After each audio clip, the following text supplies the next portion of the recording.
Thank you all for your patience. Just to give you an update, the system is rebooting, and I expect we'll be able to gavel in here in just a minute or so as the system comes back online.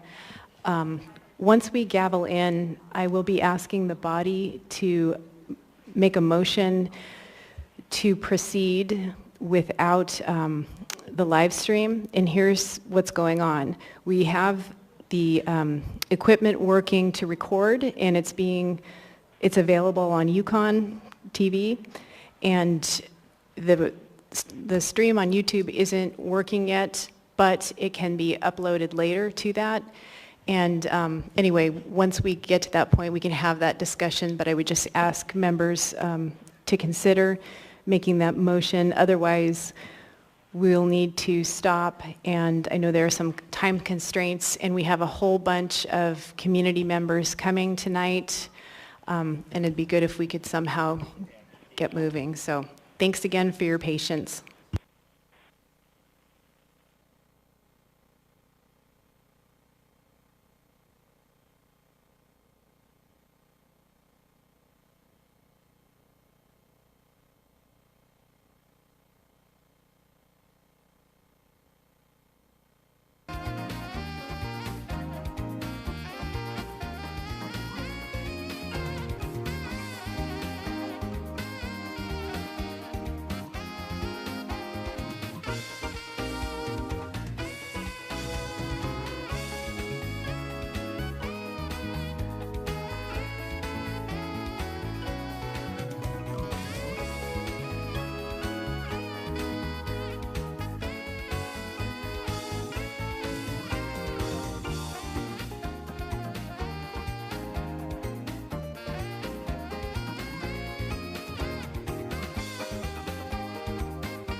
Thanks again for your patience. We are going to go ahead and get started now.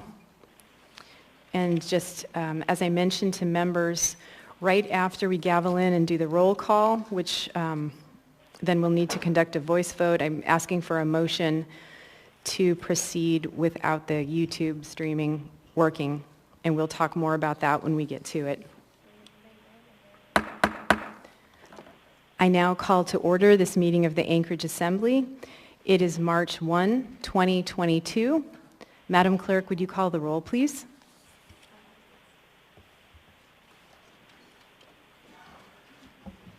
Yes, Madam Chair. Mr. Weddleton. Here. Ms. Allard. I believe she is here. Mr. Peterson. Present. Mr. Rivera. Present. Ms. Kennedy. Here. Ms. LaFrance. Here.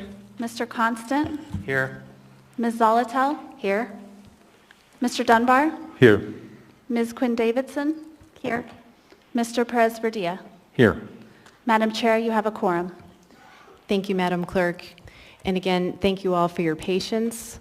I apologize for the technical difficulties we're having this evening. As a matter of procedure, given that we do have the equipment that is recording the meeting, it is working, the meeting is being recorded, it is being broadcast on Yukon TV. However, the live stream on YouTube is not working.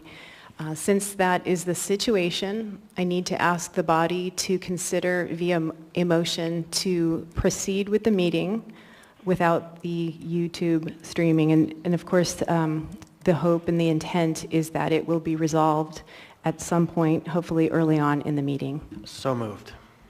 Second. A motion by Mr. Constant has been made to proceed with the recording in place, but without the YouTube live streaming, and it has been seconded by Mr. Rivera. Asking for unanimous consent? No?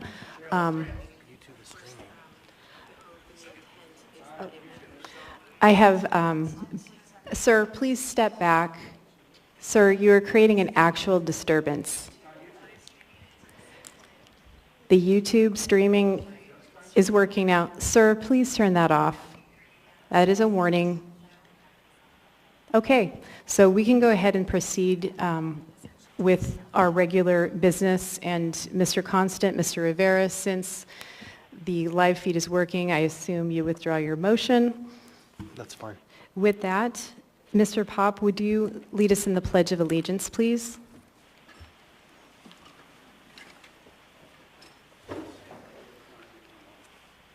I pledge allegiance to the flag of the United States of America and to the republic for which it stands, one nation, under God, indivisible, with liberty and justice for all. Mr. Perez-Verdia, would you read the Land Acknowledgement, please? A land acknowledgement is a formal statement recognizing the Indigenous people of a place. It is a public gesture of appreciation for the past and present Indigenous stewardship of the lands that we now occupy. It is an actionable statement that marks our collective movement towards decolonization and equity.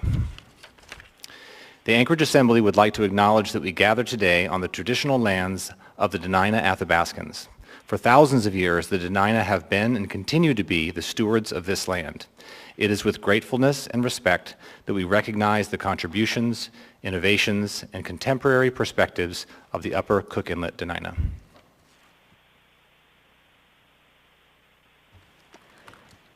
Thank you.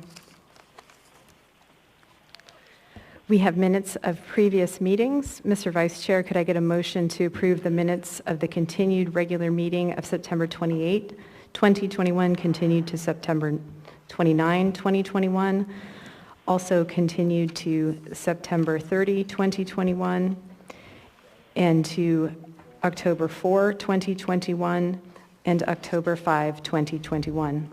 So moved. Second. Moved by Mr. Constant, seconded by Ms. Zolotel, seeking unanimous consent. Seeing no opposition, the minutes from the meeting the continued regular meeting of September 28, 2021, that was continued to September 29, September 30, October 4, and October 5 have been approved.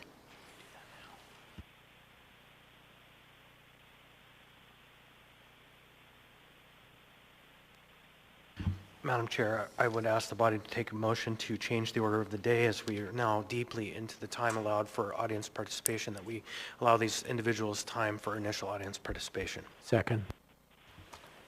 Moved by Mr. Constant to change the order of the day to take up initial audience participation and appearance requests now, and seconded by Mr. Weddleton. Is there any opposition to this motion? Seeing and hearing no opposition, the order of the day has been changed, and we will proceed to our appearance request. Mr. Imbriani?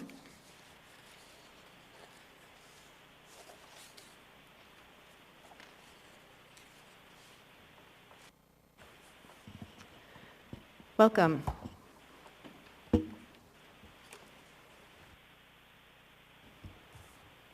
For the record, my name is Louis Imbriani. I was hoping to get to hear some of the reports because that might have had an impact on what I had to say today. But before we get too far out of the woodwork when it comes to COVID, I know this seems like it is the constant talk in daily life, but it could be overshadowed here. And I wanted to put this on record in asking the Assembly in looking into Title V of the Municipal Code. There were changes made a couple years ago, there were changes made last year about how to protect the rights of citizens. We need to have this discussion, and it needs to be with the public. We know a couple things now than we used to know. We know that vaccinations, they protect people who are vulnerable. But we also know that it does not stop the transmission or infection of the disease. So why are we allowing businesses to discriminate against people who are seeking employment or continued employment here in our city? Why are we allowing that discrimination to happen? So with that question, little audience participation, or at least a little assembly participation. Administration, you're welcome to join, but please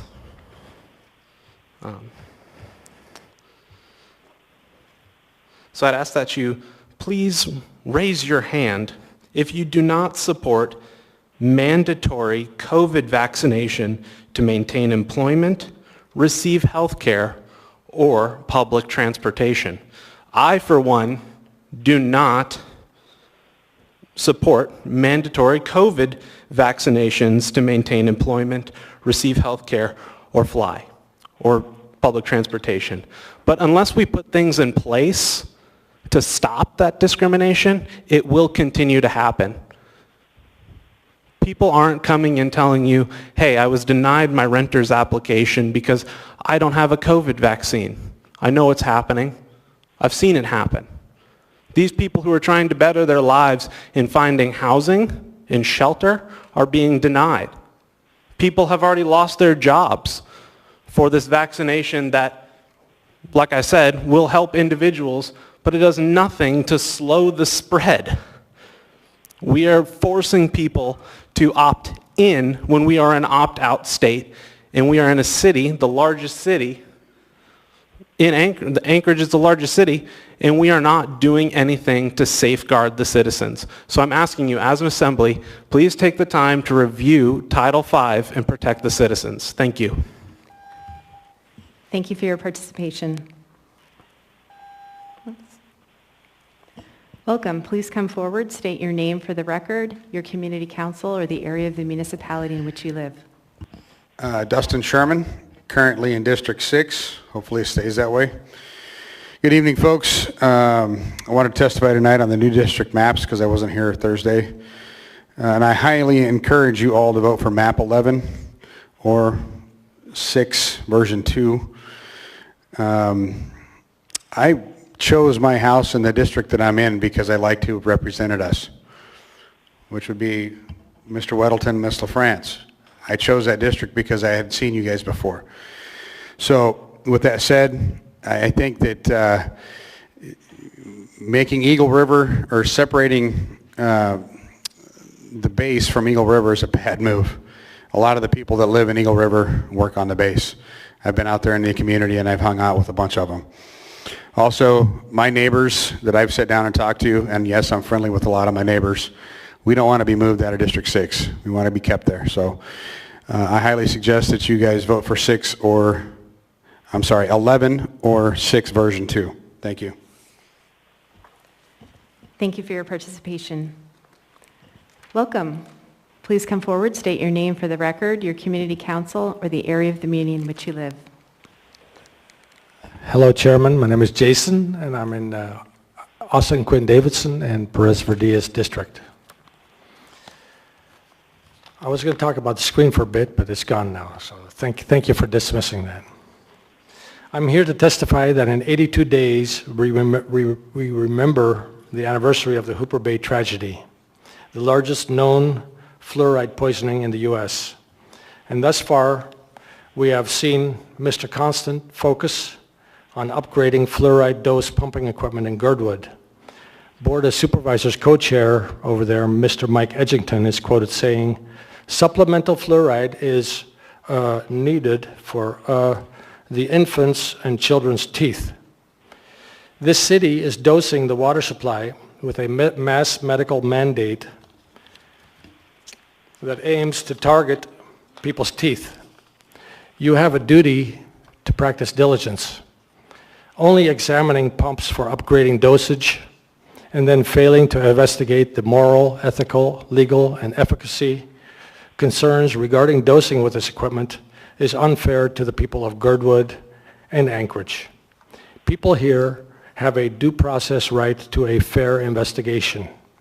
Article 1, Section 7 of the Due Process Clause of the Alaska Constitution is very clear. You have a constitutional duty to fairly investigate concerns about this mass medical mandate. In the past, I discussed this with Assemblymember Harriet Drummond. She told me she tried to investigate the fluoride issue, but was puzzled. She was puzzled because she could not find the original documents and minutes of meetings that established Medical Mandate Code 2640-050. Mrs. Drummond alluded to me that the ordinance may be defective in absence of knowing when and what was discussed by whom to establish the code in the first place. I hope we can find here, amongst the Assembly members assembled, those with a spirit to champion due process, a spirit to follow through with a fair and just investigation, to try and find those missing records. Your diligence as legislators assembled is simply to ask the administration here to investigate this and examine the fluoride studies already done by Juneau, Fairbanks, and Palmer. And thank you. Thank you for your participation. Welcome. Please state your name for the record, your community council, or the area of the meeting in which you live. I'm going to go ahead and start the timer since we're running short on time today.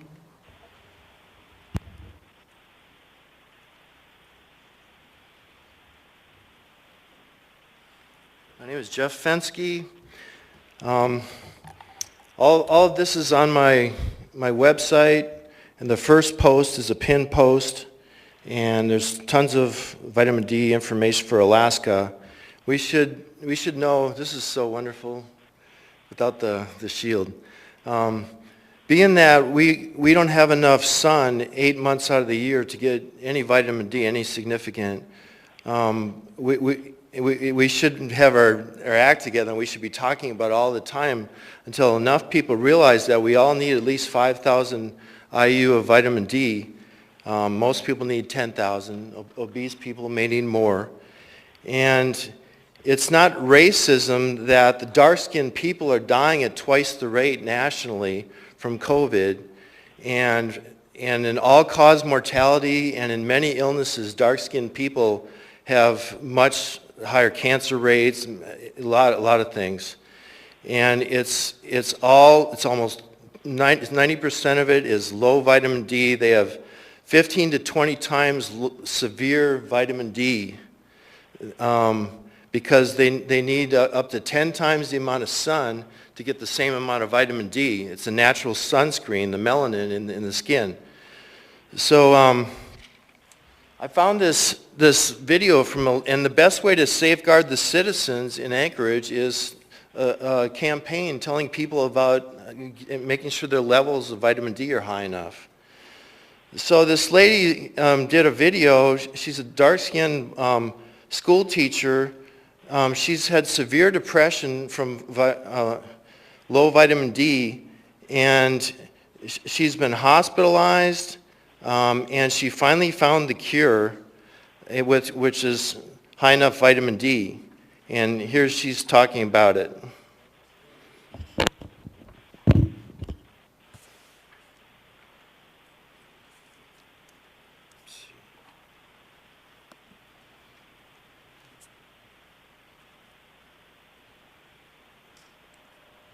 So it's the vitamin D. I am fine.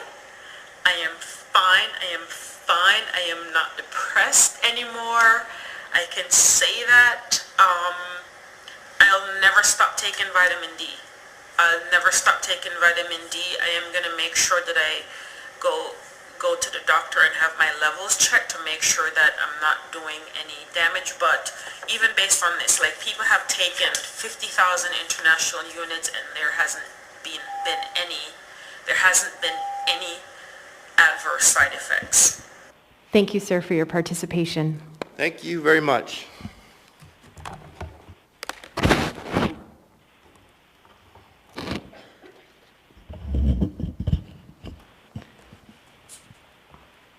Welcome. Please come forward, state your name for the record, your community council, or the area of the muni in which you live.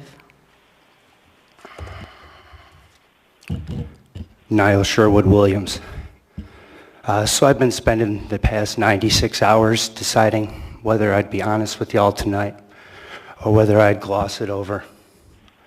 And I decided my relationship with you has always had honesty. I've always came to this mic, I've always told the truth. I've never gotten paid to come here. I chose to run for assembly because I care about the city and because I care about standing up for the rights of citizens. I recently began a YouTube channel called Polar Press, P-O-L-A-R, Press. And on that channel, I posted some police accountability videos, some videos from the Sullivan Arena, some videos of what I feel to be open meetings violations. And you know what? 3 times last week, well, twice, my wife's life and my life were attempted. I believe it to be about Anchorage Police Department, we're not sure. But someone cut the lug nuts off our fucking car. Mr. Williams. Someone cut the lug nuts off her car. That language is unacceptable. Someone cut the lug nuts off her car, and she crashed over on Turnagain Street and Northern Lights. We have video cameras up, so we know who it was, and I know who it was. We're going to be releasing it. Next, so what happened was I posted a video with regards to body cameras and accountability in APD, and I was calling out specifically Chief Michael Curl. Okay? That very next night, Anchorage Police Department came to my house, kicked my door in, smashed my leg, broke my foot. My leg's cut, caused by your officers.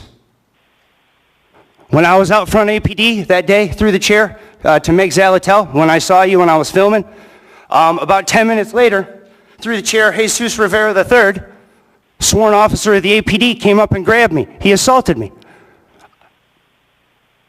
About a month ago, I was over at the Anchorage Health Department to file a complaint, and a municipal employee hit me with their car. Yeah, it's not a joke. License plate JUY134. Got that on video too.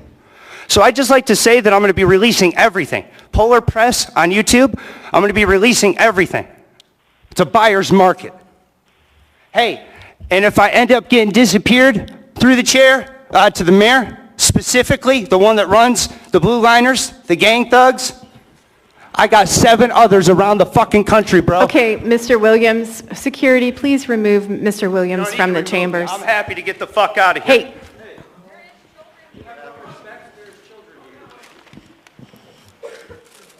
I apologize to everyone here for that outburst and breach of decorum.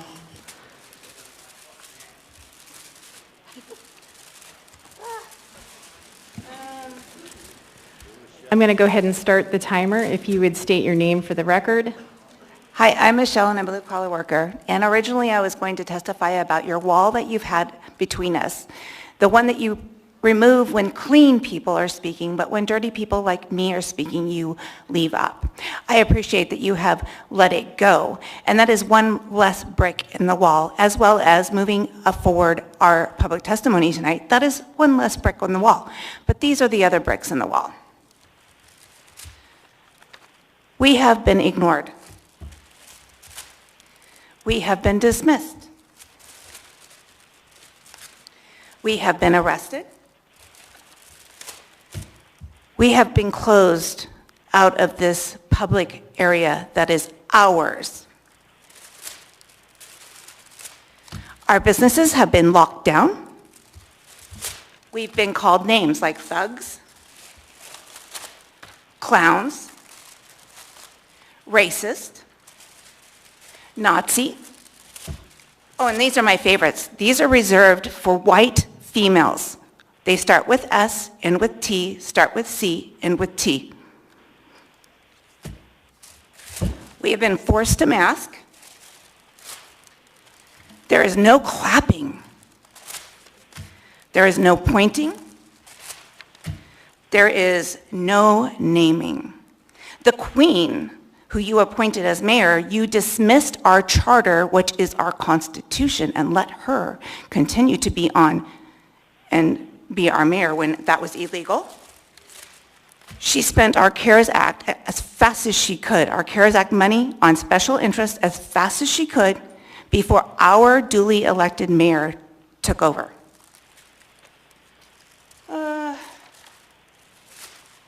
You're always limiting what we can do. Oh yeah, and remember when we had to be 75% vaccinated before we would have our freedom back? Do you remember that? Oh yeah, and the other name that we get called all the time, homophobic. I'm not homophobic. I'm not racist. I'm not a Nazi. I'm one of the nicest people you would meet, but I'm also one of the strongest people you will meet. And the biggest crime you guys have committed is mail-in voting without getting any input from us, the Anchorage residents. This was not brought up for a vote. It is hella expensive, as I've pointed out before. You're wasting our money. You're wasting our money on all kinds of lawsuits against our mayor that we voted for. So I guess what I came here to do tonight, which you took down the wall, is to point out that you guys have built a wall, and I ask you to tear it down. Thank you for your participation.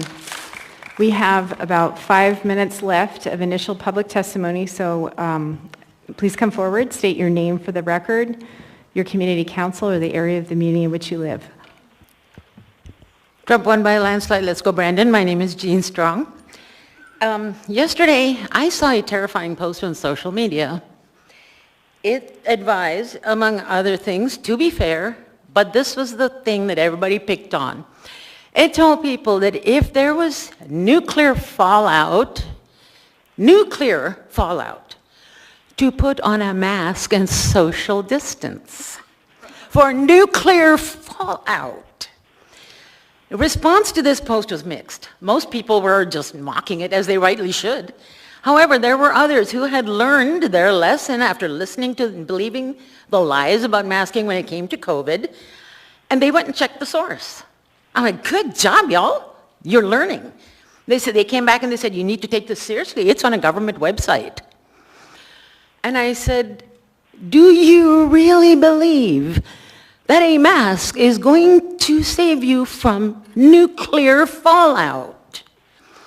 Now, the people at Fort Rich, I am reasonably certain, are 99.999% aware that a mask will not save you from nuclear fallout.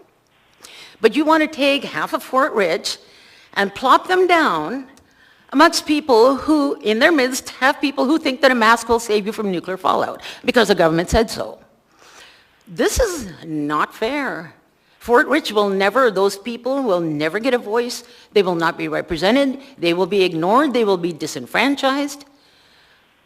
I strongly urge you not to split up Fort Rich in this process of the map making that's going on. I would urge that you leave them where they are, let them be represented by somebody who actually represents their values and that can understand that a mask does not protect you from nuclear fallout. Thank you. Thank you for your participation. Welcome. Please come forward, state your name for the record, your community council, and the area or the area of the muni in which you live. Thank you. My name is Christian Harrison.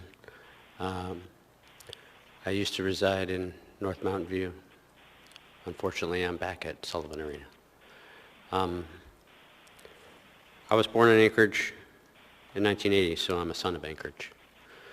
My father came to Alaska in 1959 and settled with his father in Turnagain. My mother, before she passed, she was, well, when I was growing up, she was a customer service rep for Anchorage Telephone Utility. And for the last probably 30 years of her life, she was an esteemed council person for the Chicklin Village Traditional Council. I'm an Otna Athabascan in part, and Dark Dutch Pennsylvanian in part. I am also, to return to a question that Ms. Allard asked me in December, where have I been and why am I coming forward now? I believe I hit my rock bottom, and I come forward now as a part of my commitment to my civic responsibility and participation in this process of the community. I didn't come forward before, well, because I hadn't learned, and I'm still learning how to turn pain into progress.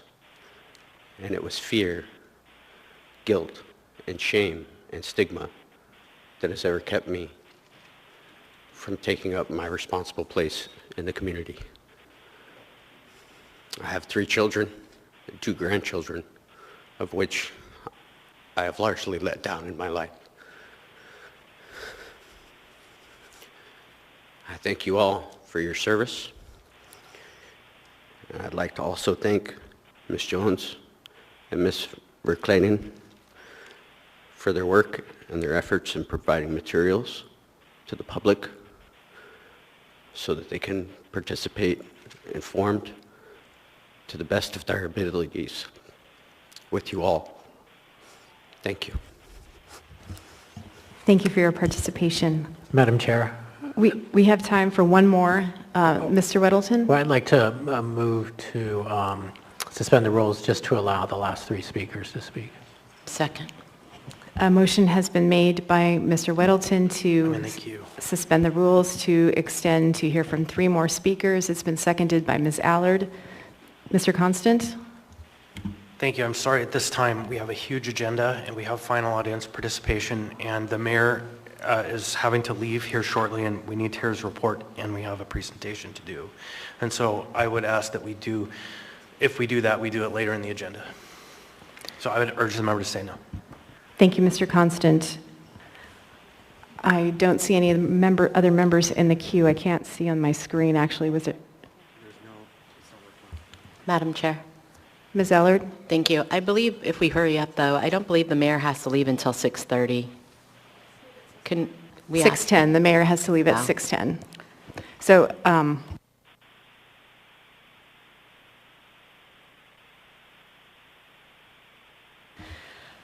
our system isn't working, so we'll need to do a voice vote.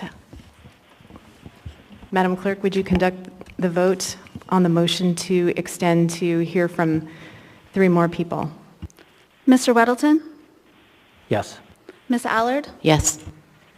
Mr. Peterson? No. Mr. Rivera? No.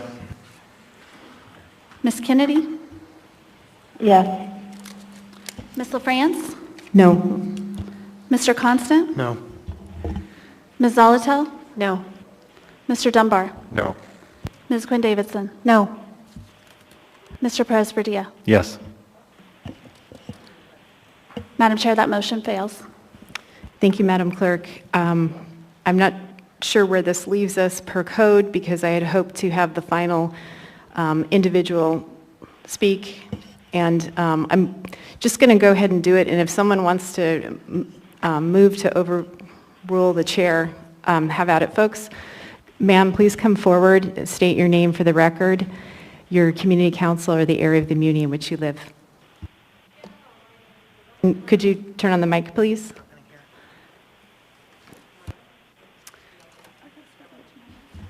Am I on? Okay. My name is Jackie Ivy Goforth. I am a writer and a researcher, and I'm really good. I'm giving you a present. It is The Real Anthony Fauci, written by Robert F. Kennedy Jr. He's a Democrat. I want to take you back to 1948. That's the year that they passed the Smith-Mundt Act, making it illegal to put propaganda out on the American public and to lie. So for 64 years, the American public realized that everything coming out of the news media and everything they were informed with was the truth because it was illegal otherwise. In 2012, that was rescinded in a defense bill that was put before President Obama in July of 2012. So it became legal to lie. I want you to know that Google is one of the places that lies. If you don't believe me, please listen to Robert Epstein, PhD. He spoke in front of Congress in July of 2019, telling them how they use fake fact checkers and farm bots in order to lie. And if you want to know about fake fact checkers, please look at Stossel versus Facebook. Stossel is a blogger who spoke about how global warming was a hoax and Facebook put a false fact check on him, so he took him to court. And when Facebook showed up at court, what did they say? Those are not facts, those are opinions. Please look that up. And now I want to take you to the vaccine companies. We're going to not talk about AstraZeneca because they dropped out, but let's talk about Johnson & Johnson, which is really known as Janssen. They have a judgment against them for $2 billion for putting asbestos in your baby powder. These are the people you're putting a vaccine in your body. Let's talk about Moderna. Moderna's never put a vaccine in front of the American public and been successful at it, but 2 weeks ago the Frontier Laboratories just found out that in the fear and cleavage site of the coronavirus is a virus that exactly matches the one that Moderna patented in 2016. And now we'll talk about Pfizer. Pfizer is known for fraud and bribery. They paid out the biggest fraud and bribery fine ever in 2017, it was $2.3 billion, and the reason you didn't hear about it is because it was their grandchild company, Pharmacia and Upjohn.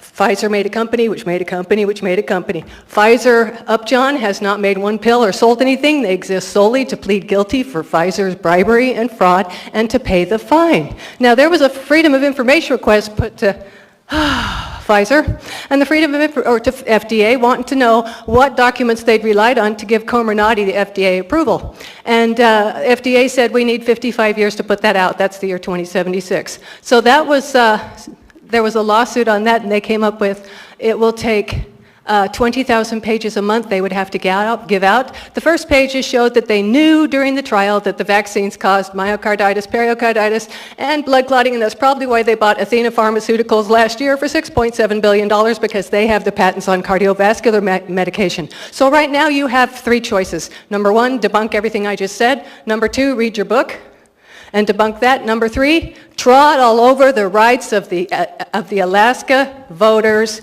and hope that your constituents. Thank you for your participation. And you look like ducks. Thank you. And that concludes initial audience participation. Due to a technical issue we had at the start of the meeting, I apologize to folks. We are running behind, and some things will be juggled a bit and a little bit out of order. I know the mayor has to leave in a few minutes. So before we go to the mayor's report, we are going to take a moment to make a joint statement with the mayor and assembly leadership and the municipal manager and the deputy clerk. I will hand the gavel to Ms. Zolotel.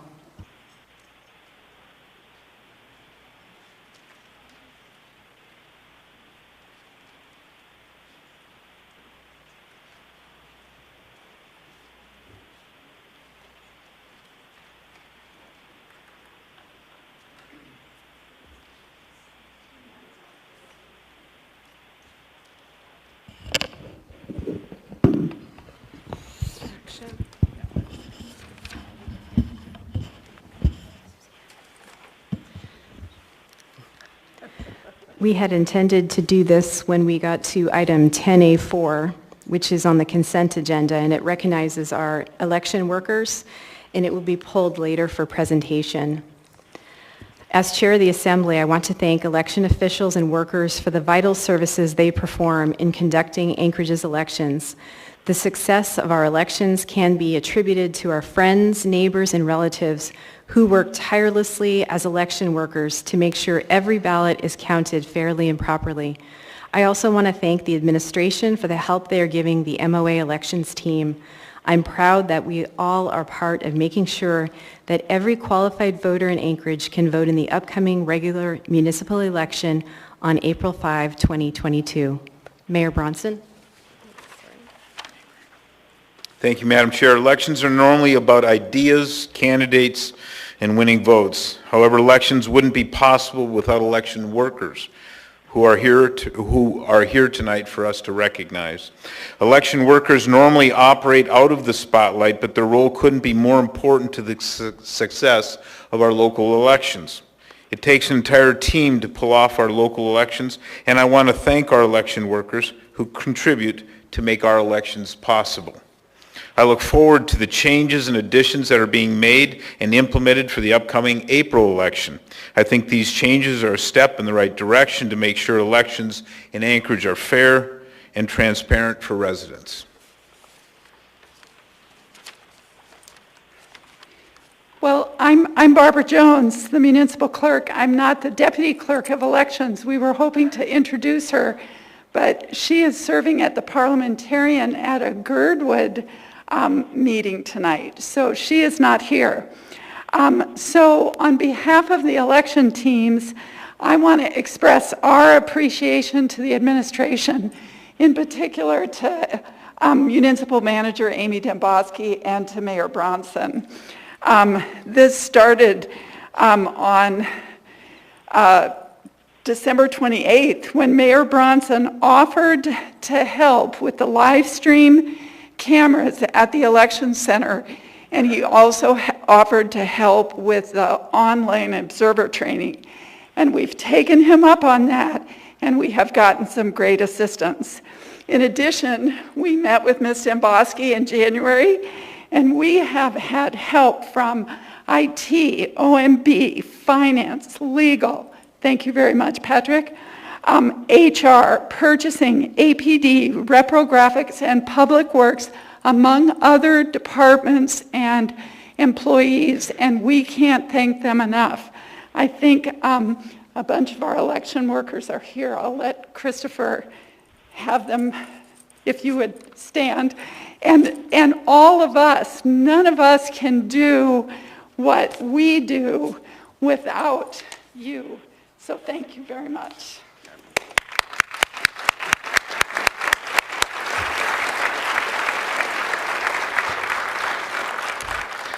Thank you all. And finally, my job is to remind everybody that we have an election coming, that the deadline to update or register to vote is Sunday, March 6th. That's this Sunday. If you don't know a registrar, come up later and let me know. And we'd like to remind voters about the opportunity this year to sign up for a system called Ballot Tracks at anchoragevotes.com, in which you can actually track your ballot from the print shop to your door back to the election center until it's counted.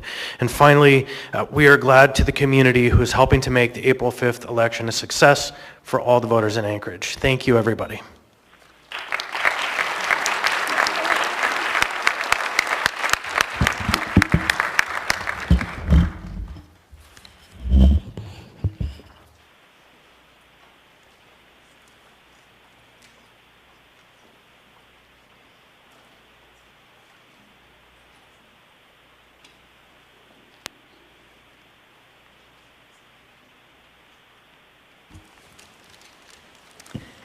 So we will go back through the agenda and we'll go now to the mayor's report. Mayor Bronson. Thank you again, Madam Chair. Good evening, everyone, and thank you for all being here tonight. As we all know, the world is watching in shock and horror over what's happening in Ukraine.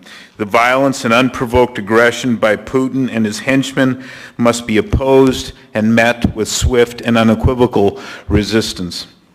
Our state has a large population of Ukrainian immigrants, and we stand with them now. The people of Anchorage stand with and pray for the people of Ukraine.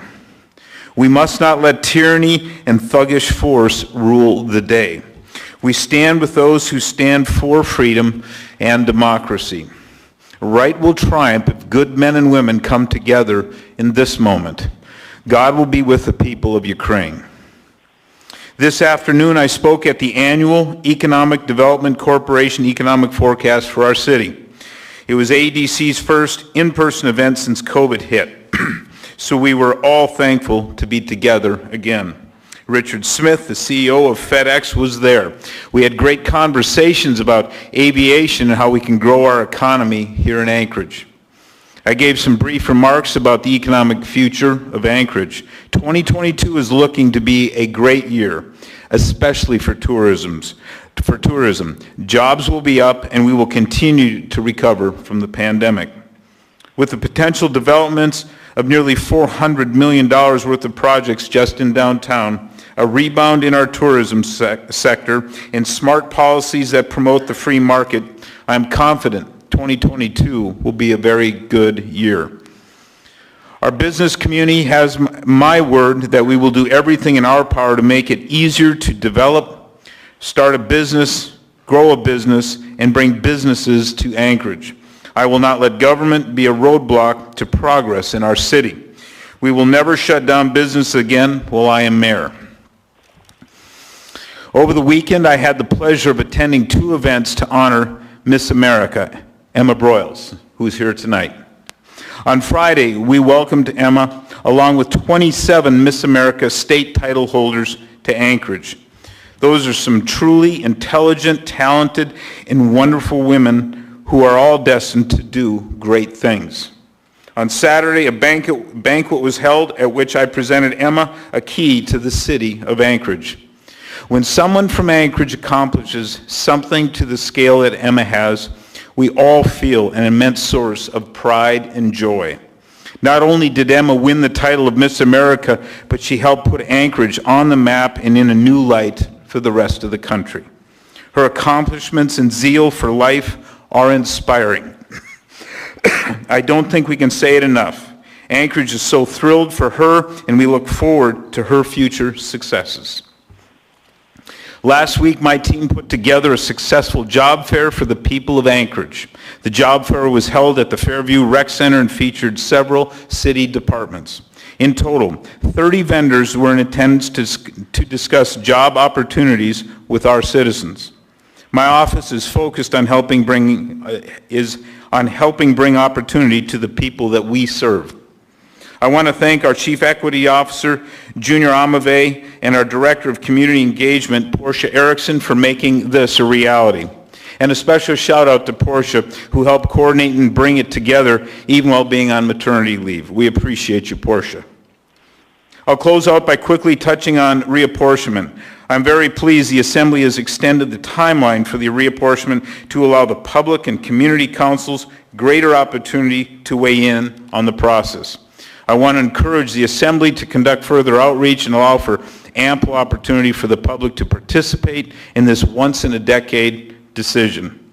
Charter gives the Assembly until May 23rd to reach a final decision. This process is far too important to rush. Thank you, everyone, for being here tonight, and thank you for your time. Madam Chair. Thank you, Mayor Bronson. Next is the Chair's report. Welcome to all of you here tonight. Thank you for joining us, whether in person or online. And again, I apologize. We had some technical difficulties in the beginning, and we were running a little bit behind.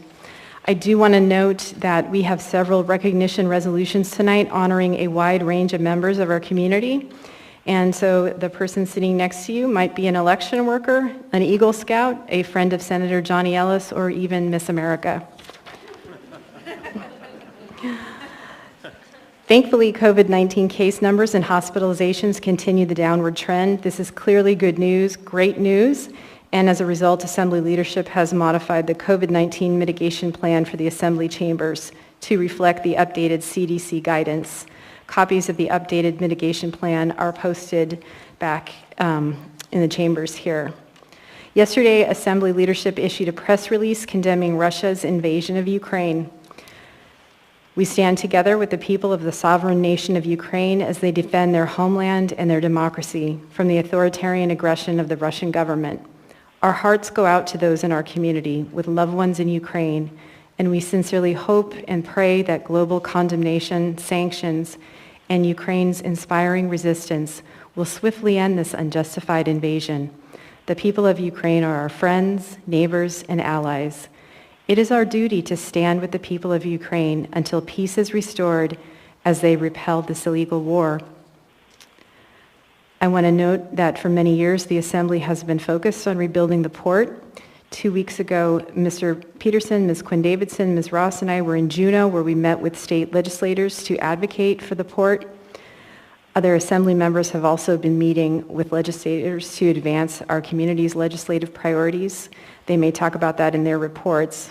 The Mayor and the Assembly are aligned on the project of the port, and we are committed to working together to continue to advance the work of this extremely critical piece of infrastructure. Now that we are emerging from the urgency of COVID, we are able to return to our focus to the community's long-term needs.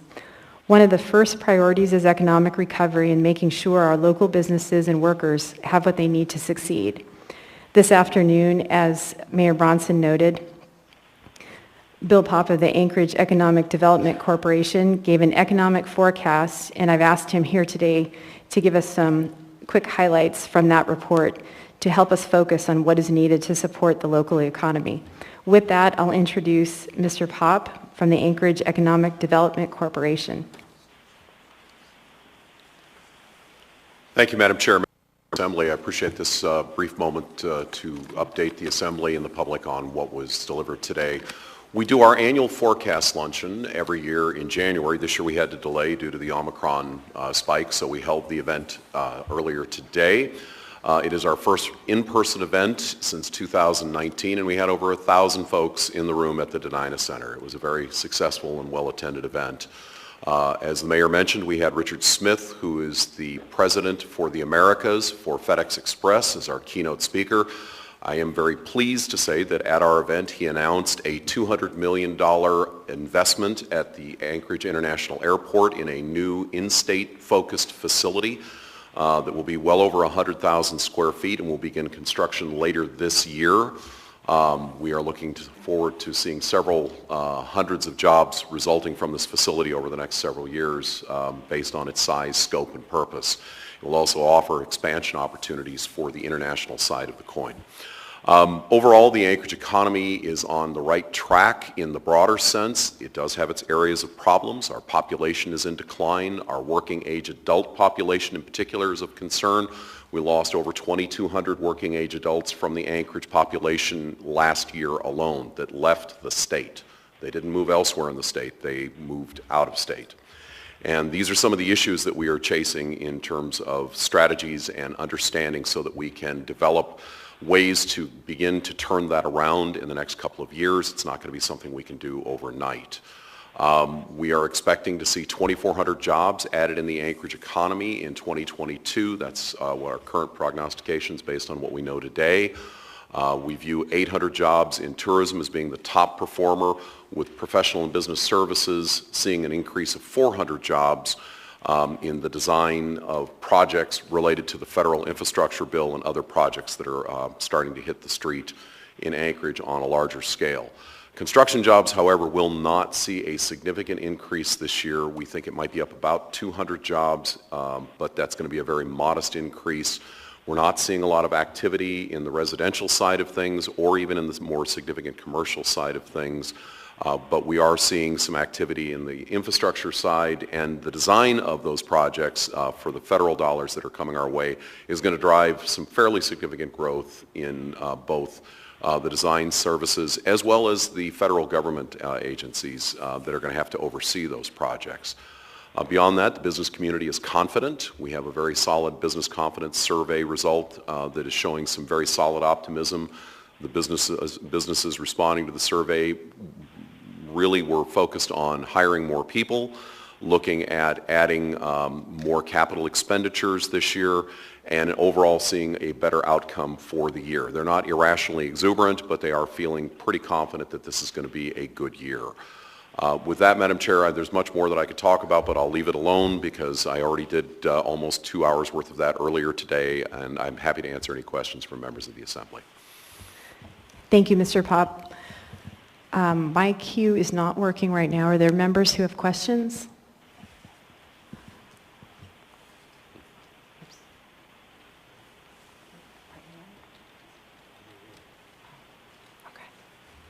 Still not working. Okay. Thank you, Mr. Pop. There are no questions right now. Very good. Thank you so much for the opportunity to address the Assembly and the public. Thank you for being here tonight.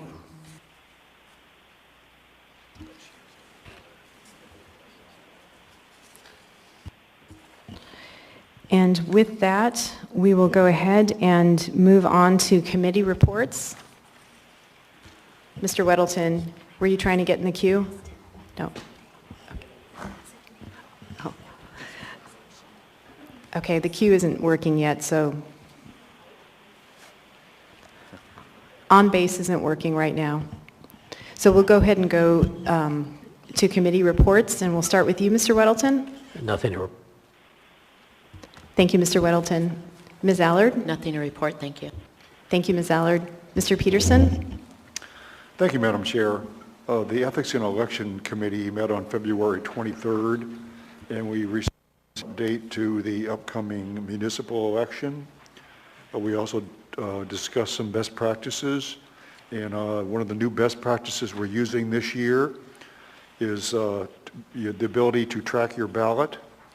If you would like to sign up to track your ballot, you can go to the Muni web page. It's muni.org. If you click on the elections, this is right in the middle of the page. It'll take you to the election page where you can sign up for ballot tracking. So you can't miss it. It's right in the middle of the page.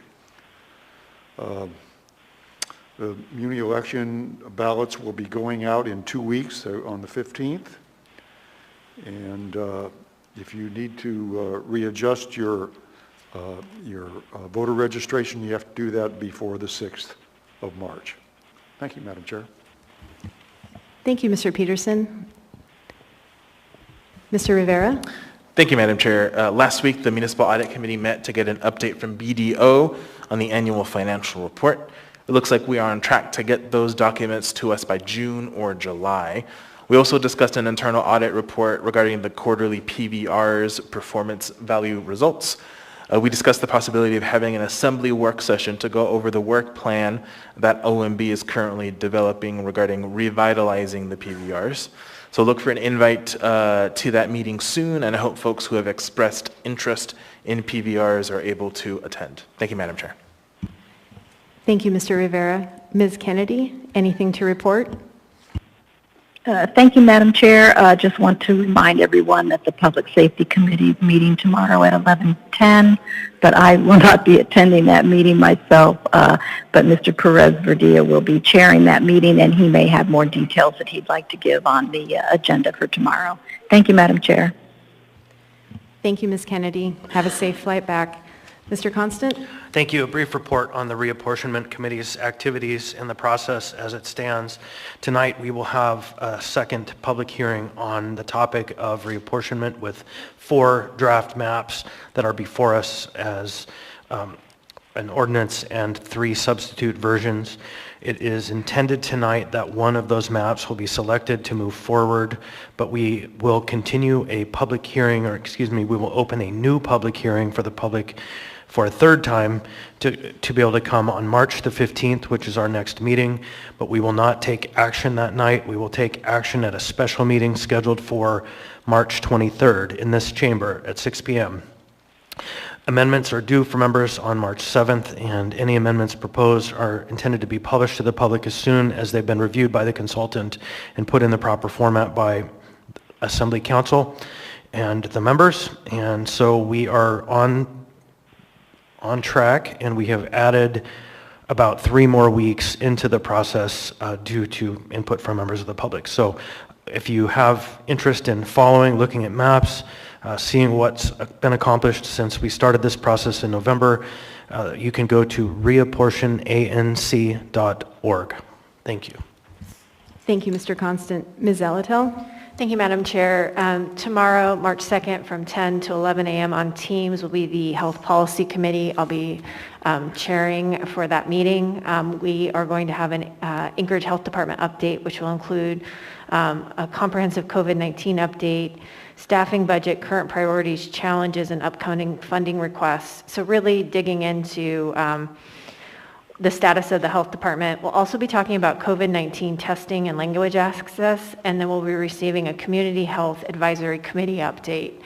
And then Mr. Rivera and I had the opportunity to do a legislative Zoom in last week. We were unable to go in person, but we were able to talk with several key legislators about the port, the legislative request around homelessness, and then we also talked about the transportation policy request on the Highway Safety Improvement Program. I would say all information was met with good questions and fairly good response. So I think everyone warmed them up for us. Thank you. Thank you, Ms. Zalatel. Mr. Dunbar? Thank you, Madam Chair. No report this evening. Thank you, Mr. Dunbar. Ms. Quinn-Davidson? Nothing for me. Thank you, Madam Chair. Thank you, Ms. Quinn-Davidson. Mr. Perez-Verdia? Thank you, Madam Chair. Thank you to Ms. Zalatil for chairing the Health Policy Committee meeting tomorrow. And I did have a few things to add to the Public Safety Committee meeting that Ms. Kennedy and I co-chair. The APD update will include both a body-worn camera policy update as well as a presentation on human trafficking, which I think is going to be really good. So I would really encourage people to come and watch and be a part of that.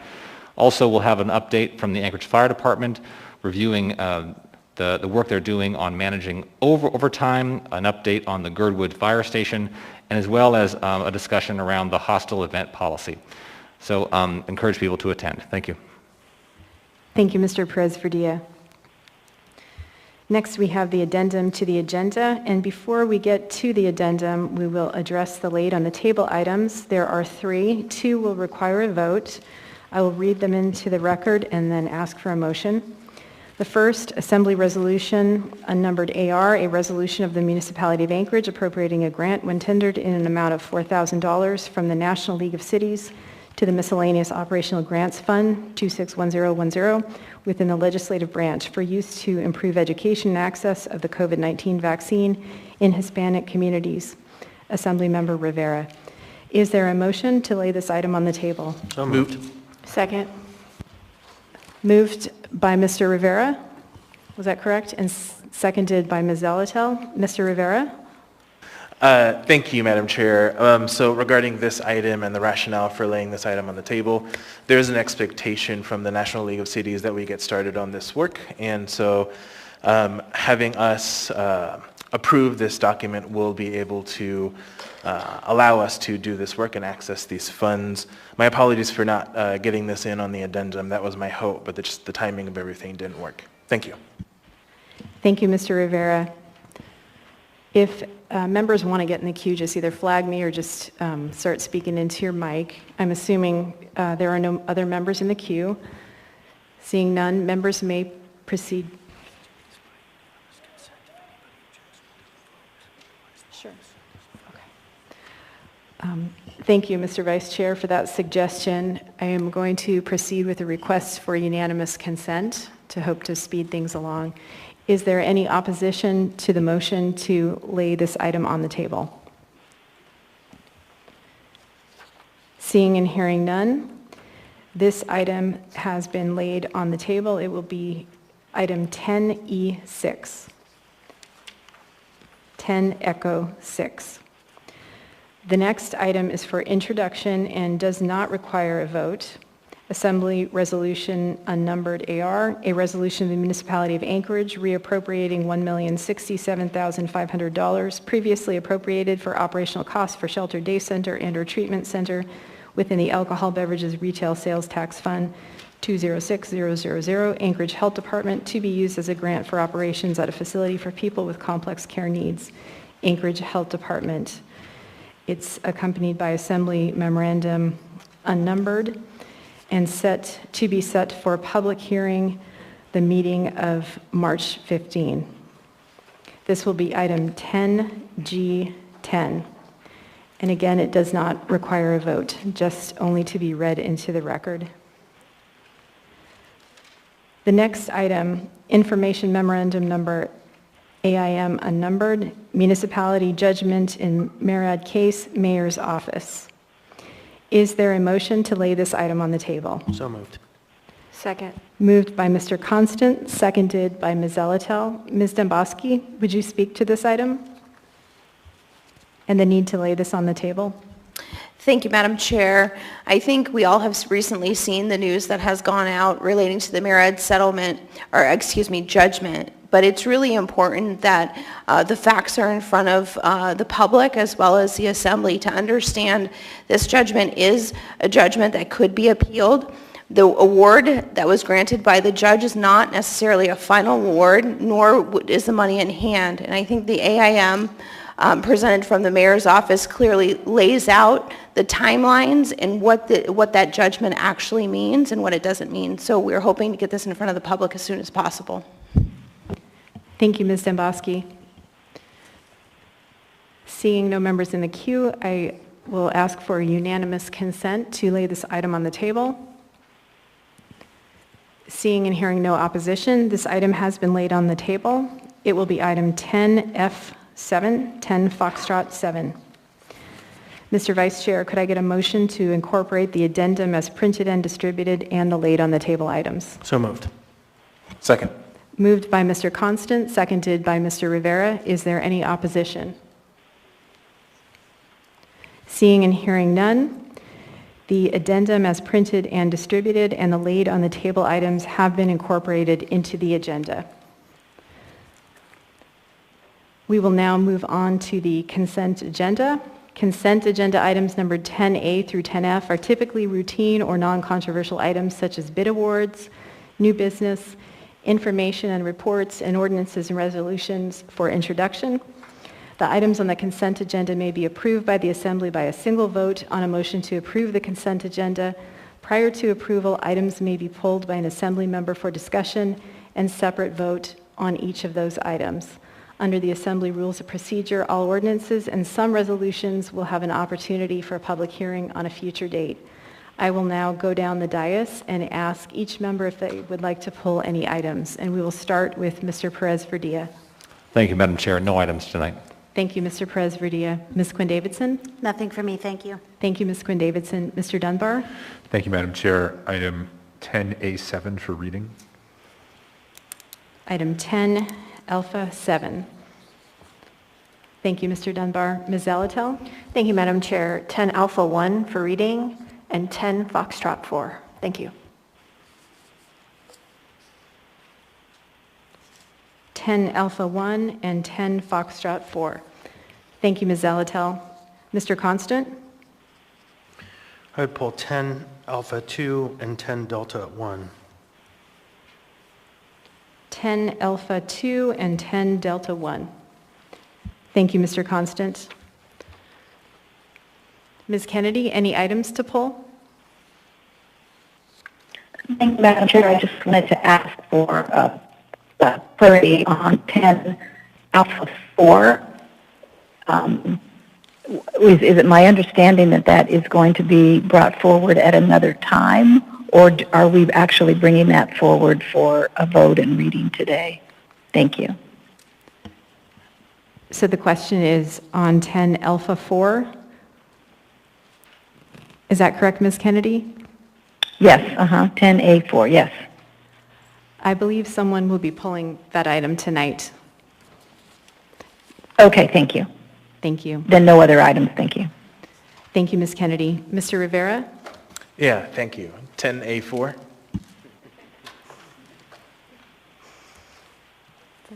Ten Alpha 4. Thank you, Mr. Rivera. Mr. Peterson? Thank you, Madam Chair. No items this evening. Thank you, Mr. Peterson. Ms. Allard? Thank you, Madam Chair. Can I get 10 Alpha 3 and also 10 Bravo 1? 10 Alpha 3 and 10 Bravo 1. Thank you, Ms. Allard. Mr. Weddleton? 10 Alpha 1, 10 F2, and before I do it, 10 Delta 1, that's the confirmation of Craig Lyon, but don't we have a work session coming? Should that be pulled and postponed, right? Right. Okay, 10 D1. So actually, Mr. Constant has pulled 10 D1. Okay.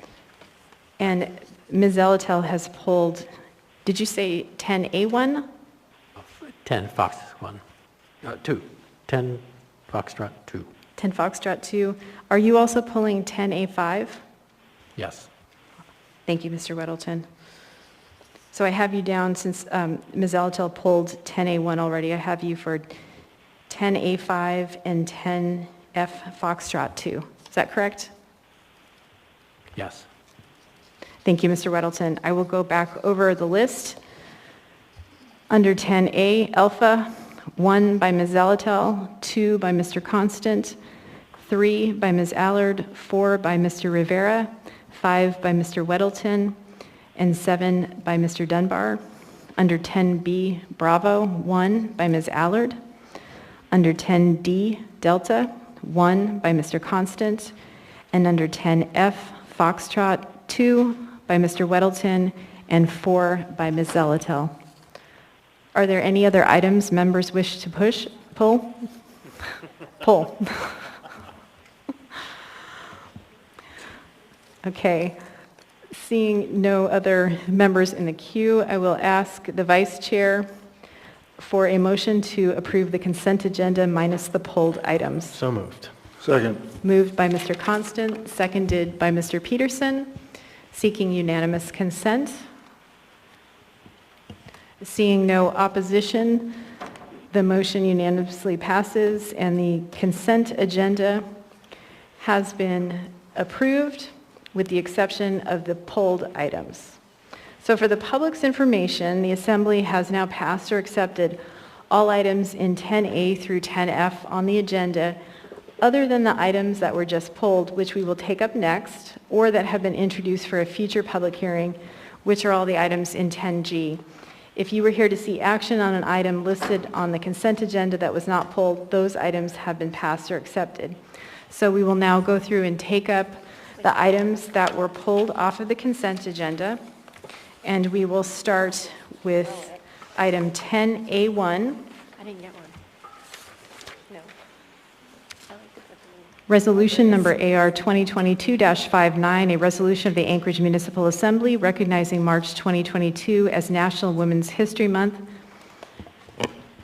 What is the will of the body? Move to approve. Second. Moved by Ms. Zelatel, seconded by Mr. Dunbar, seeking unanimous consent. Seeing no opposition, this resolution is approved. Who is reading and who's presenting? I'm reading, Madam Chair. I'm presenting.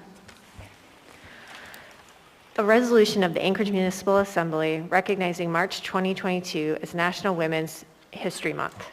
Whereas, growing out of a small-town school event in California, Women's History Month is a celebration of women's contributions to history, culture, and society, and the United States has observed it annually throughout the month of March since 1987.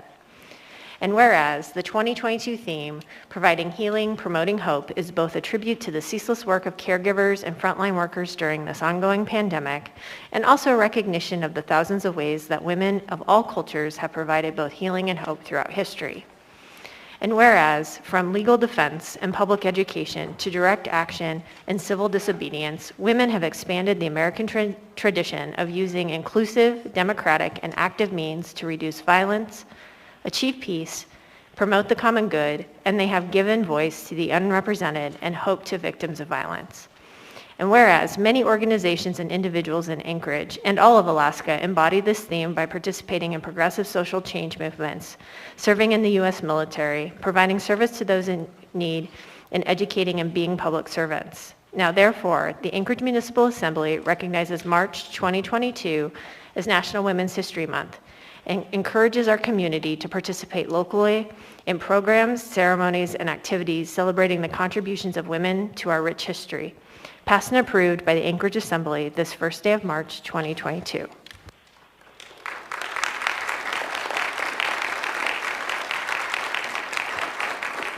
Madam Chair, it Ms. looks Quinn like... Davidson. Thank you. It looks like the person who was expected to receive it is no longer here, so the clerk has offered... Oh, Jackie. Please come on up. up.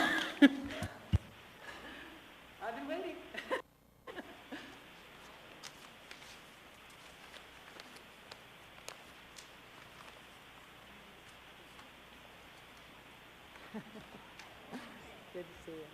Hiding from a mask. Yeah, 2 copies.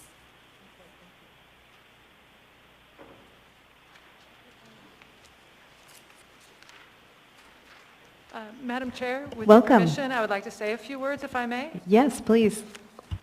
Can you speak really close to that mic or pull I it down? sure can, Thank yeah. you. Actually, I'm going to take my mask off just for this.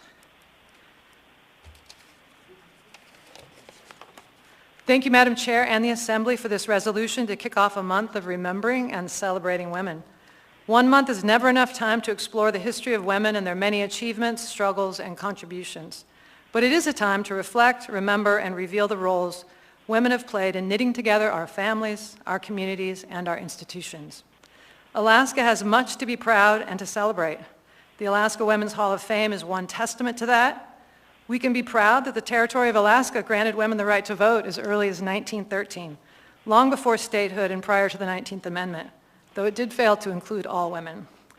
We can be proud of Ada Blackjack, the sole survivor of the Wrangel Island expedition, who relied on cultural memories to trap, hunt, and survive. Alone on the island for most of a year, she wrote diaries. The full text of her words just became available. So now we can understand the experience more from her perspective.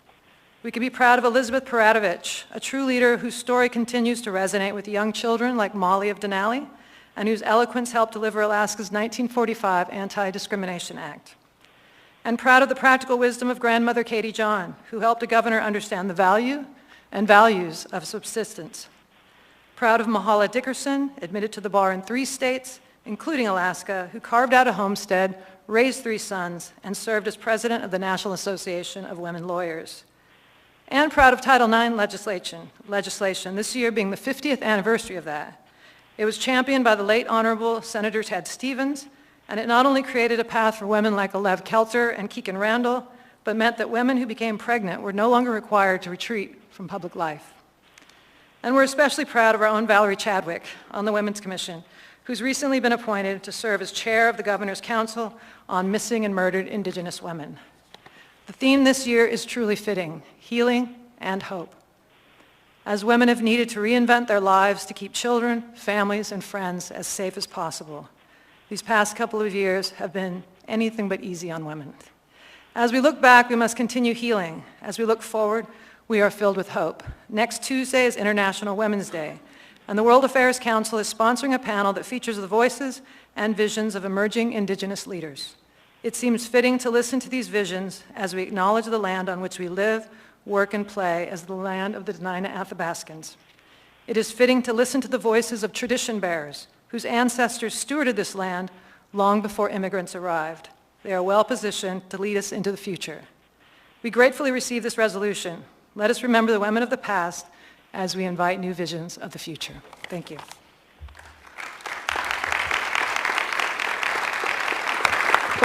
Oh, wait. Actually, I have a member in the queue for you, Ms. Zalatel. Thank you, Madam Chair. I actually just wanted to acknowledge that this chamber is graced by so many amazing women in our community. And in the short time I have been here in these 3 years, I mean, even tonight, there are some pretty amazing women in this chamber from Miss America. But we have women come and advocate before us for all the things that make our community fantastic and really give our community a great heart. So to all of you who show up here and are a part of our community and are active in it, or those of you who are at home and have to hold it down at home and have a job and all of the things it takes to be a woman in 2022, my thanks to you and my congratulations to you in surviving what has been a hectic couple of years. Thank you so much. Thank you.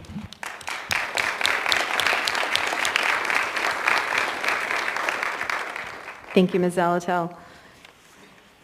Next, we have item 10A2, Resolution number AR 2022-60, a resolution of the Anchorage Municipal Assembly recognizing Michelle McNulty for her significant planning contributions to Anchorage and Alaska. What is the will of the body? Move to approve. Second. Move to approve by Mr. Constant, seconded by Ms. Zelatel, seeking unanimous consent. Seeing and hearing no opposition, this resolution is approved, and I understand Ms. McNulty is on the phone. She will be in a second.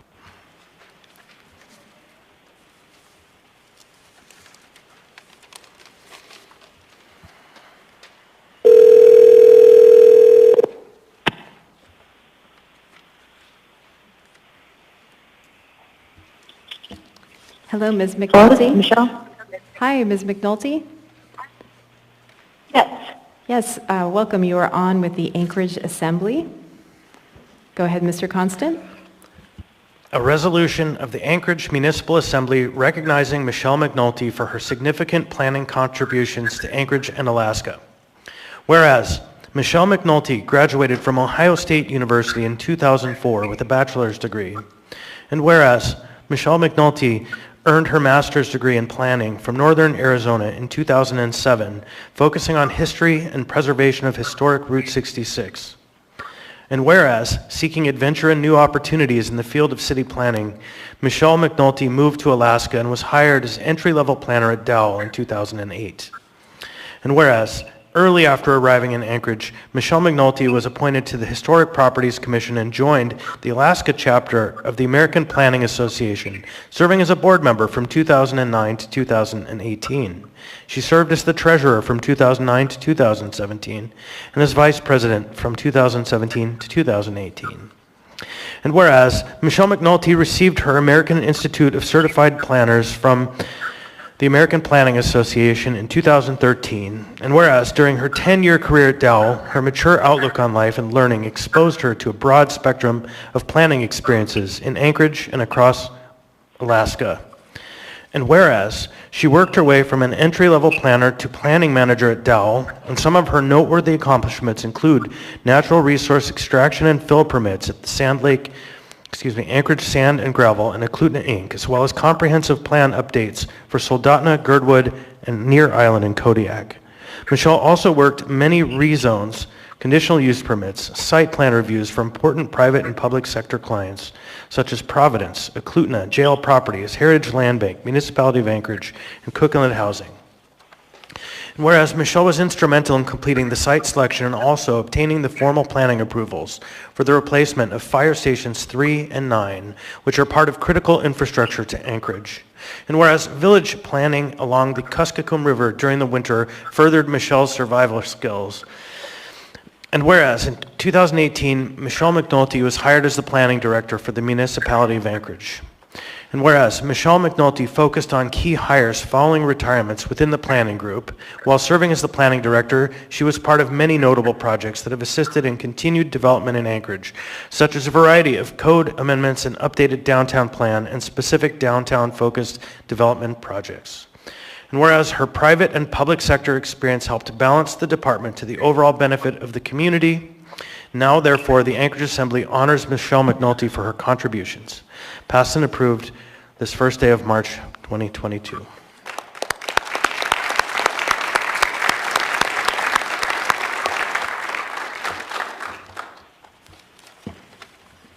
Ms. McNulty, would you like to say a few words?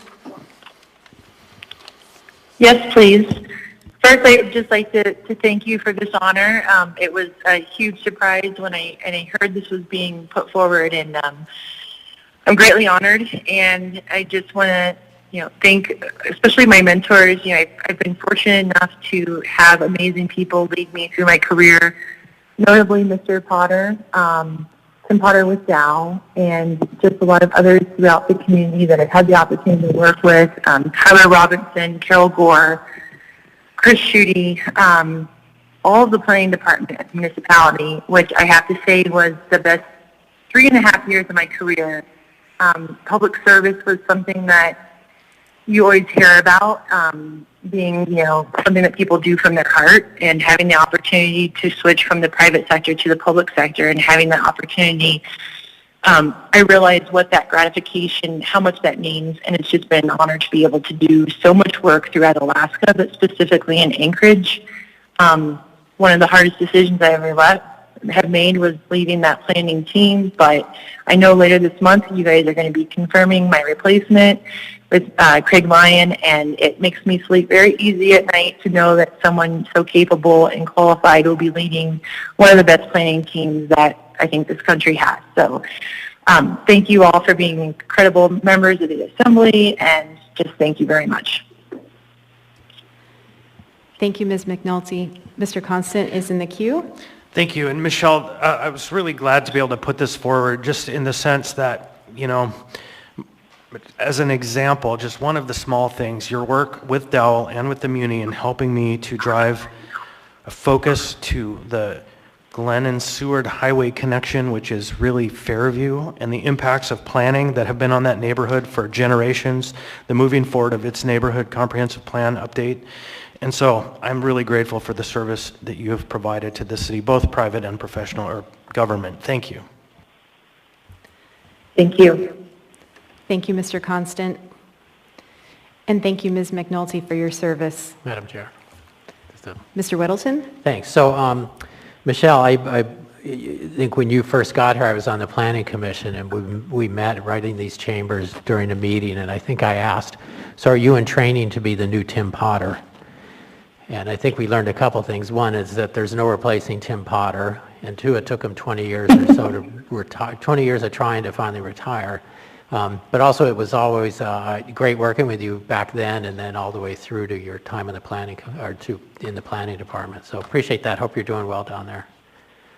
Bye. Thank you, and I am. Thank you, Mr. Weddleton. And I just want to let members know that OnBase is working again, and you should be able to get in the queue if you need to. Thank you again, Ms. McNulty, for your service. Thank you all. Have a good night. Good night.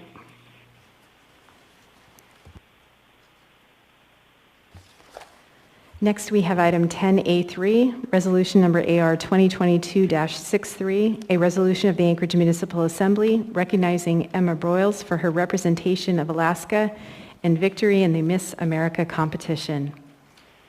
What is the will of the body? Move to approve. Second. Moved to approve by Mr. Constant, seconded by Ms. Allard. Seeking unanimous consent.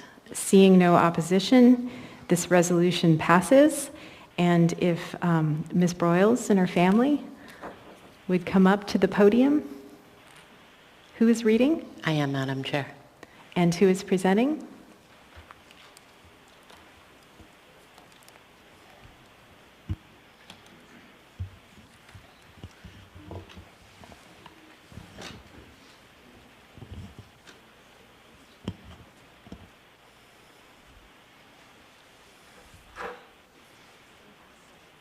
As a resolution of the Anchorage Municipal Assembly recognizing Emma Broyles for her representation of Alaska and victory in Miss America competition. Whereas Miss Alaska, Emma Broyles, competed in the 100th anniversary event of the Miss America competition. And whereas Emma previously attended Service High School, and she is now studying biomedical sciences at Arizona State University with the aspiration of attending medical school to become a dermatologist. And whereas Emma not only competed but won the competition, becoming the first Korean American and Miss Alaska to win Miss America competition. And whereas Miss Alaska and now Miss America champion topics such as feminism, ADHD, OCD, and intellectual disabilities during the interview and challenge portions of the competition. And whereas Emma will use her platform as Miss America to promote inclusion, empathy, characteristics important to her partially because of the divided climate of the country and partially because her social impact initiative to build community through Special Olympics. And whereas during her reign as Miss America, Emma will travel approximately 20,000 miles a month to serve as an advocate and a role model for young women across America.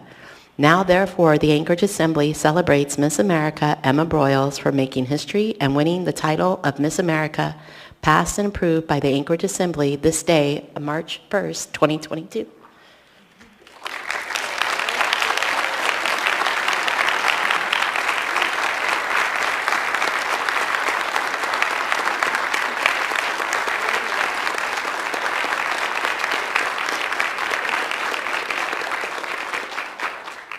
Well, thank you so much for this incredible honor. You know, growing up, born and raised in Anchorage, Alaska, I think of how much this community shaped the person that I am today. I think specifically about my involvement with Special Olympics, and getting to really live in such an inclusive community really taught me what it means to be an empathetic and open-minded person. And those are traits that I've carried with me in everything that I do. And I really appreciate having such an inclusive community for people like my older brother who has an intellectual disability, who has Down syndrome. I really have always felt so welcomed in this community for who I am in Anchorage. After I finish my degree, I plan to attend medical school to study dermatology, and I actually hope to return back to Anchorage to practice dermatology, because I truly love this city so much. So thank you again for this honor.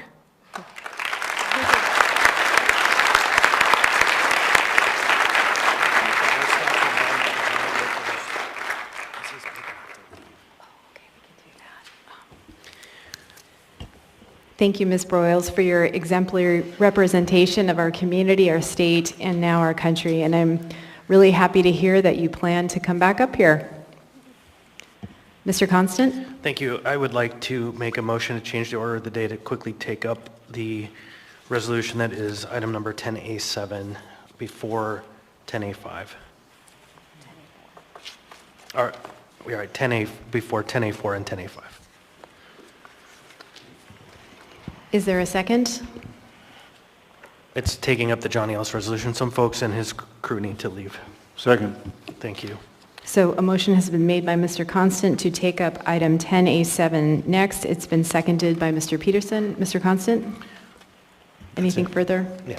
And the reason for that is because there are some folks who need to leave early, and I just want to say thank you to everyone for your patience as we run behind this evening. I will ask for unanimous consent on the motion to change the order of the day. Seeing no opposition, we will go ahead and take up item 10A7 now. We now have before us item 10A7, resolution number AR 2022-68, a resolution of the Anchorage Municipal Assembly recognizing and honoring the late Alaska Senator Johnny Ellis for his service to the municipality of Anchorage and the state of Alaska. What is the will of the body? Move to approve. Second. Move to approve by Mr. Dunbar, seconded by Ms. Zalatel, seeking unanimous approval. Seeing no opposition, this resolution is approved. Who is reading? Madam Chair, I'm reading, and I believe members Constant and Rivera are presenting. Can we also call his brother, Mr. Jeff Ellis, should be expecting a call.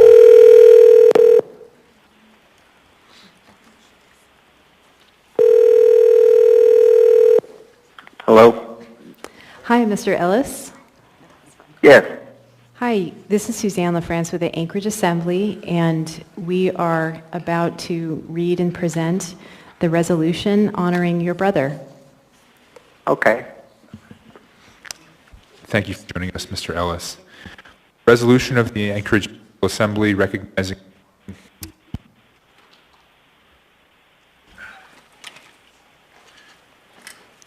Sorry, Mr. Ellis, we had a technical issue. A resolution of the Anchorage Municipal Assembly recognizing and honoring the late Alaska Senator Johnny Ellis for his service to the municipality of Anchorage in the state of Alaska.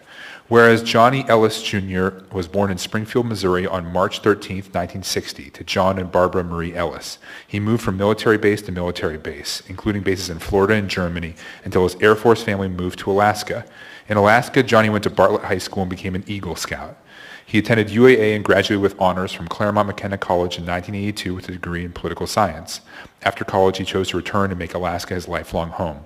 And whereas Johnny realized that as a young man working on Jimmy Carter's presidential campaign, that the best way to uplift his fellow citizens was to devote his time and energy to public service, finding an honorable mentor in the Alaska State Legislature with Representative Don Clarkson. And whereas at 26, Johnny began his service as an elected member of the Alaska State House from 1987 until 1993, and the Alaska State Senate from 1993 until 2017, representing many who could not afford a paid lobbyists to ask the government be responsive to their needs, fighting tirelessly for the underrepresented, those with developmental disabilities, and people without a unified voice. He was a fierce advocate for his constituents in Fairview, Mountain View, downtown, and later parts of Midtown.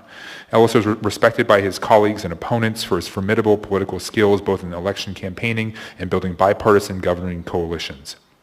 And whereas Johnny made healthcare policy and education among his highest priorities, supporting K-12 funding and providing his never-ending support to the University of Alaska through his support of nursing and teacher education programs, and his tenacity and leadership on funding capital projects, including the Health Sciences Building, the ConocoPhillips Integrated Sciences Building, and the Natural Sciences Building at UAA, and the engineering buildings at UAA and UAF. And whereas Johnny mentored many young people as staff, interns, and political activists because he believed in citizenship, and that Alaska and America had a bright future, while understanding they continue to be works in progress and that we need competent, committed, and caring citizens to work in public service.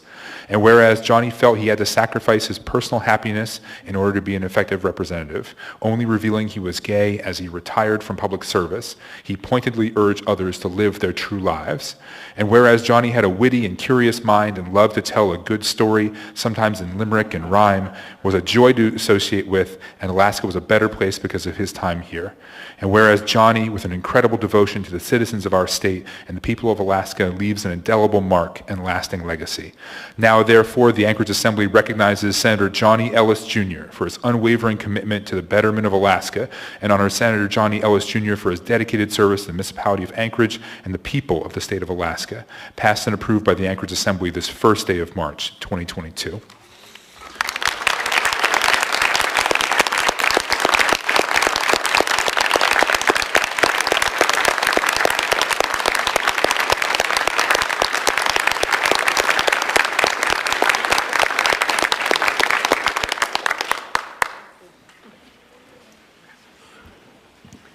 Welcome. My name's Deborah Benito. I just want to say thank you for this honor for Johnny. Many of us here were mentored by Johnny as political activists, as legislative policymakers many have gone on to do wonderful things and continue to do wonderful things for this city and our state and our country. A lot of you knew Johnny just as the political warrior because when he did anything, he did it all with a vengeance. He was a sharp study, a quick wit. He had laser focus. He was a formidable campaign opponent. But when it came time to do the people's business, Johnny was also a formidable policymaker. He reached across party lines. He built relationships because he knew he had to do what was right for all the citizens that he represented. He had high standards. As I said, he was an incredible mentor. If the legislature wasn't in Juneau and so many people weren't down there right now, this room would be packed with Johnny Ellis supporters and fans. As I said, once he was your mentor, he became your friend. He was the godfather of a couple of our children. And he was a loving human being, so caring, and he cared so much about Fairview and downtown and the community and the constituents he represented, and he devoted his life to breaking down the barriers to success for people, whether they were physical, whether they were access to health care, whether it was a barrier of an access to education. That was what Johnny focused on because he knew if you level the playing field for people, people can achieve their dreams. So I do want to say to all the scouts out there, back when Johnny and I were at Bartlett, he became an Eagle Scout, so that's where it all starts. So don't think you're done just because you're getting your Eagle Scout award. It's just the beginning. Thank you very much. Is Jeff on the line? He is on the line. Mr. Ellis? Yes. Would you like to go ahead and speak? No, I don't have anything to say. Thank you. I do have two members in the queue. We'll go first to Mr. Constant. Thank you. Fairview is a place that brings people together. because it's so divided by bad policy over so many generations. And so I'll keep my comments short, but to say I would not be here in this seat but for Senator Johnny Ellis Jr. Thank you, Johnny. Thank you, Mr. Constant. Mr. Rivera? Yeah, thank you, Madam Chair. I think for me, much like we've heard from many folks in the room, Senator Ellis was one of my first political mentors. He saw the potential in me and wanted to help it shine, and for that I'll be eternally grateful.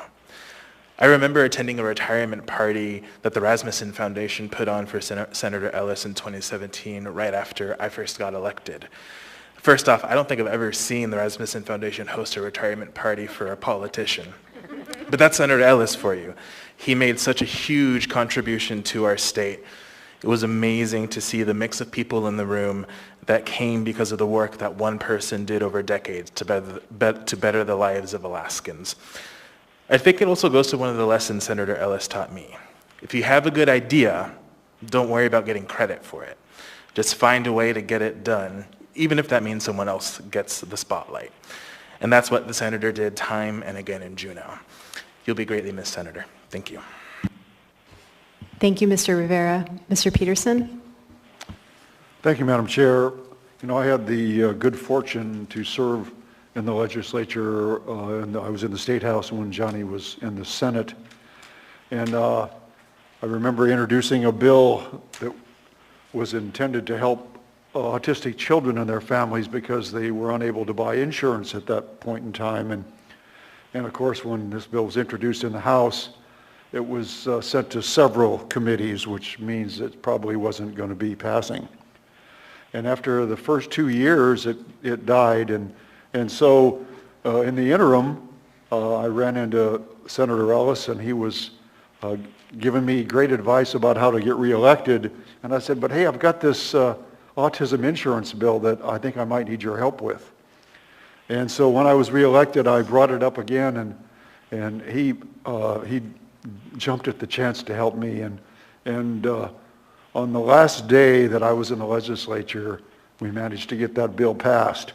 And for the last decade now, autistic children and their families have been able to buy insurance.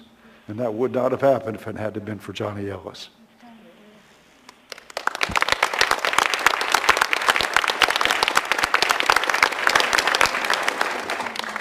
Thank you, Mr. Peterson, and thank you all for being here tonight to help recognize and honor Senator Ellis.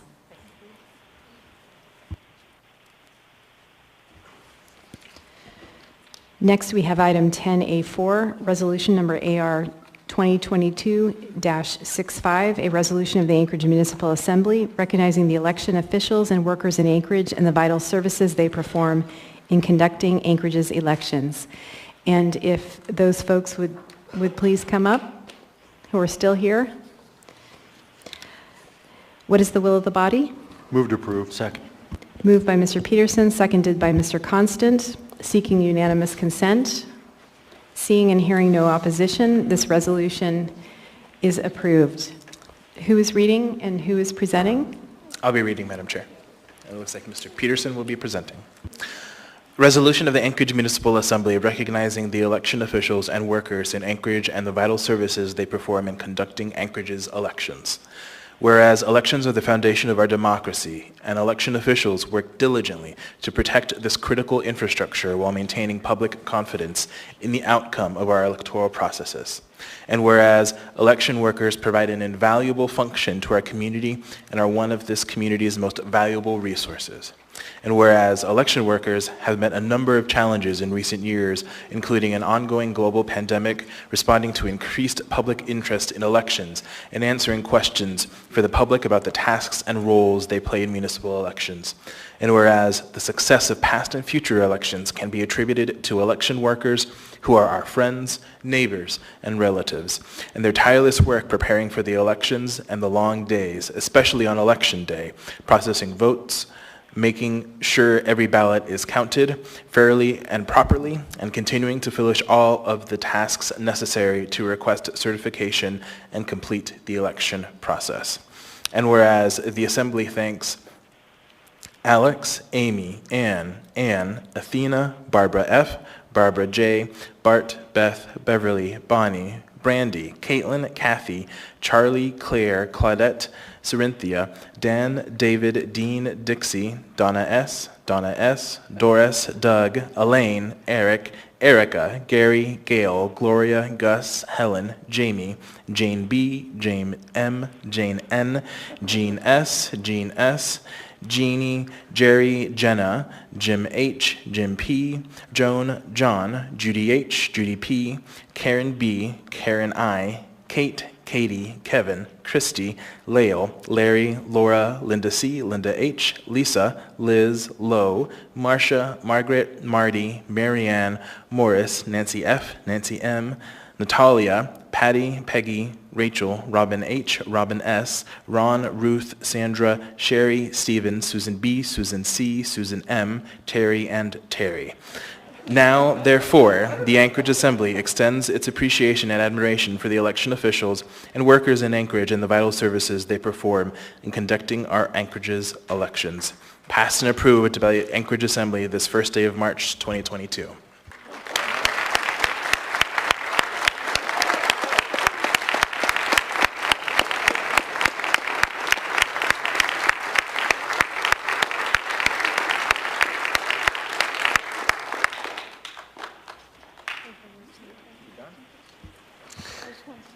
Thank you very Welcome. much.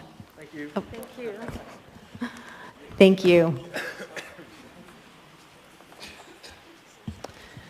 And nice job with the name list there, Mr. Rivera.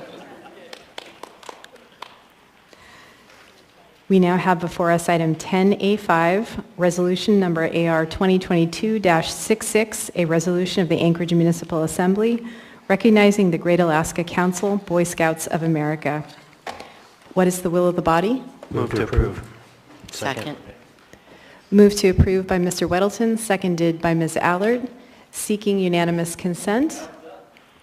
Seeing and hearing no opposition, this resolution is approved. And yes, would all the scouts, leaders, and any family members please come forward? The chair has recognized me as chair. Oh. Who is reading? Mr. Weddleton, you have the floor. This is a resolution of the Anchorage Municipal Assembly recognizing the Great Alaska Council Boy Scouts of America. Whereas the Great Alaska Council Boy Scouts of America serves as a youth development program for young men and women whose mission is to prepare young people to make ethical and moral decisions over their lifetimes by instilling in them the values of the Scout Oath and law. And whereas 31 young men and women achieved the rank of Eagle Scout in the Great Alaska Council, Boy Scouts of America within the municipality of Anchorage, and whereas these young men and women, through years of involvement, learned and developed outdoor leadership and personal skills through earning progressing ranks, STEM awards, outdoor awards, as well as participating in camping programs, service projects, and earning 21 merit badges focused on advanced skills from camping, cooking, physical fitness, citizenship, financial literacy, and environmental stewardship. And whereas 5,825 community service hours were completed through these individual Eagle Scout projects alone throughout the municipality of Anchorage. These projects are the culmination of years of dedicated experience of developing skills to lead other scouts, peers, and adult volunteers in fundraising and completing these projects that better their communities. And whereas, despite closures, delays, and other hindrances due to the COVID-19 pandemic, these scouts strive to serve, lead, and show exceptional character through difficulties associated with completing projects during a pandemic. And whereas these young men and women have shown skill and leadership to their troops, amongst their peers, and in their communities. And whereas their time in scouting and the journey taken to reach Eagle Scout has shaped these young people to become better prepared as citizens, employees, employers, parents, and community leaders. Now therefore, the Anchorage Assembly resolved that the Anchorage Assembly recognizes Eagle Scout Class of 2021 for their outstanding service to the municipality of Anchorage and its communities through their participation in the scouting program through the Great Alaska Council, Boy Scouts of America, and through their dedicated service throughout their Eagle Scout journey. This resolution shall be effective immediately upon passage and approval by the Assembly. Passed and approved by the Anchorage Assembly this first day of March 2022.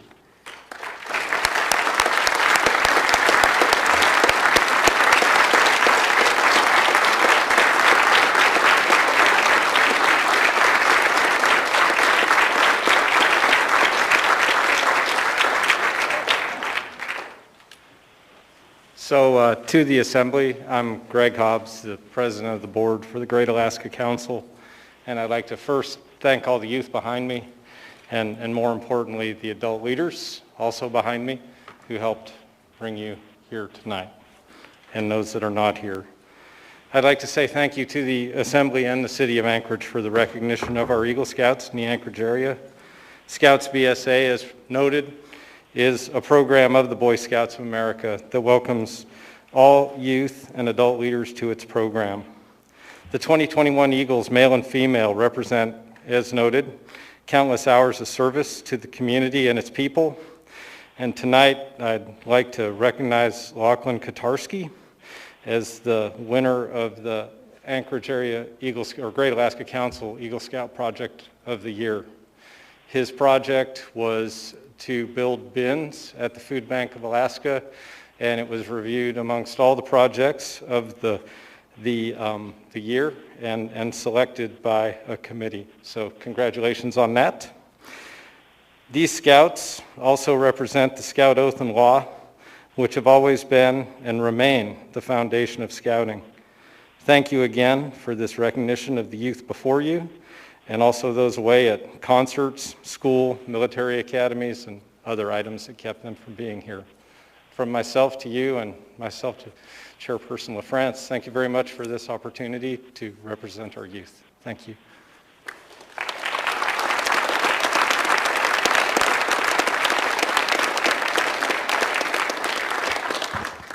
Thank you. Mr. Weddleton?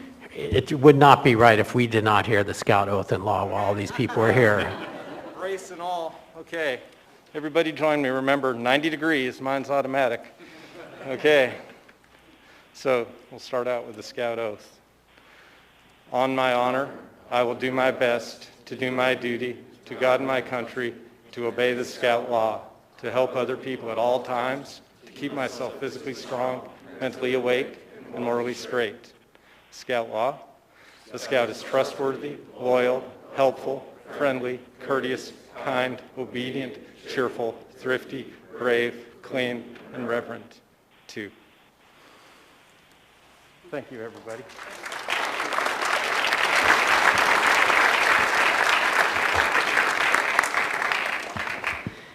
Thank you, Mr. Weddleton.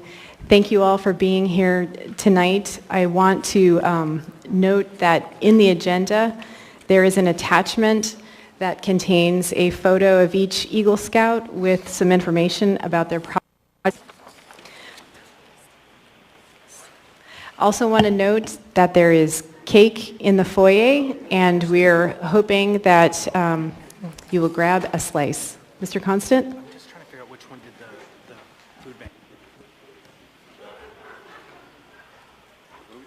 If it's not too late and you haven't already left, who did the food bank project?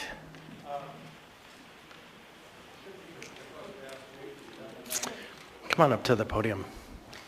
And while you're walking up too, I want to thank Chris Stoner for work in bringing this resolution forward, and I hope it's something that we do every year. Go ahead, Mr. Constant. What's your name? My name's Lachlan Kotarski. Could you tell us just a little bit about that project? Yeah, I built a metal food bin for the food bank, and basically what that allows for people to do is they can drop off their food at the food bank without having any food bank personnel at the food bank, so it can run on for all hours of the day. And it was very helpful during the pandemic, because then people could give food to the food bank without coming into contact with food bank personnel. Gotcha, thank you. So I'm going to put my sister on the spot. She's here tonight, and she is an executive for Feeding America, which is the national food bank organization, and so I'm hoping she'll have some cake with you and you guys can talk about your project so she can share it with all of the food banks of America. Thank you. Thank you.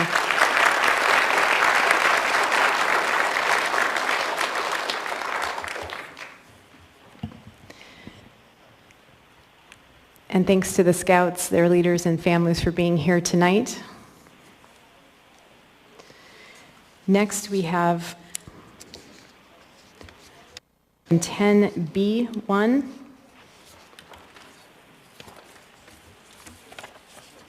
Resolution number AR 2022-69, a resolution of the Anchorage Assembly supporting Senate Bills 1, 2, 3, 4, 7, and 46 in Alaska's 32nd legislature, collectively known as TPIP, or Turning Pain into Progress.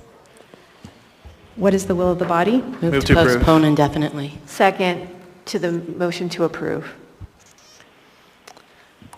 Okay, so there was a motion to approve made by Mr. Rivera, which was seconded by Ms. Zalatel.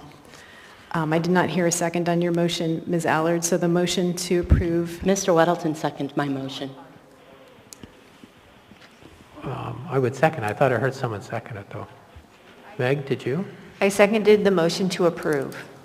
I have specifically two said what I motions, dueling seconded motions. because there were two motions right at the same time. That's fine, we can vote on that. So the motion to approve has been made by Mr. Rivera, seconded by Ms. Zalatel. Mr. Rivera, you made the motion. Do you want to speak to it?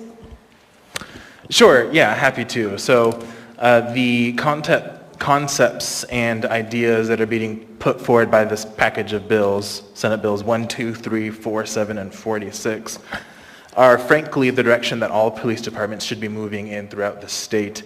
For the most part, based on my communications with the police chief, APD is already where TPIP wants the entire state to be. So looking forward to us approving this and hopefully pushing the legislature to consider these Senate bills. Thank you. Thank you, Mr. Rivera. Mr. Dunbar? Thank you, Madam Chair. I would like to make a motion, but I'd like to ask the clerk if it's proper. I would like to make a motion to postpone until a date of April 12th. Second.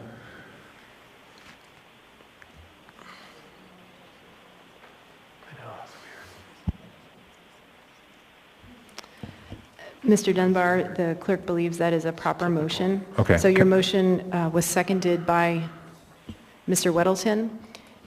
Mm-hmm. And would you repeat the date? I believe the meeting of April. Actually, does anyone know when the Public Safety Advisory Commission is meeting? How early in April? The first Wednesday? So, okay, so then let's do April 12th. So to postpone to the meeting of April 12th. Yes, and can I speak to that briefly? Go ahead, please. So this is the first time many of us are seeing this resolution, obviously, and haven't read in depth with these different bills. I would like to refer it to the Public Safety Advisory Commission and have them discuss it. And as Mr. Rivera said, that he's had these communications with the chief. I would love if the chief and the APDEA could be at the Public Safety Advisory Commission and they could discuss it and then bring us a recommendation on the 12th. So my hope is that we can postpone it till the 12th and then the Public Safety Advisory Commission can take a look at it. Thank you, Mr. Dunbar. Mr. Constant, on the motion to postpone? Yeah, thank you. I was in fact going to make a similar motion for kind of the same reasons. There's so much in a small amount of writing with that many bills that I can't imagine passing it without a briefing of some form, a thoughtful briefing. And so I think that the passage through, I don't know about, not passage, but the movement through the Public Safety Advisory Commission is a supremely good choice. And so I am supportive of the motion. Thank you, Mr. Constant. Ms. Allard? Thank you, Madam Chair. I might be incorrect here, but I was under the impression as the person who pulled it that I would have been able to speak on it first. But regardless, I'm going to go ahead and speak on why this does need to be postponed, and I would still wanted it to be postponed indefinitely. But this is not supported by the APD. The APD does not support the legislation as written. The primary concerns are they contain undefined terms, provide internally contradictory statements, and articulate new standards for police conduct that are in conflict with existing law. Further, they seek to impose requirements that are not required under current law and indeed have previously been rejected by courts as being required. I'd like the sponsors, if they would, Mr. Rivera, Ms. Alatel, and Mr. Perez-Verdia, to maybe speak a little bit more in depth on why they support this bill. And Madam Chair, I would like to read the bill, or excuse me, the AR out loud. Thank you, Ms. Allard. So I can continue. As a resolution of the Anchorage Assembly supporting Senate Bills 1, 2, 3, 4, 7, and 46, and the Alaska's 32nd Legislature, collectively known as TPIP, or Turning Pain into Progress.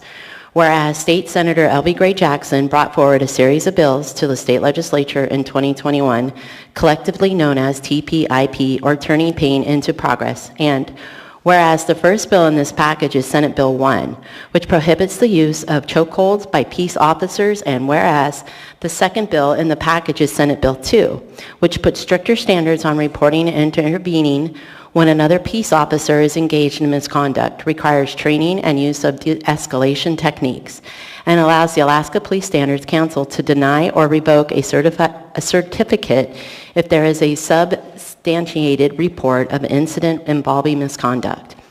And whereas the third bill in this package is Senate Bill 3, which requires peace officers to attempt to de-escalate a situation and use alternate, non-lethal methods of engagement before discharging a firearm, and requires a peace officer to provide an oral warning before discharging a firearm. And whereas the fourth bill in this package is Senate Bill 4, which clarifies the shooting at a moving vehicle is not justified unless the person operating the vehicle is in a manner that possesses an immediate threat or a serious risk to the life of an officer or another person. And whereas the fifth bill in this package is Senate Bill 7, which requires the Department of Public Safety to publish the department's current policies and procedures related to the conduct of peace officers employed and regulated by the department of their website. And whereas the final bill in this package is Senate Bill 46, which requires the Alaska Police Standards Council to keep a registry of officers who have had certificate denied or revoked, requires all municipal peace officers to meet the state police standards, requiring Department of Police Safety to submit a yearly use of force report to the Alaska Legislature, and requiring municipal peace officers to report uses of force to the Federal Bureau of Investigations. Whereas both the Anchorage Police Department and the Anchorage Police Department Employees Association, I'm not going to read that final part saying that they approve of this, but my concern, Madam Chair, is that we are telling experts in the field, police officers, of legislation they don't agree with, and we're moving forward at this as an assembly body. So I would just like to put that on record. Thank you, Madam Chair.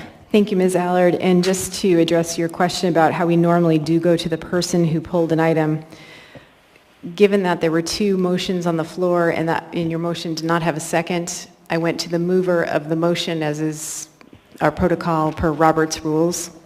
And then I just want to note too, the motion on the floor to postpone this to the meeting of April 12th, it would require a second motion to refer to committee, just to make that note. So I'll go continue through the queue. Mr. Rivera?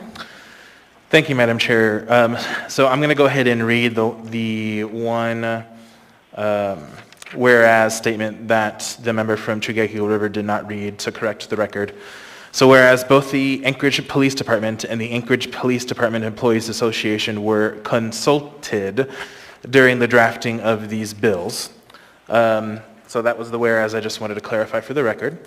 On the motion to postpone, I'm going to oppose this motion for the simple fact of what this collection of bills is called, turning pain into progress. That pain is something that has existed in our community and in our country for decades and frankly centuries. And so now we're being asked to wait yet again. So I will be voting no on the motion to postpone. Thanks. Thank you, Mr. Rivera. Mr. Perez-Verdia? Thank you, Madam Chair. I think we still missed one whereas. I'm not sure the last one was read, but I'm not going to read it. I think the public can find it online and read it. I guess I just want to say that my understanding, again, is that both APD and the union were consulted in this. It's also my understanding that absent the reporting requirements, this is already our policy. And so this does not differ really at all from how we already function as a police department. So I'm happy to vote for the extension. I think if folks want to have more time and discuss this more, I think it's fine. I think that we want to make sure that before we vote for it, we have the opportunity to have a conversation with the Anchorage Police Department and the union and ensure that all questions are answered. So I will be supporting the extension of time. Thank you. Thank you, Mr. Perez-Verdia. Mr. Constant? Thank you. I don't think that the second is properly noted. I think it's Ms. Zalatel up there. Would just say okay, it was Mr. Wilton. I don't think we need a formal referral to ask the item to go to the Public Safety Advisory Commission, and so let's just operate under the assumption that it is. I said the commission. No, it's the Public Safety Advisory Commission, our commission that's established with members of the public to have conversations about matters of public safety. Thank you, Mr. Constant. I'll continue through the queue and we can come back to that point perhaps depending on what the mover intends. Mr. Weddleton? Oh, thanks. We have a little bit of question here. Was APD consulted and are they good with this or not? So I wonder, is there anyone on the, I see no one here. Is there anyone online who could just, is it a problem to delay this to April 12th, I guess would be my question for them. Thanks. Through the chair, Mr. Weddleton, I'm not going to speak to the delay, but Deputy Chief, a case is on the bridge if you have questions for him. Thank you, Ms. Dombowski. Mr. Weddleton? So Deputy Chief Cases, is it okay if we delay this to April 12th? Do you see a problem with that? No, sir, I don't. It's nice and simple. Thank you. Thank you, Mr. Weddleton. Ms. Zalatel? Thank you, Madam Chair. I just want clarity if we're asking for the postponement to take it to the Public Safety Committee of the whole or the Public Safety Advisory Commission, because both have been mentioned throughout this, and I guess I would ask the mover of the motion for that clarity. Thank you. Thank you, Ms. Zalatel.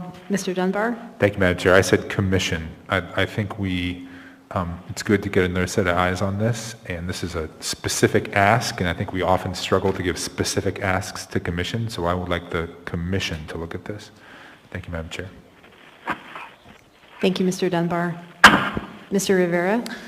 Thank you. I don't have any more comments because I've already spoken twice, but I do want to just note for the record that we do have a staff member from Senator Gray Jackson's office on the line who was able to speak to Mr. Weddleton's second question about whether APD was consulted or not. Thank you. Thank you, Mr. Rivera. Mr. Weddleton, did you want to hear from the staff member? Well, I think we'll hear lots on between now and April 12th, so I guess we don't need to dwell on it. We've got a big meeting here. Thank you, Mr. Weddleton.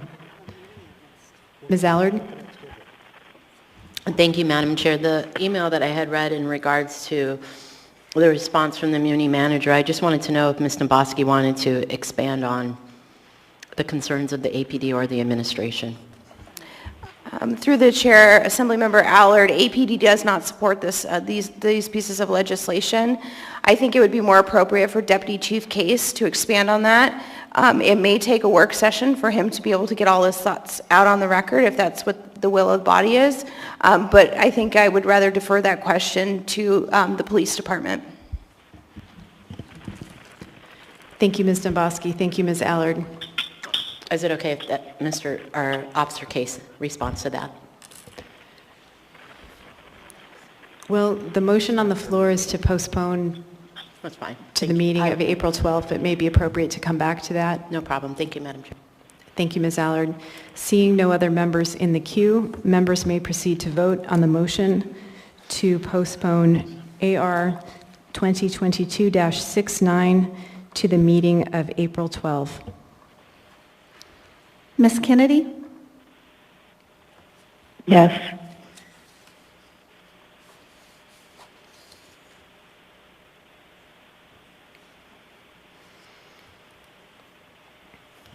The motion passes 9-2. This item will be back before us at the meeting of April 12. Next, we have item 10D1.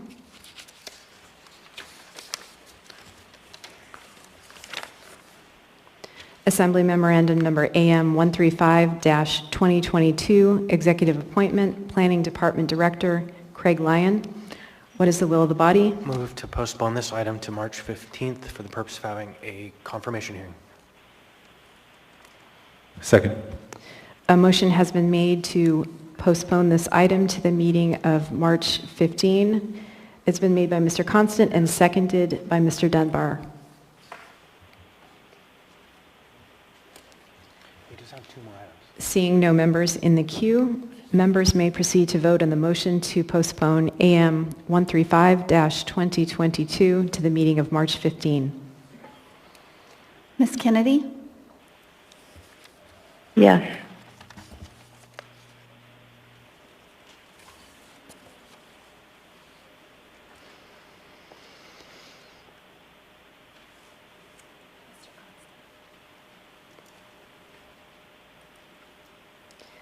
The motion to postpone passes 10-1. This item will be back before us at the meeting of March 15.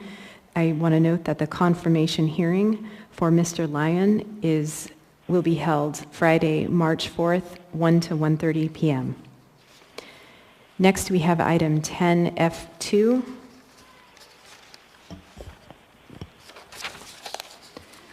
Information Memorandum Number AIM 35-2022, Investment Advisory Commission Resolution, RE recommended MOA trust payout rate to maintain long-term purchasing power. What is the will of the body?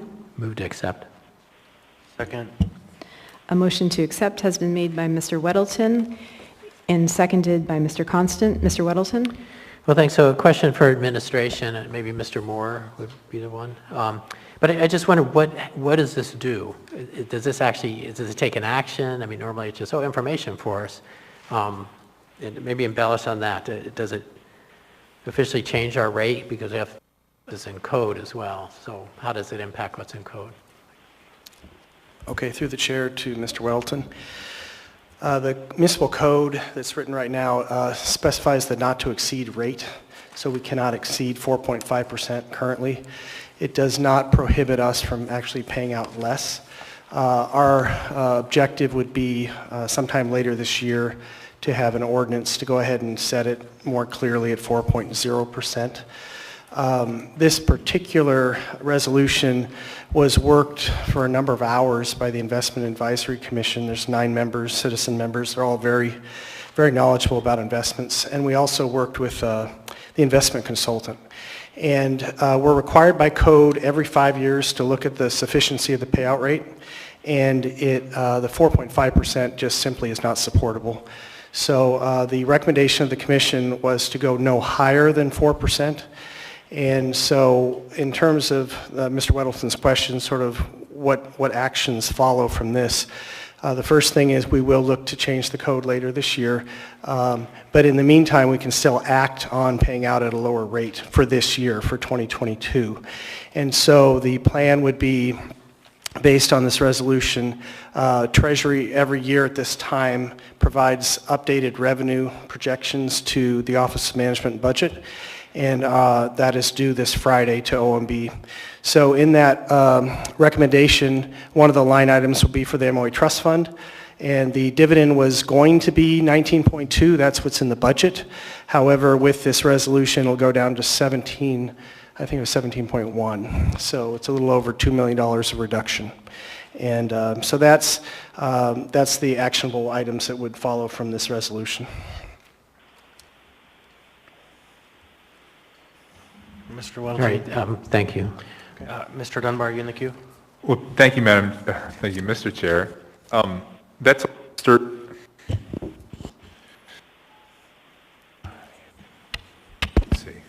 see if we go here. So I was going to ask Mr. Weddleton's question too about, usually when we just accept I thought this was just an information memorandum, and if that's the case, then us accepting it shouldn't lead to a change in policy. It should be an ordinance or a resolution. And the idea that after we do this, you're going to sort of unilaterally drop a piece of our approved budget from 19 million to 17 million, I can no longer support that if that's the case. Because we have to take that to Budget Committee. We have to really talk about that. We have to move it out towards first quarter budget revision because that blows a hole in our budget. And I'll say also, I find some of the language here a little bit strange. You talk about the real return, nominal minus inflation. But, you should always compare real dollars and nominal dollars.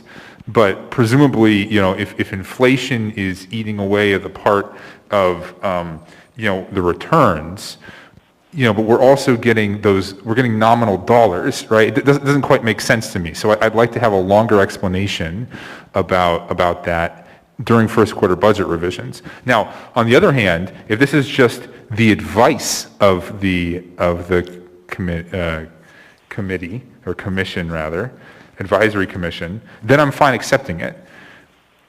So could you reiterate, if we accept this, are you going to change our budget by $2 million? Okay, through the chair to Mr. Dunbar. I'm the city treasurer, and I'm the actual named sole fiduciary for the trust. We're required under current code to look at the payout rate every 5 years. It has to be done by March 15th, and 2022 is a 5-year increment. So we're right on schedule with that. It is very clear to me, as the sole fiduciary, that the payout rate is too high. And for me to recommend to OMB we wait another year would be imprudent. So my recommendation to OMB will be to lower it to 4%. It will have an impact for that particular revenue line of about $2.1 million, somewhere in that range.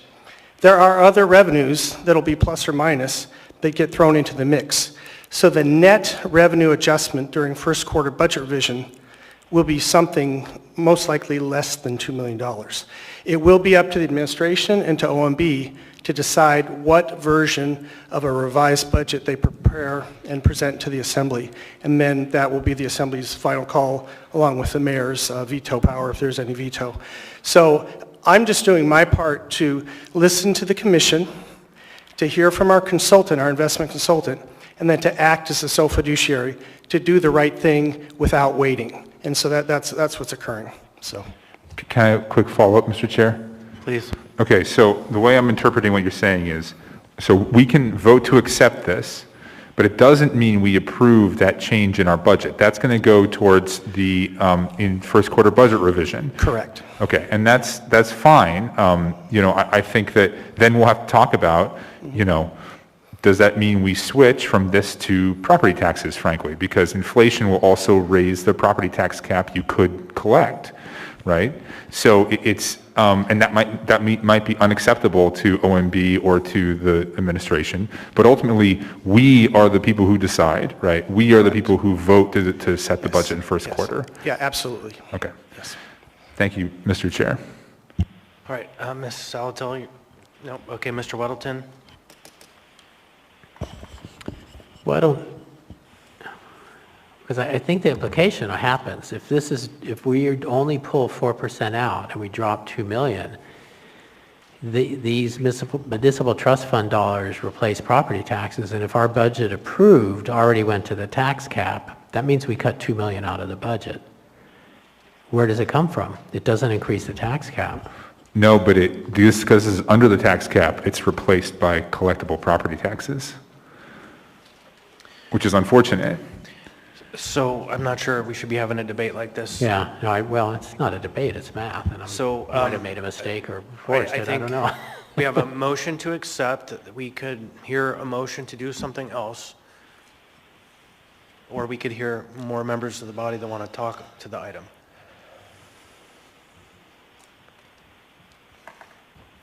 Mr. Gates is in the queue. You're recognized.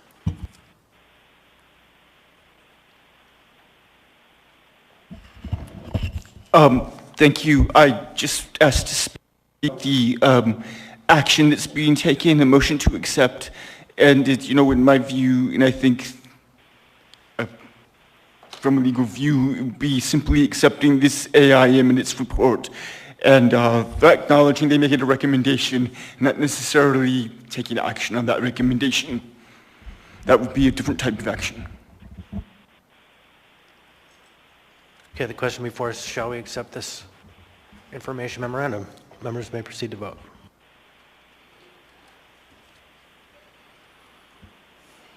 Ms. Kennedy?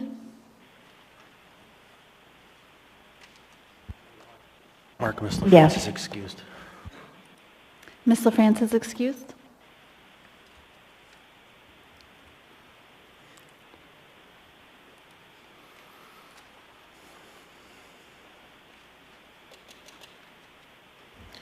That item passes 10-0.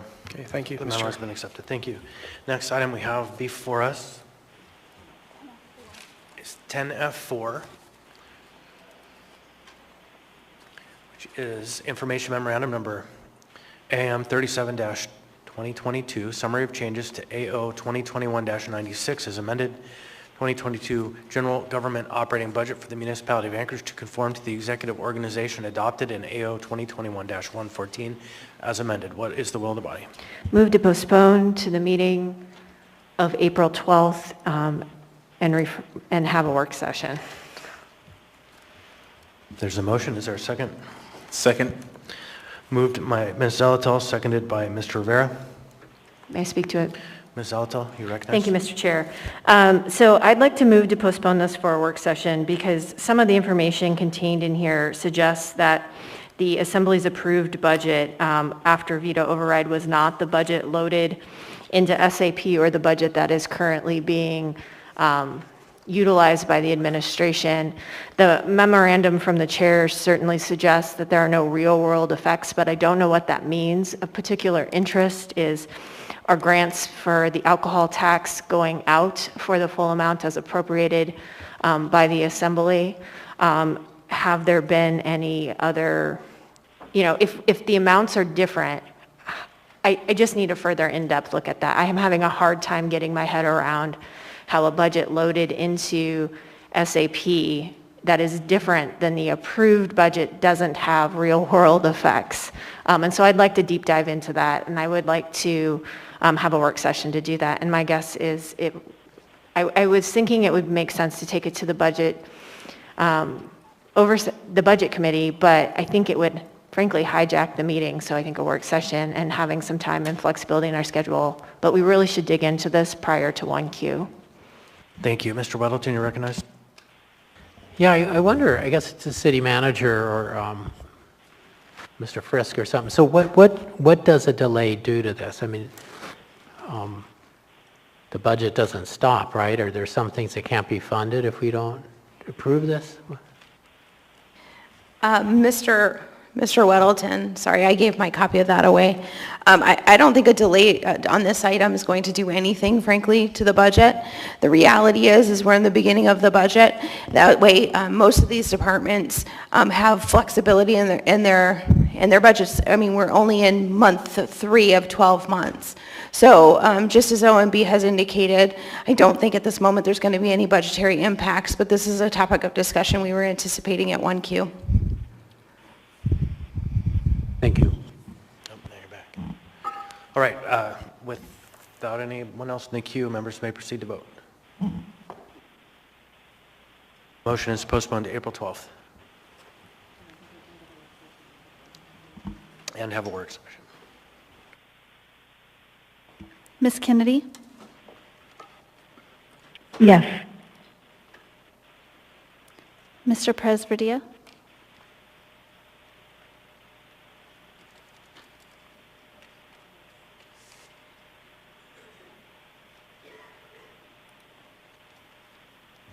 That item passes 11-0. And before we go to our regularly scheduled dinner break, Ms. Kennedy has asked for a moment. Ms. Kennedy, you're recognized. Thank you, Mr. Chair. I just wanted to move to change the order of the day before you take the break so that we would give people a kind of a heads up on it. But I would like to change the order of the day to move item 14I before item 14A. Second. Okay, there's a motion and a second, moved by Ms. Kennedy, seconded by Ms. Allard. Ms. Kennedy, you want to speak to your motion? Thank you, Mr. Chair. I just wanted to move that item up because I think that is an important item to hear the public testimony on tonight.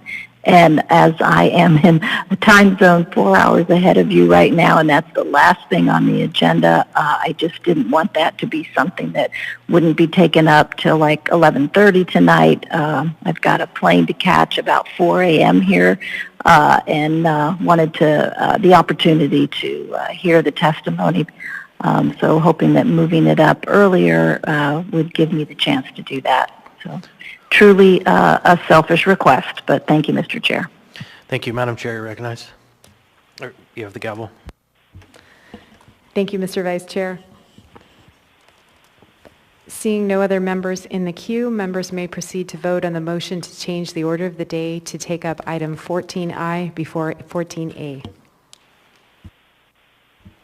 Ms. Kennedy? Yes.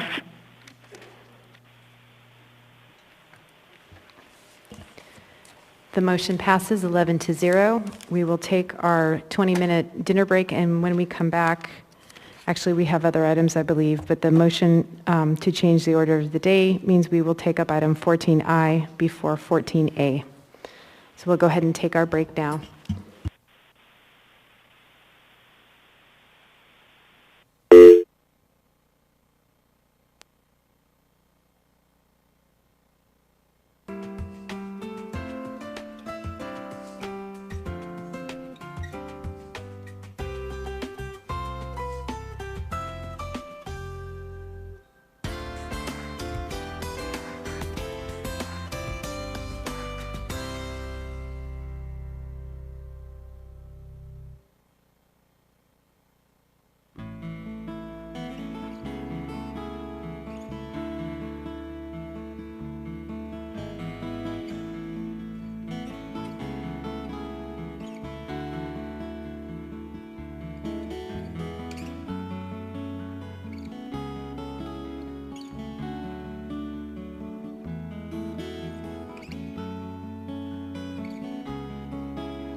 started. If Assembly members would please take their seats.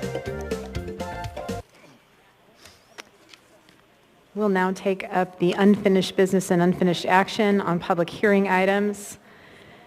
We now have before us item 11A, Information Memorandum Number AIM 23-2022, Affirmative Action Plan 2021, Human Resources Department.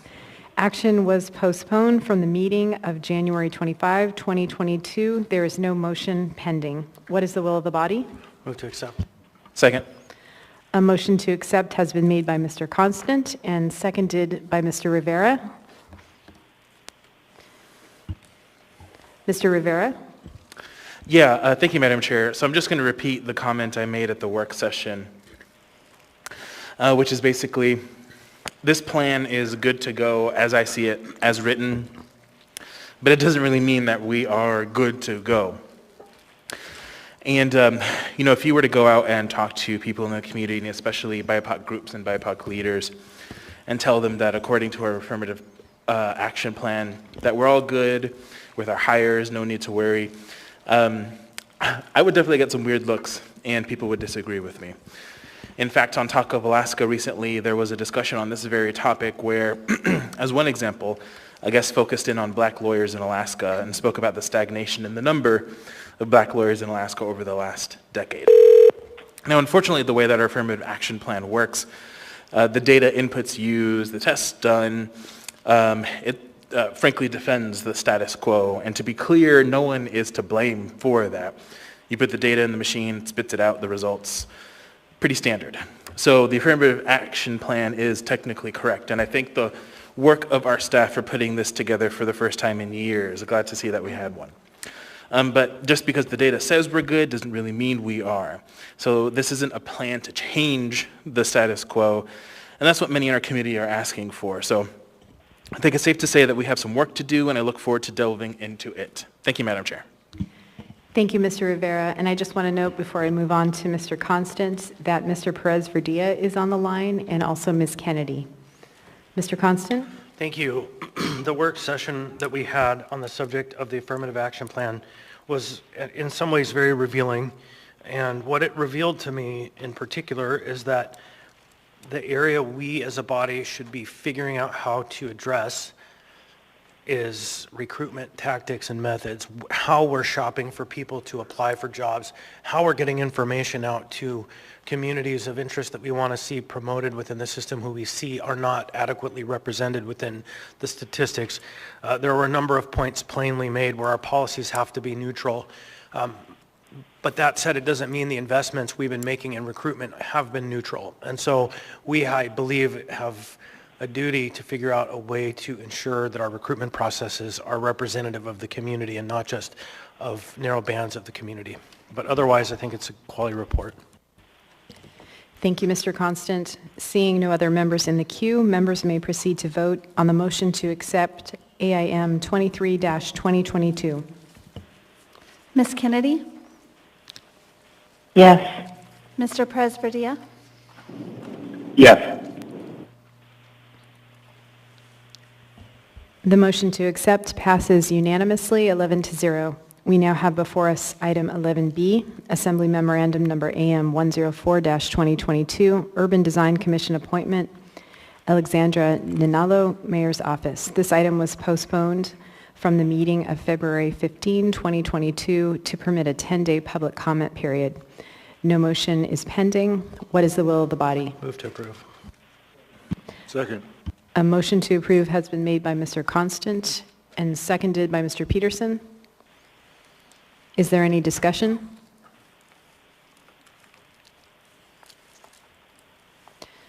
Seeing no members in the queue, members may proceed to vote on the motion to approve AM 104-2022.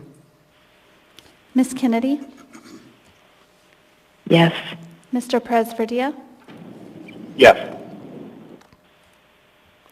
Item 11B passes 11-0. We'll now take up continued public hearings. We now have before us item 13A, ordinance number AO 2021-71S, an ordinance of the Anchorage Municipal Assembly amending Anchorage Municipal Code section 21.08.050G to allow rolled curbs on residential minor streets. There was a motion to reopen the public hearing at the meeting of February 15, 2022, and this public hearing is continued from that meeting. Public testimony on this item is now open. Are there any members of the public who wish to speak?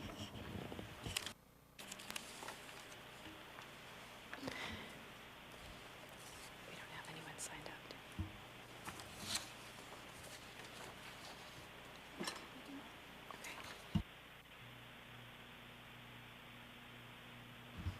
Seeing and hearing no one, public testimony on this item is now closed. What is the will of the body? Madam Chair, I'd like to move to reopen the public hearing and to continue it to March 15. A motion has been made by Mr. Weddleton to reopen the public hearing to continue it to the meeting of March 15. Is there a second? I second it with the question of why. Well, Ms. Ellard had seconded. Mr. Weddleton? Yeah, thank you. So, we heard at the previous public hearing that the, S version did not address the issues of ongoing variances, and the builders would likely just continue to go get variances. So it didn't really get us anywhere. So we continued the public hearing with the hope that we would have an S1 version ready, and that is not quite ready. So I expect to have one ready in a matter of days. So I will add this to the Community and Economic Development Committee meeting on March 10, and then and we'll have it ready for the following meeting on the 15th.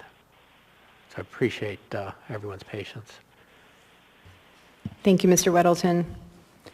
Seeing no other members in the queue, members may proceed to vote on the motion to reopen the public hearing for AO 2021-71S for the meeting of March 15.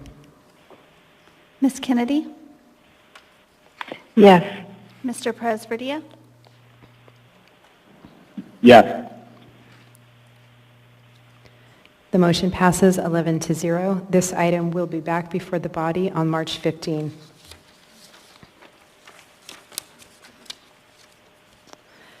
Because we changed the order of the day before the break, we will now go to item 14I.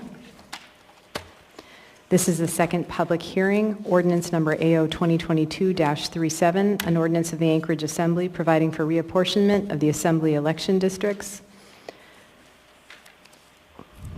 Public testimony on this item is now open. Are there any members of the public who wish to speak? And please come forward, state your name for the record, your community council, the area of the muni in which you live, or the area of the muni in which you live. Welcome.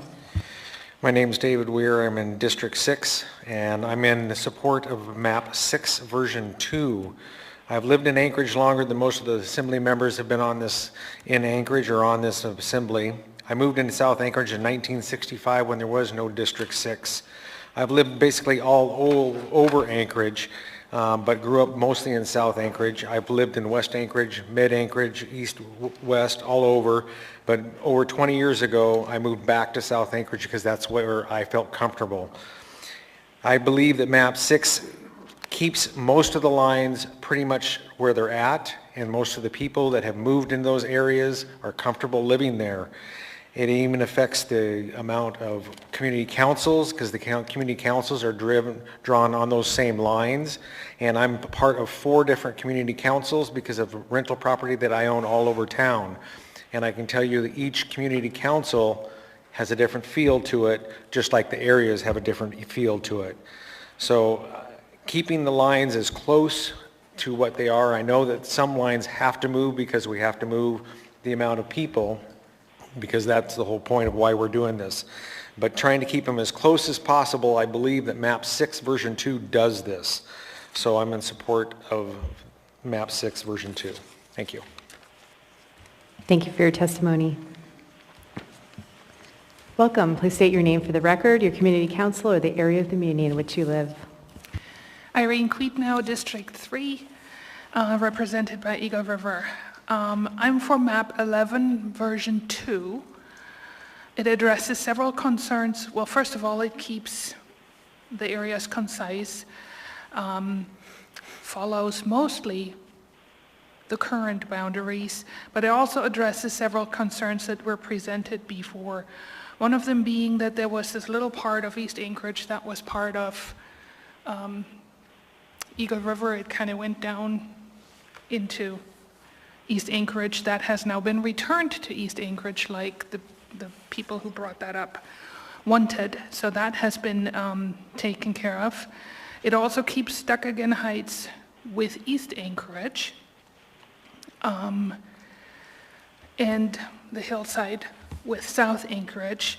Some of the maps had the Anchorage hillside in with Eagle River, citing that and the argument for that was that Eagle River and the hillside are very similar in socioeconomics, gravel roads, big lots, etc. That, at least from what I understand, was the main argument. Besides the fact, like many people have testified, that you have to drive through all of town to get from hillside to Eagle River. I don't think that the argument that it socioeconomically fits is really as important as that it is a concise community. And the reason being, District 3 is very diverse when it comes to socioeconomics. We have $1 million homes. I rent, for $1,100, and we have everything in between. And to me, first of all, it makes for a better community because you don't have all the rich people over here and all the poor people over here, so to speak. But it also makes for a better assembly person, in my opinion, because the assembly person that's representing that district, in this case, Ms. Quinn Davidson and Mr. Perez-Radia, they have to deal with all the issues from the whole spectrum, which to me makes them a better assembly person because they can't just say, oh, this is the only thing that I need to worry about. And like I said, it makes for a wonderful community, in my opinion. And the other thing is we also have gravel roads. We have some people that are on wells. Of course, mostly it's paved, but there are gravel roads. And so this whole argument that the hillside needs to go with Eagle River just doesn't jive with me, because like I said, it's physically removed. And just because they have the same, like the problem with the gravel roads and stuff, that to me is not a very important argument. Anyway, so I am for map 11 version 2, and if for some reason that does not get adopted or you choose something else, my second choice would be map 6 version 2, I believe. Thank you. Thank you for your testimony.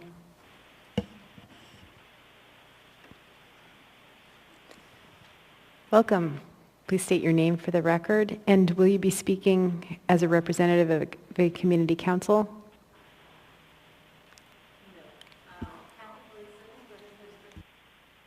Would you turn on the mic, please, Ms. Gleason? There. Kathy Gleason. I'm Vice President of Turnagain Community Council. Live in District 3, and our president, Anna Brawley, is, I think, scheduled to call in and provide comments on this as well. I did watch the YouTube version of your public hearing on this, the first public hearing, and I have to say that assembly members are getting to know me way too well over time, because there was a certain assembly member, I think it was you, Mr. Dunbar, that kind of called me out because you were absolutely right. I would have loved to have had 8 minutes all that time that I was president. Now I've been delegated just 3 minutes, so you know how this is going to turn out. But actually my testimony is very brief. I'm relying on Anna Brawley to kind of fill all of you in. The board met our council board met last week. We have a proposed resolution that will go on our March 3rd, this Thursday's council meeting to support map 11 version 2, I believe. However, that version does exclude part of the northeast part of Turnagain outside of District 3. And now the entire community council boundaries of Turnagain are within District 3. And we really feel as a board, and we're hoping the entire council that attends our meeting on Thursday, that we would like our community council to stay within one district. We feel like that is a cohesive way to deal with things. And the amenities that, or features in the area that's carved out and now has being proposed to be District 1 is kind of really key to a lot of the Turnagain things that our council has dealt with over time.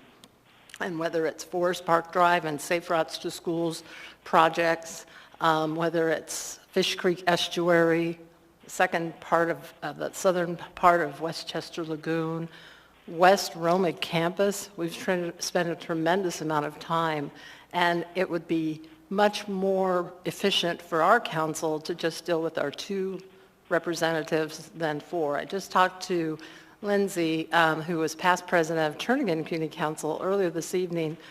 In a different context, she was saying, yeah, she's just hoping that Spenard doesn't get divided up into 3, because right now it's 2 different districts, and she said it can get complicated, and it's not very efficient for Spenard to just deal with 2. And so Turnagain Community Council Board definitely supports map 11. Is it V2? And, but as amended, so that all of Turnagain remains within one district, and that would be District 3. So thank you very much. Thank you for your testimony.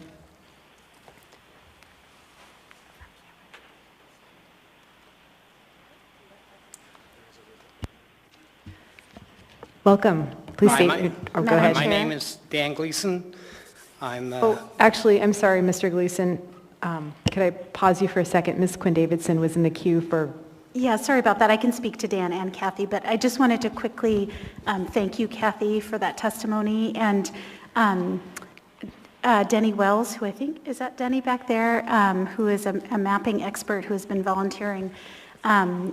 And Cameron and I talked recently about how we could maybe put together an amendment to do what you mentioned.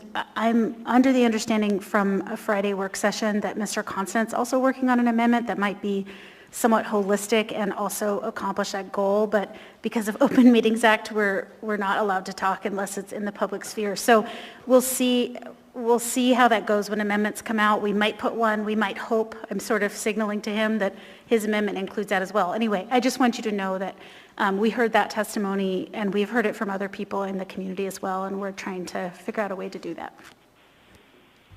Thank you, Ms. Quinn Davidson. And I just want to ask folks too, if they could speak into the mic. I've got a report from someone online that the sound is low and that there's lots of static and it's hard to hear. Sorry. Oh. Can you hear me?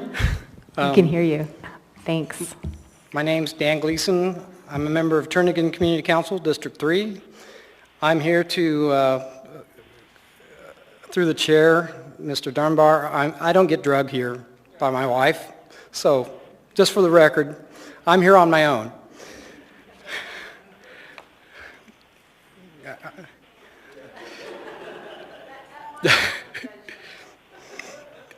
I'm here to speak about 22-37-S1 version, which is map 11 version 2. And I also want to say I support this map with the amendment to put Forest Park Drive, Hillcrest Drive, and that subdivision in West High and Romig back into the Turnagain Community Council area, so that we could have two assembly persons for our community council.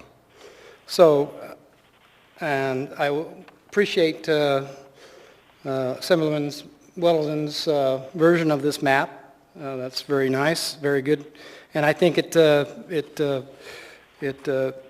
overall it does a good job of representing the municipality of Anchorage. Thank you. Thank you for your testimony. We'll go next to the phone. Mr. Turner, could we get Ms. Brawley on, please?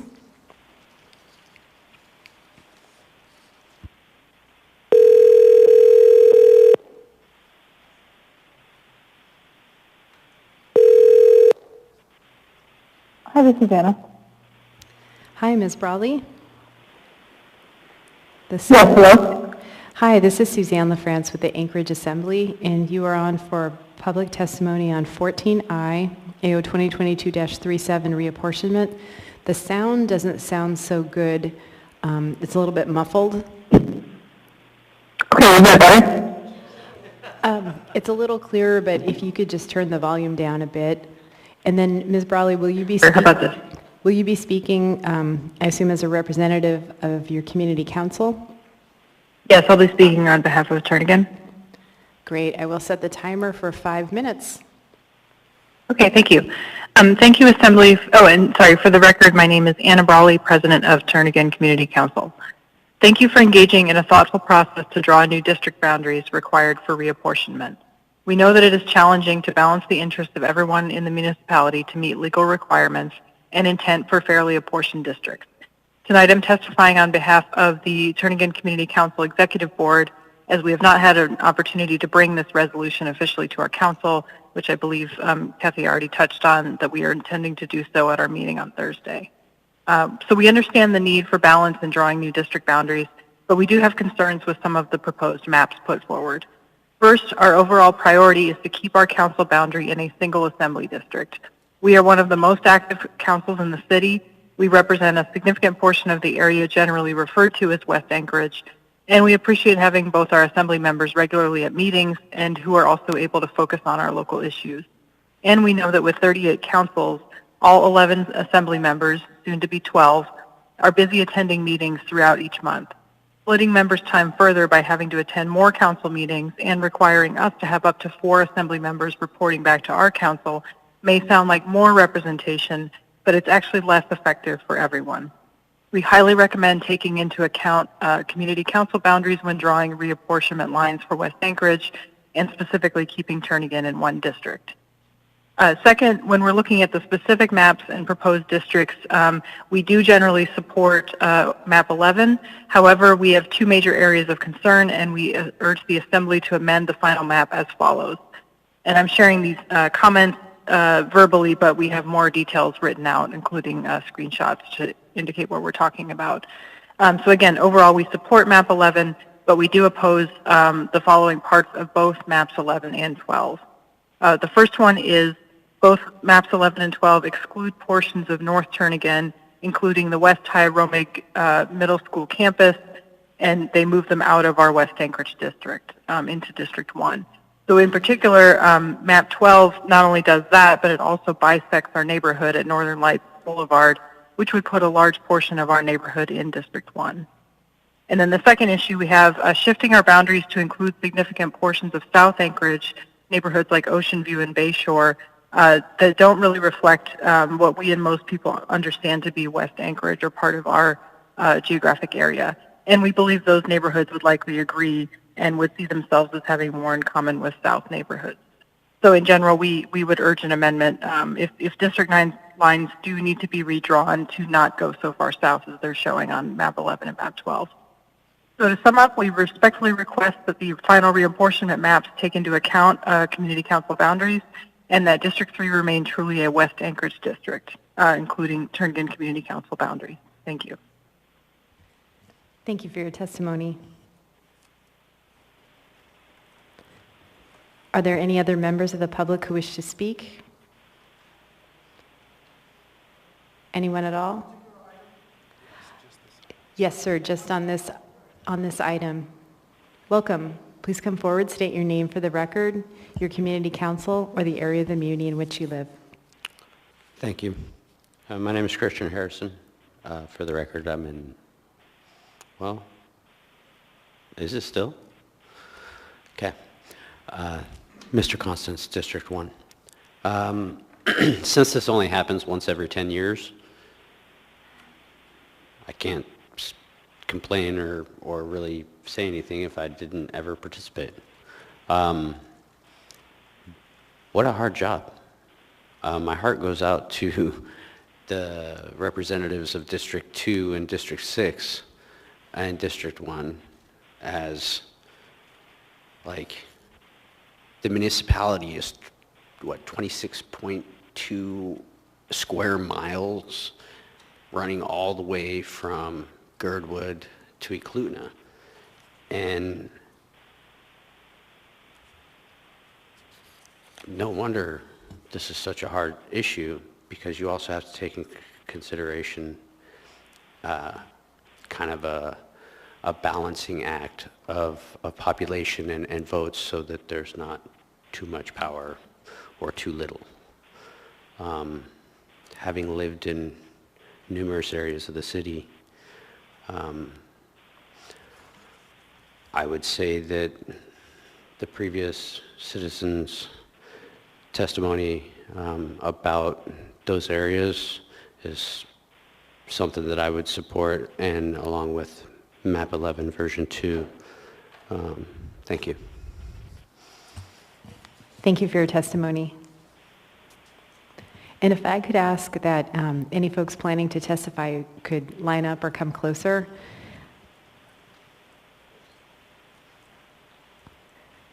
Welcome. Please state your name for the record, your community council, or the area of the muni in which you live. Okay. Hi, my name is Robert Hakama. I am from Midtown District 4, part of the University Area Community Council. I'm here representing myself. I also drew map 7, which pairs Eagle River with the hillside, so I realize I'm kind of in the lion's den right now. I know this map isn't going, I know that map isn't going to pass. I know that Eagle River is not going to end up being paired with hillside. But I want to speak on the record in front of our assembly and its members about the inherently unfair alternative that we are essentially being forced to accept as a result of our refusal to consider anyone else to be paired with Eagle River's current District 2. Eagle River and the surrounding areas north of the Bowl do not have enough population for a complete district. We all know this. For 30 years, the sacrificial lamb has always been Muldoon. For 30 years, areas that are extremely diverse identify on the lower end of the spectrum of the socioeconomic ladder. Folks that have extremely little to do with Eagle River and its surrounding areas north of the Bowl constantly get thrown into a district who don't represent its interests whatsoever. You can see that by the turnout in the North Muldoon precinct. Every single assembly election cycle, it's roughly 12%. It's extremely sad. This is structurally unfair. But somebody has to go. Somebody from the Bowl has to be taken into Eagle River's district. Assemblywoman Jamie Allard has made extremely clear on the record in this room that nobody from Anchorage wants to be with Eagle River, and nobody from Eagle River wants to be with Anchorage. We all know that. 3/4 of the map reflect that, leaving the current District 2 underpopulated by around 1,400 people. This blatantly violates the principle of one person, one vote. It gives District 2 a structural advantage in elections by allowing less people to become a part of it while allowing it to vote in the same sequence of 6 districts voting in every single assembly election. We're essentially rolling over the principles of one person, one vote to allow Eagle River to have its way for its 4th decade in a row. Nothing against the district, the people of Eagle River, or the reapportionment process that is forcing us to make this choice. This is just simply the math of reapportionment.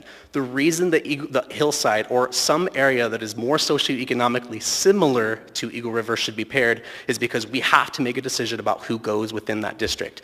Principally, it should not be the residents of Muldoon who constantly get thrown into the pile. The only other contiguous options are some area of downtown, most likely Government Hill, also off the table, or Hillside or Girdwood. So we have to make a decision, and it is going to be a difficult one, and I would urge the body not to make the decision that is the most convenient, but the one that is the most fair, the one that is the most just, the one that rectifies the inequalities and the structural deficiency of the current assembly map that has been in place for 10 years and disenfranchising the residents of Muldoon for 10 years. So I implore the body and the public to consider a map, not that keeps communities intact in a way that everyone would like, because we can't all have what we want, but to make a decision that is best for the city, not just their individual particular district. Thank you. Thank you for your testimony. And I do need to ask folks to please refrain from clapping. Are there any other members of the public who wish to speak? Please come forward.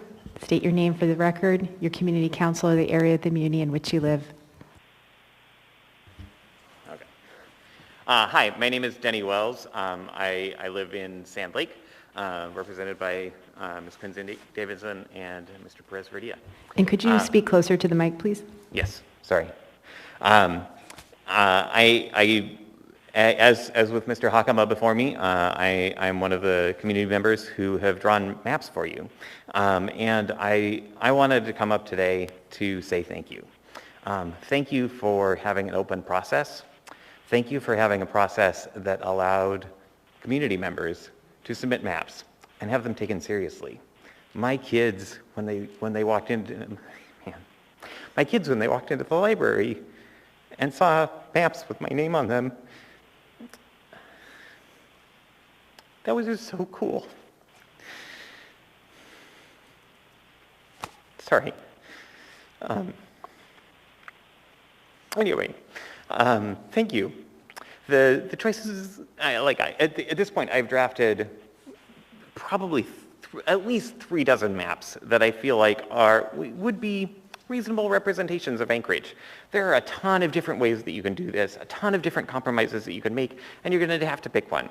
And I feel like you have weeded out the ones that are generally problematic, and I appreciate that.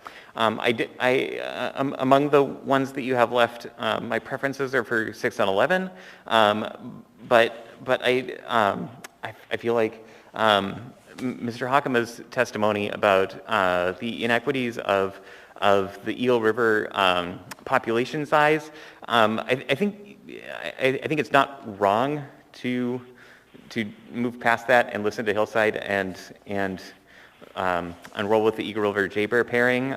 All of my maps have done that, but I think you should do it with an open eye, with clear eyes that say that's a 3.6% deviation that is baked into the map from making that choice. And that's a deviation that is specifically advantageous to Eagle River. I think that's the extent of what I have to say. Just thank you for having an open process, and I very much appreciate it. Thank you for your testimony, and hold on, please.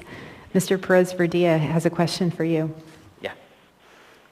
Yeah, it's mainly just a comment. I really want to thank Mr. Hakama and Denny for all of your work. It's so amazing that you've spent so much of your own time volunteering to help in this process. So I just want to give a big thanks to both of you for all of your work, and it's much appreciated. Thank you. Thank you, Mr. Perez-Verdia. Mr. Weddleton? I guess more of the same. Your kids may have thought it was cool, but we think it's very cool that you had a map with your name on it too, as well as Mr. Hakama and the other citizens who did it. It's really spectacular to have citizens step up and do it. Thanks. Thank you, Mr. Weddleton. Thank you. Thank you for your testimony and for all your work in the process.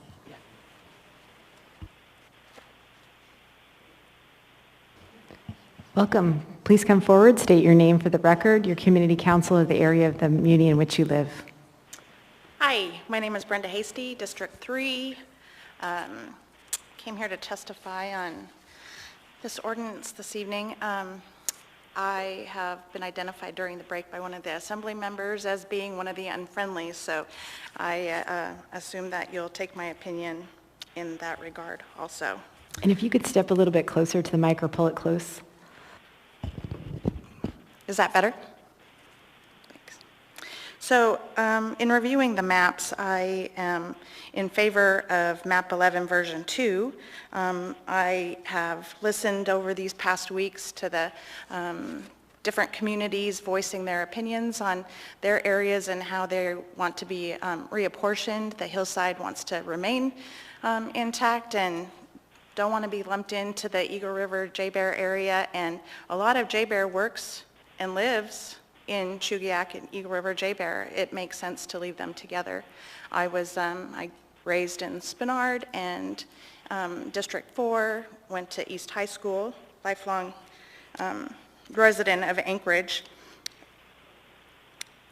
My second choice for the maps is map 6 version 2, and I'm most strongly opposed to map 7. So thank you for the opportunity. Thanks for listening. Thank you for your testimony.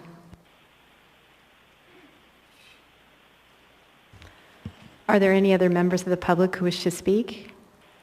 Anyone at all? Seeing and hearing no one, public testimony in this item is now closed. Mr. Constant? Thank you, Madam Chair. I move to approve AO 2022-37S1, which is Weddleton Wells Map 11 V2. Second. And then I would move to... And that was moved by Mr. Constant, seconded by Mr. Rivera. Move to reopen the public hearing for a third public hearing on March 15th. Second. Which one did you do? Wait, we had to vote, didn't we? No, we moved to approve. We have to vote on this. It's the S1. Okay, so did you get that? It's S1, map 11 V2.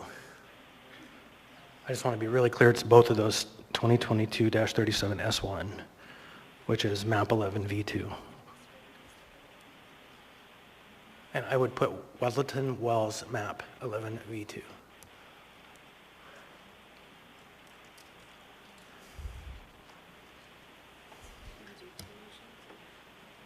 This is the first motion, it's a motion to approve, and then the second motion we vote on. Moving to reopen the public hearing and set it for March 15th, or no.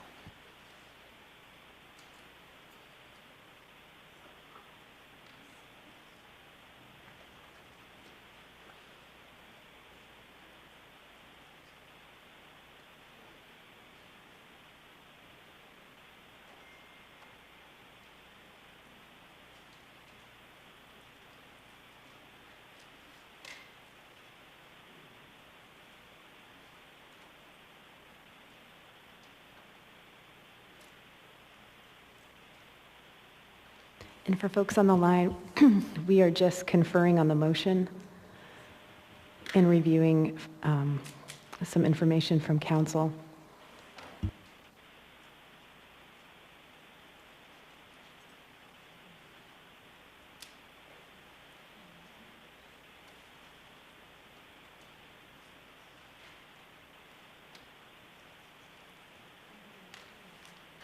Go ahead, Mr. Constant.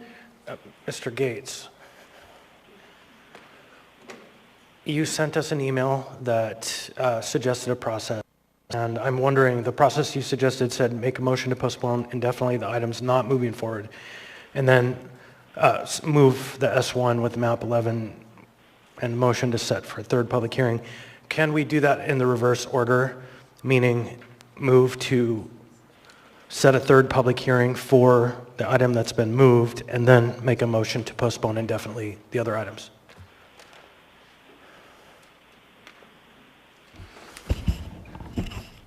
Not exactly quite what I meant. The way you stated it, we don't usually have a motion to approve before the public hearing is closed, and we're setting the third public hearing.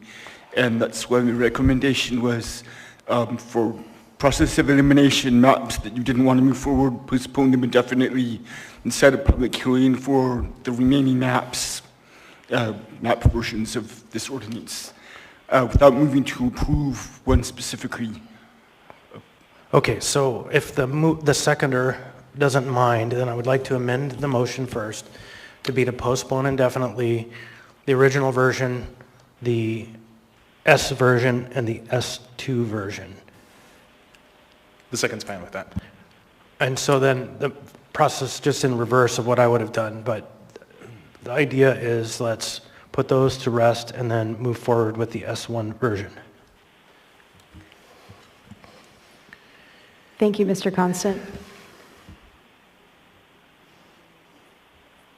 Mr. Weddleton, thank you. Mr. Weddleton?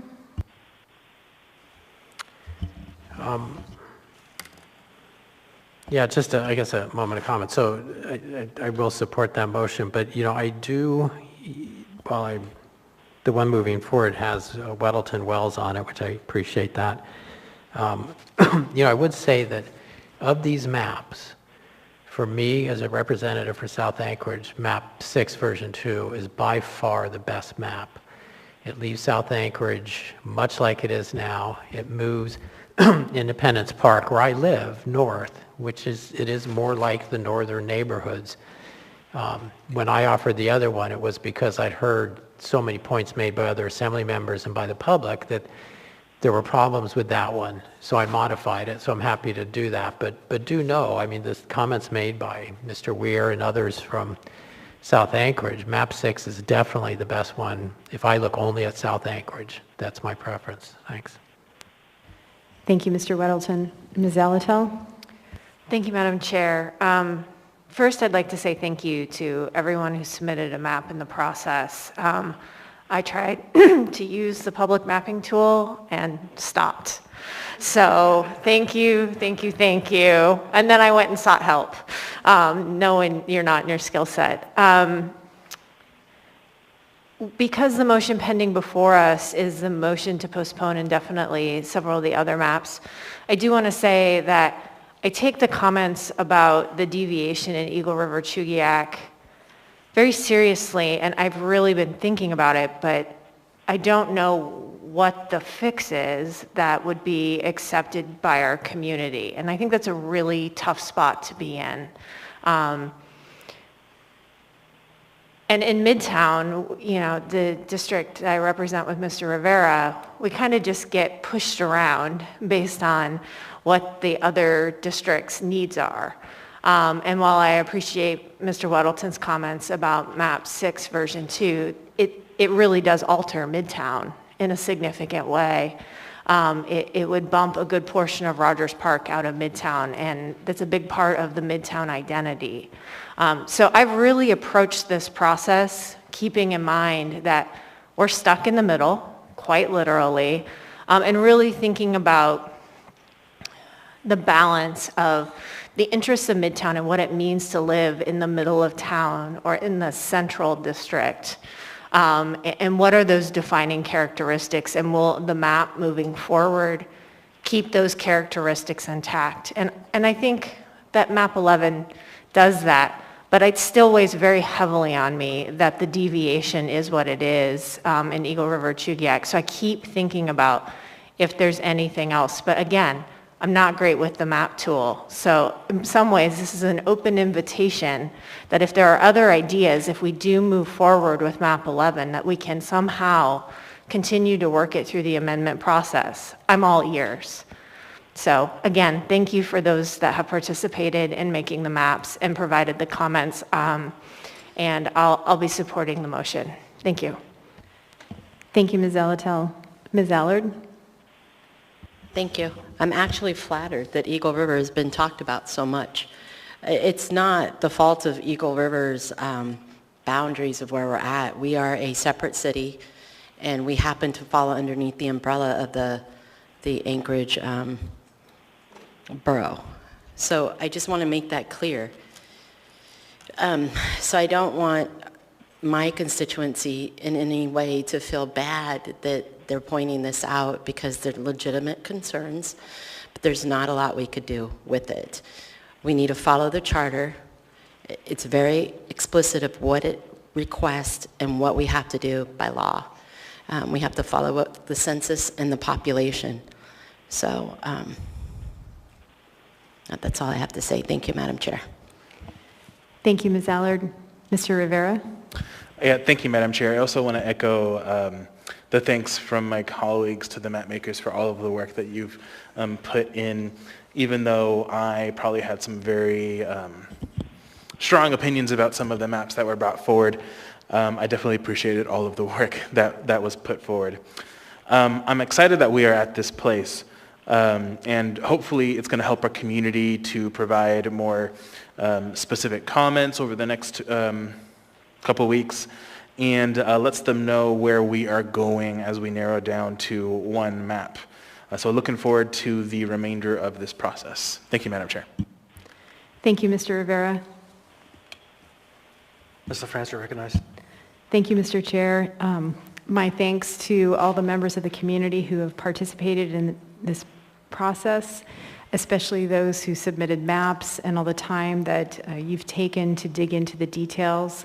And I do want to give a shout out to constituents in District 6 who have been highly involved in the process. I recognize that These are difficult questions, as Mr. Hakama stated, in terms of coming up with a map that is fair and also reflects something that most everyone in the community is happy with.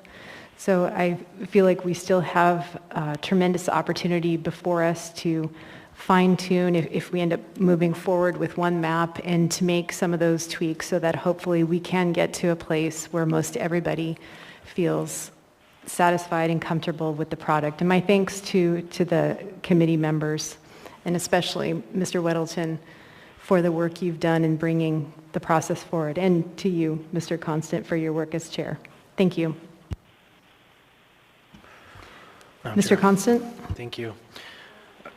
If we were to closely follow the law and charter, we would have picked map 8.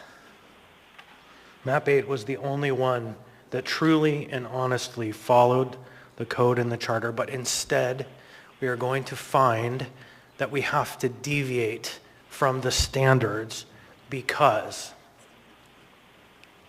a number of reasons.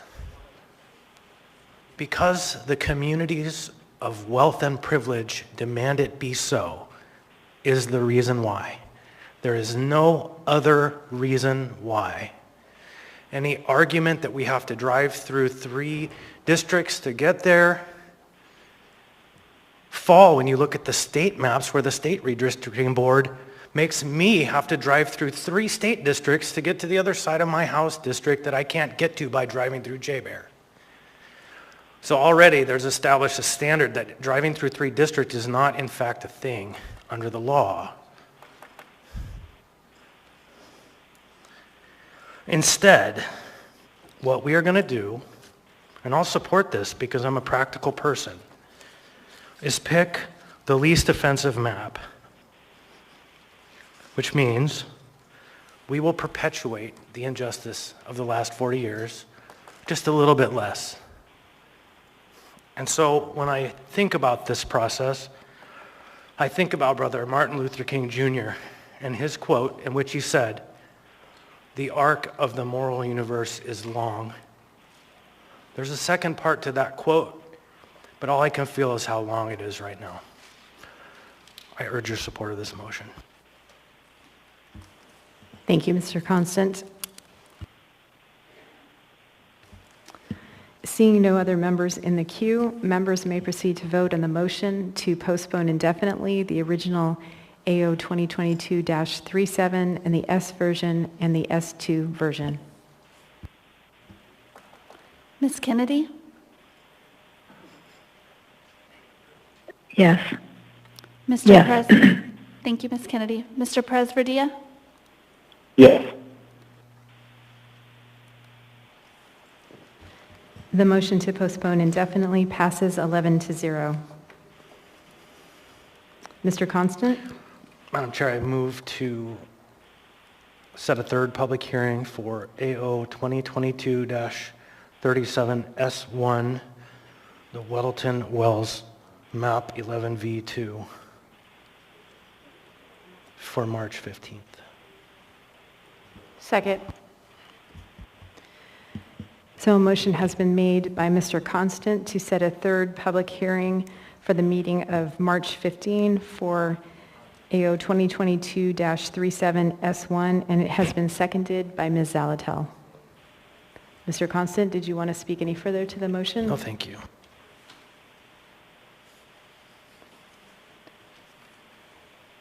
Seeing no members in the queue, are you ready? Members may proceed to vote on the motion to set a third public hearing for AO 2022-37S2 for the meeting of March 15. Ms. Kennedy? Could you restate the question? I thought we were voting on, it's actually the S1 map. Thank you. Is it? Oh. Thank you, Ms. Kennedy. I appreciate you making that correction. Yes, you're absolutely correct. We are voting to set a third public hearing on March 15 for AO 2022-37S1. That's correct, right? Thank you, Madam Chair, and my vote is yes. And just for further clarification, that is map 11, version 2, Weddleton Wells.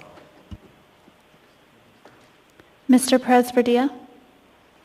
Yes.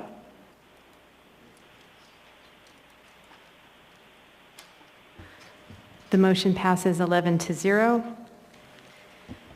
AO 2022-37S1 will be back before the body as a public hearing item on March 15.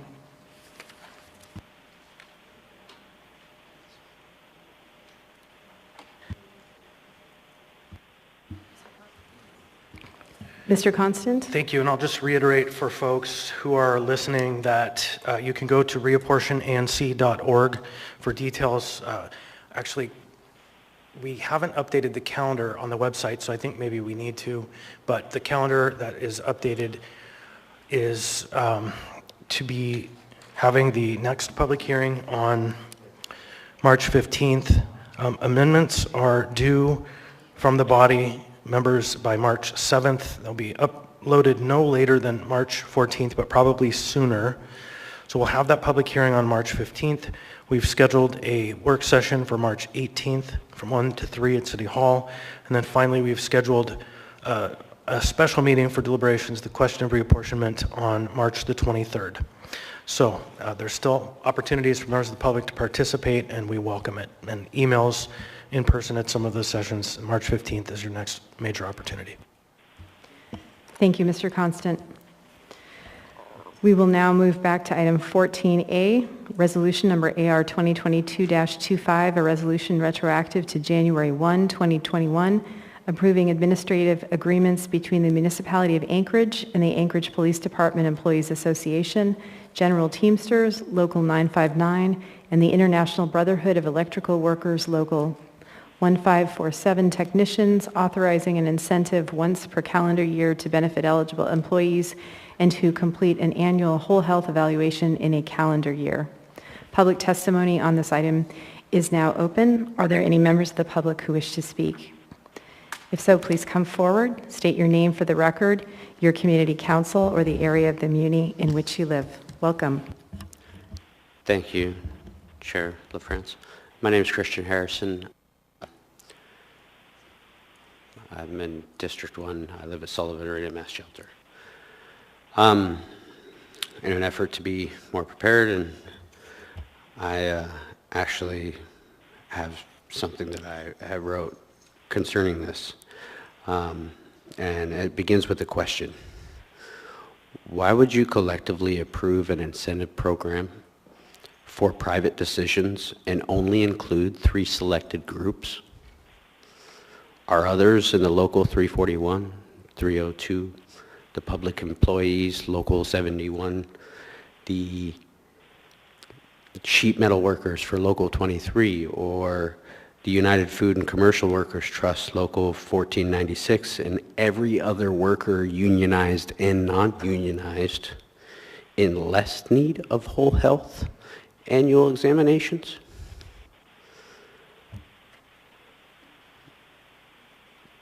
That they should not also be included in an incentivized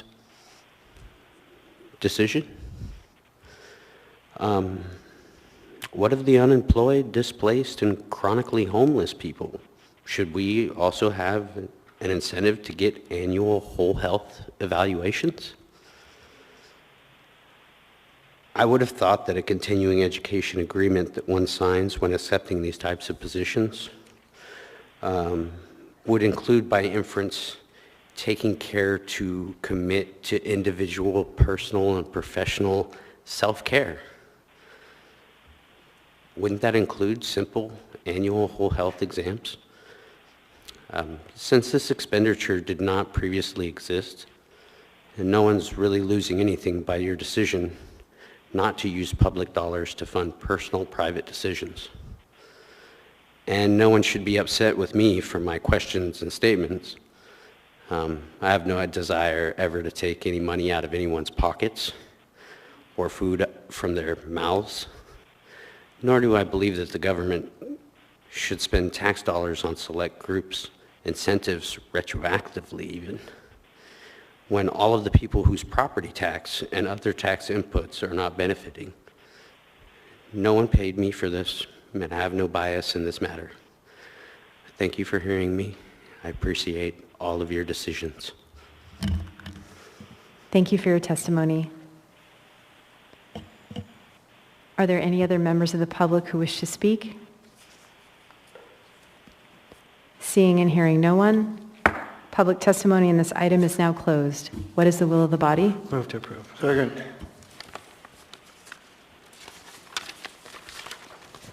A motion to approve has been made by Mr. Constant, seconded by Mr. Peterson. Mr. Weddleton? No, thanks. So question and then a comment. So for administration, nowhere in here does it say what the dollar amount that the incentive is that I can find. Thank you. I have Director of Labor Relations, Raylene Griffith, is on the phone, so she'll be able to answer all your questions relating to this item. Raylene? Through the chair, this is Raylene Griffith, the Labor Relations Director. It is $200 Can I follow up? per year for a benefit-eligible employee for the incentive. Okay, and I believe that's been what we've been doing for a number of years. So, but I was just curious, why is that never stated in these documents? It is not stated in the AA as if the amount were to change or the incentive were to go away or be replaced with an item such as like a keychain or a water bottle, we would have to go through the approval process again, which each bargaining unit to change that incentive amount. At this time, it has been $200 for the several years that we've been doing this program. It is not our intent to improve, or it is not our intent to increase that amount. If anything, the amount would be lessened or be replaced with an item. Okay, that's fine. If you want to go around, I wanted to make a quick statement too. You're the only one in the queue right now, Mr. Weddleton. All right, so you sit can, back. You can go ahead. Oh. No, I just want to address Mr. Harrison's comments a little bit, because I think what we're doing here is this. We have set up a couple medical clinics, and it's cheaper for municipal employees to use those clinics than to go to what might be their typical doctor. So this incentive does a couple things, gets them to do a general health checkup, which can have long-run benefits, but also might coax them into using Vera Whole Health, which ultimately is cheaper for the city. We're self-insured, so if we can lower, every dollar we can lower the cost is a win for everyone. And Vera is a very competent operation, so it's cheaper and it does good work. So we want people to head that way. So that's why we're doing this. Thank you. Thank you, Mr. Weddleton. Seeing no other members in the queue, members may proceed to vote on the motion to approve AR 2022-25. Ms. Kennedy? Yes. Mr. Presberdia? Yes. Item 14A passes 11-0. We now have before us item 14B, resolution number AR 2022-57, a resolution authorizing adoption of Port of Alaska Terminal Tariff number 9.1. Public testimony on this item is now open. Are there any members of the public who wish to speak? Anyone at all? Seeing and hearing no one, public testimony on this item is now closed. What is the will of the body? Move to approve. Second. Move to approve by Mr. Constant, seconded by Mr. Peterson. Mr. Weddleton? Well, I recommend approval, but I have a strong request for the people at the port is please stick to our normal legislative drafting, because to read all caps and brackets as addition instead of deletion, that was really hard for me. Thank you. Thank you, Mr. Weddleton. Ms. Zalatel?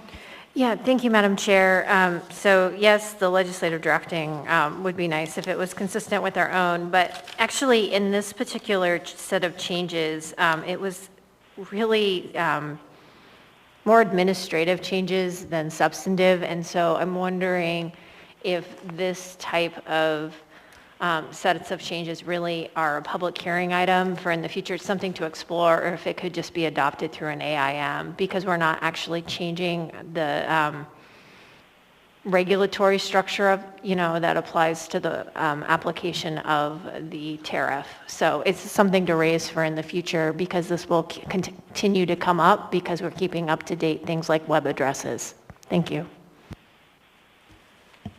Thank you, Ms. Zalatel.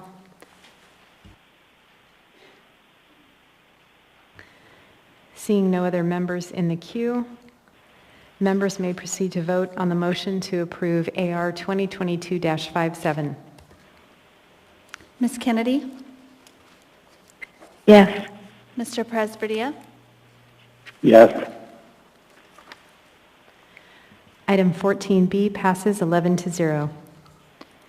Next, we have before us item 14C, ordinance number AO 2022-34, an ordinance of the Municipality of Anchorage, Alaska, authorizing the borrowing and accepting from the State of Alaska Clean Water Fund an aggregate amount not to exceed $8 million for the purpose of financing a portion of 14 AWU capital improvement wastewater projects and providing for related matters. Public testimony on this item is now open. Are there any members of the public who wish to speak? Anyone at all? Welcome. Please state your name for the record, your community council, or the area of the muni in which you live. Thank you. Christian Harrison, District 1. I live at Sullivan Arena. And if you could speak up a little bit, sir. Thank you. Sorry. I had a comment or some question, maybe some perspective to ask about both this, and it would apply also to the similar ordinance on the drinking water fund. Yes. Is it borrowing or is it accepting? I mean, because accepting is kind of great, I think. I mean, capital improvements are never in any shortage of need of financing. But borrowing makes it a different prospect, doesn't it? So this body has a strong track record that it has maintained off the backs of its citizens, those who pay taxes. And I know that it'll continue to enjoy the support of its broad tax base, which hopefully increases as more people continue to thrive, but also as others work towards recovering their lives and moving into home ownership and business ownership. And that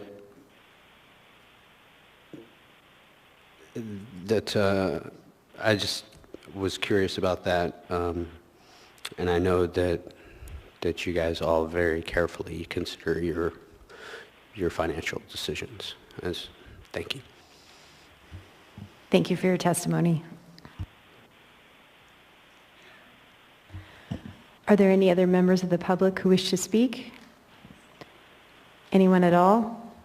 Seeing and hearing no one, public testimony on this item is now closed. What is the will of the body? Move to approve. Second.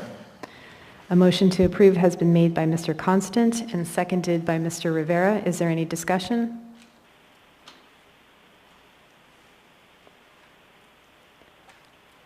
Seeing no members in the queue, members may proceed to vote on the motion to approve AO 2022-34.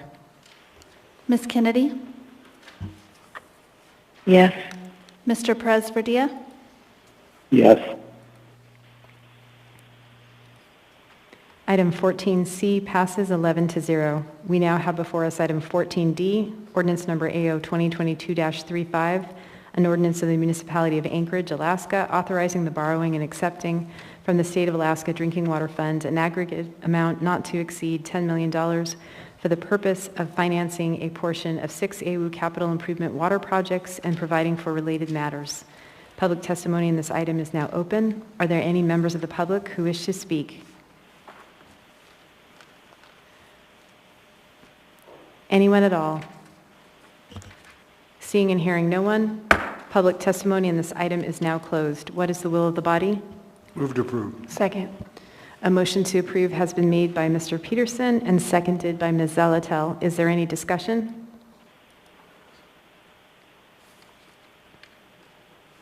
Seeing no members in the queue, members may proceed to vote on the motion to approve AO 2022-35. Ms. Kennedy? Yes. Mr. Presberdia? Yes. Item 14D passes 11-0. We now have before us item 14E, ordinance number AO 2022-31, an ordinance authorizing a 5-year lease with 5 one-year options to extend between the Municipality of Anchorage landlord and the Chugiak Eagle River Chamber of Commerce tenant, an Alaska nonprofit corporation, for a portion of the Eagle River Town Center located at 12001 Business Boulevard in Eagle River, PID 050-111-22-001, Real Estate Department. Madam Before Chair. I open the public... Yeah, thank you. You got it. Oh, actually, I will go to Ms. Allard. Thank you, Madam Chair. I think Ms. Kennedy will too go through the questions. Thank you, Ms. Allard, and Ms. Kennedy had also put herself in the queue. It has been the practice of this body that if assembly members are voting members of a board, what we have done in the past is that those members leave the room for the public hearing and are excused. Okay, so Ms. Kennedy, I would just go ahead as chair and make that ruling. Was there anything you wanted to add? I don't believe so. I fully understand. So thank you, Madam Chair. Thank you, Ms. Kennedy. But I think I will take this opportunity, though, if you have no objection, to basically sign off for the evening, since I won't be voting on this item. Understood, Ms. Kennedy. I know it's late where you are. Have a safe trip back. Great. Thank you. Good night. Thank you. Good night. So just for those on the phone or listening in, Ms. Allard has left the room and Ms. Kennedy is off the line. And so I will now open the public hearing for AO 2022-31. Are there any members of the public who wish to speak? Anyone at all? Seeing and hearing no one, public testimony on this item is now closed. What is the will of the body? Move to approve. Second. A motion to approve has been made by Mr. Constant and seconded by Mr. Rivera. Is there any discussion?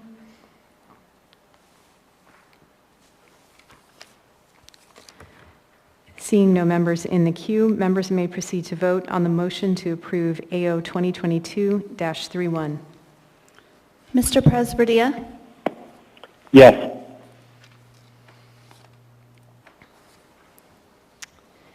Item 14E passes 9-0.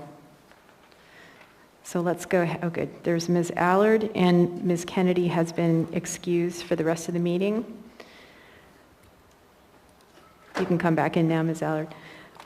We now have before us item 14F, ordinance number AO 2022-32, an ordinance authorizing a 5-year lease with 2 5-year options to extend between the Municipality of Anchorage landlord and Northern Hospitality Group, Inc., tenant, an Alaska corporation, for historic Cottage 25 located at 645 West 3rd Avenue in downtown Anchorage, PID 002-107-14, Real Estate Department. Public testimony on this item is now open. Are there any members of the public who wish to speak? Anyone at all? Seeing and hearing no one, public testimony on this item is now closed. What is the will of the body? Move to approve. Second. A motion to approve has been made by Mr. Constant and seconded by Mr. Peterson. Is there any discussion?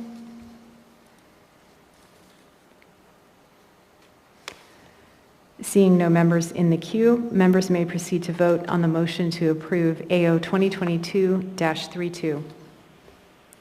Mr. Presverdia? Yes.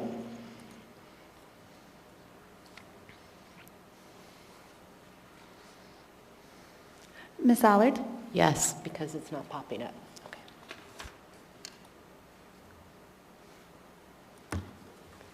Item 14F passes 10-0.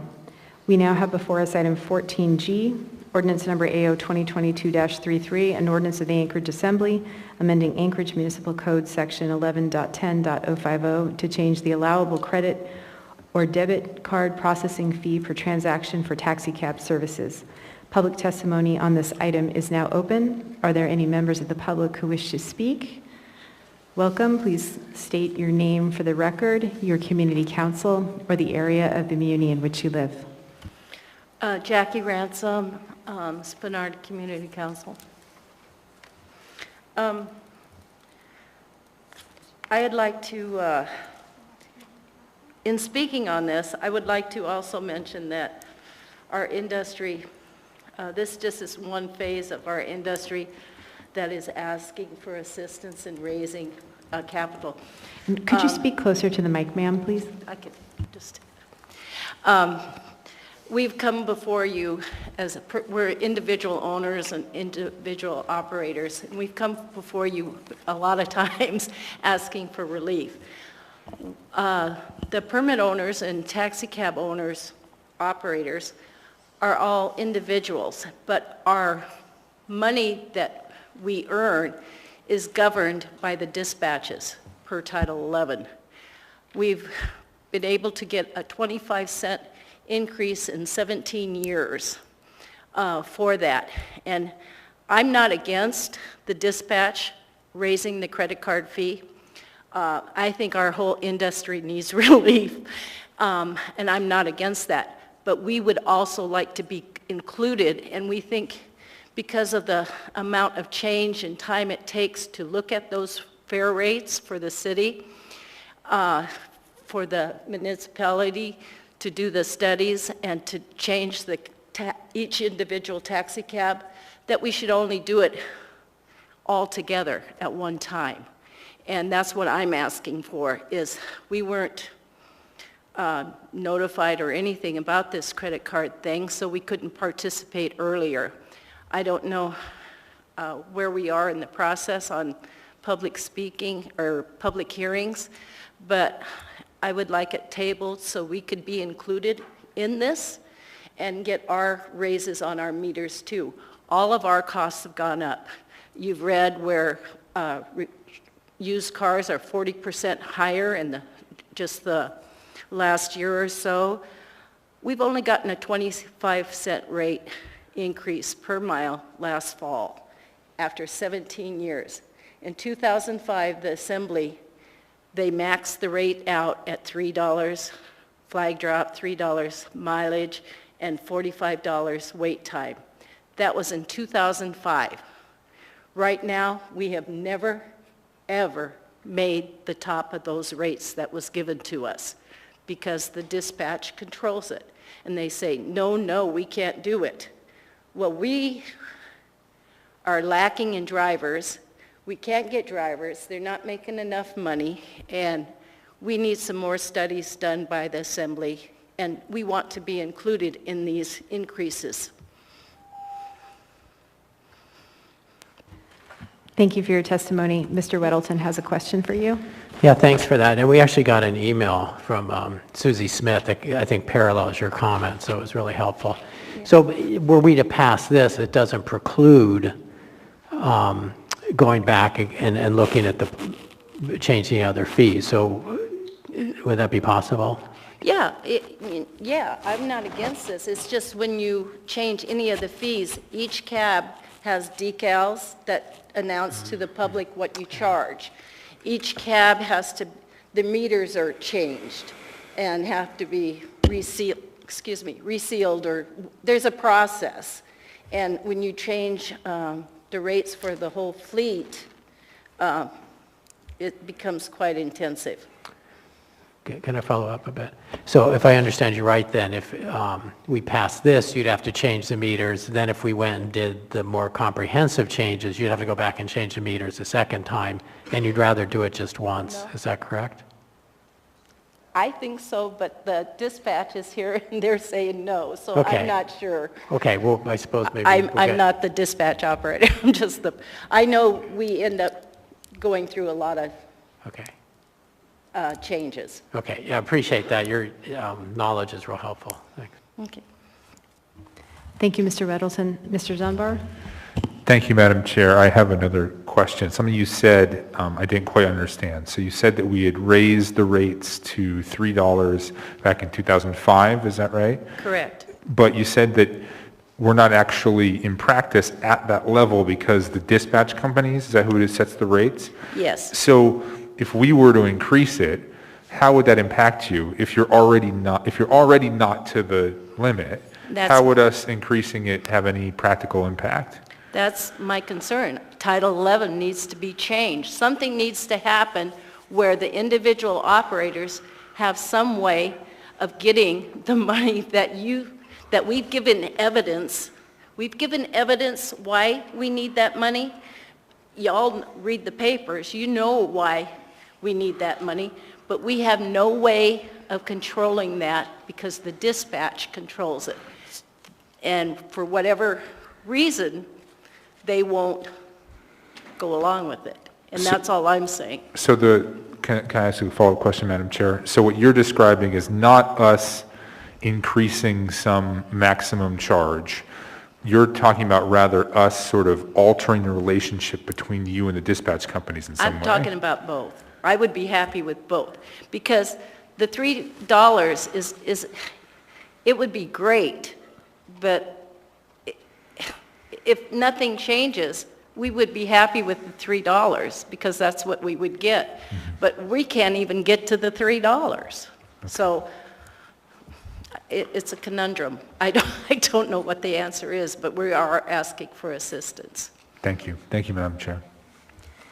Thank you, Mr. Dunbar. Thank you for your testimony. Thank you. Are there any other members of the public who wish to speak?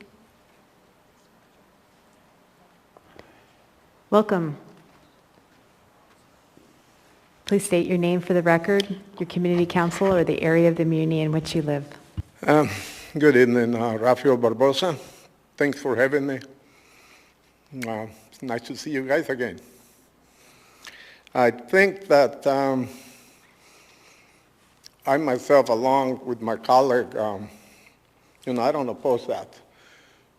But me as a fleet runner, I think we need to remember that, the Assembly approved that $3 flag drop and the $3 mile 17 years ago. And we have only managed to get a fraction of that, and that was last year, 17 years later. When I see the petition that is being made by my dispatch company, because I say my dispatch company because I am subscribed to them, the reception that we get to make these changes is, I think it's kind of falling on deaf ears. We mean nothing, and we need that increase. I think it's time to match to what was approved back then, because at this point, I really feel that we should be asking for a little more. Inflation is really hitting not just our business, a lot of business hard. And, insurance costs have gone up on me like 25%. Operational costs are, they're up. It's just time. It's time to do something. And if we're going to have this change coming, I think it would be a very good idea to blend it, mix it, so that we can do it all at once, and both of us will be happy and pleased. Thank you very much. Thank you for your testimony.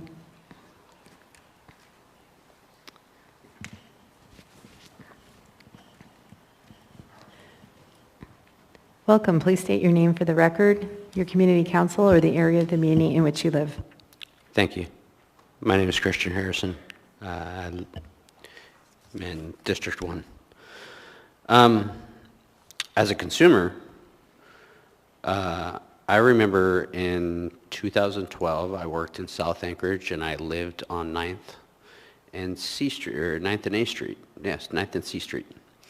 And it cost me $16 to get to work or back at the end of my shift, in which there were no more public transportation. And so I was forced to either walk the many miles or pay for a taxi cab service. $16 seemed reasonable at the time. Now, in order to get to a medical appointment at the Alaska Native Medical Center or from Sullivan Arena or to Cook Inlet Tribal Council from that same area, it costs almost $20. If I choose not to carry cash on me because I frequently am around a population that is easily going to try and steal it from me or beg it from me or some way obtain my money, so I try not to carry cash. Now the taxi cab services, which regrettably their quality of service has gone down. People frequently wait hours when they call a cab. It used to never be so. I understand why it's become that way. But for us to, I don't know that a 25-cent increase, like just reading this and then hearing that they're talking about $3, I mean, I'm not in your business, but I am a consumer of your business. And frankly, it makes sense why Lyft and Uber thrive in this city, of which I prefer to use now. Thank you. Thank you for your testimony. Welcome. Please state your name for the record, your community council, or the area of the muni in which you live. My name is Kimberly Pavey. I'm the Fleet Operations Manager for Alaska Yellow Dispatch, and I live in Midtown Anchorage. I just wanted to make a point of clarification when we were talking about, when Mrs. Ransom was talking about breaking the seals on the meter for this credit card fee change. That would not happen. The meters have nothing to do with the credit card fee that is associated when a consumer swipes their credit card. That is something that is done by our credit card processing company and would not require that type of a seal to be broken and meter runs having to be done again. It would require the changing of 2 small decals like this and one that's about this big. That's all that it would require. And the reason that we have not gone up to the maximum allowed $3 per mile and $3 flag drop and $45 an hour waiting time is directly related to what this gentleman was just saying. People can't afford it right now. And we are not trying to benefit our competitors, Uber and Lyft, by raising our rates to more than they charge. We have to remain competitive with those companies. Thank you. Thank you for your testimony. Hold on a moment, ma'am. Mr. Weddleton has a question for you. Yeah, thanks. So are you competitive with Uber and Lyft? We are. At the time, right now, we are at just about the same, or if they are surge pricing, which we don't do, but they do. Depending on the volume of calls, they will charge 4 to 8 times their base rate. Actually, I'm sorry, 4 to 10 times their base rate, which we never do. It just, when we're busy, it just takes longer to get a cab. And so, yes, when they're at their regular rates, when they're not surge pricing, yeah, we're very similar. Okay, follow. So, you know, it's a business and they're watching your prices, you're watching theirs, but they can see yours on every cab. So if yours went up, perhaps they would go, But we and did bump go theirs up by 25 cents per mile. That's not just a 25 cents per fare charge. That's 25 cents per mile driven charge. And we feel that at the time, with everybody in the economic situation that they are in because of the past couple of years, we didn't feel that going any higher than that would do anything more than hurt the public that we're here to serve. Because realistically speaking, we do service the people that cannot afford to have a car, need a ride when the buses are not running. And a lot of them don't even have credit cards. They pay with cash so they can't take an Uber or a Lyft. So we're not trying to gouge anybody, but we are trying to meet some of our operational costs. And we are not trying to gouge the operators and our subscribers by having to raise the dispatch fee. All right, thank you, that's very helpful. Thank you, Mr. Weddleton. Mr. Dunbar? Thank you, Madam Chair. And I appreciate why this increase is being asked for, and I do intend to support it, although I do want to hopefully try to find a way we can benefit other segments of the industry as well. It's 25 cents per transaction, not per mile, Right. as you indicated. Right. But it is going to be an increase. So clearly you think that with that relatively small increase on consumers, it's not going to impact your competitiveness with Uber and Lyft. Right. But, you will generate some X amount of money from this. How much of that money do you think will stay with you, and how much of it do you think will be passed on to the taxi cab owners that you work with? And when you talk about raising those rates, you're saying you can't do so. So the per mile, the flag drop, the per mile, and the waiting time goes to the drivers and owners. We only get our dispatch fee. If an owner goes out there and they make $5,000 in a month, we still only get our $950, and they get the rest. If they go out there and make $975 a month, they still have to pay the $950, but they get whatever's above that, no matter what they make, you know what I mean? Mm-hmm. It's a base rate for them. So if they're out there, and it's been very busy. It's been very, very busy. And so, because there's not enough cabs that have returned to the road, there are drivers looking for cars. I'm turning drivers away from me, and I'm sending them to other owners. And, it's kind of a balancing act.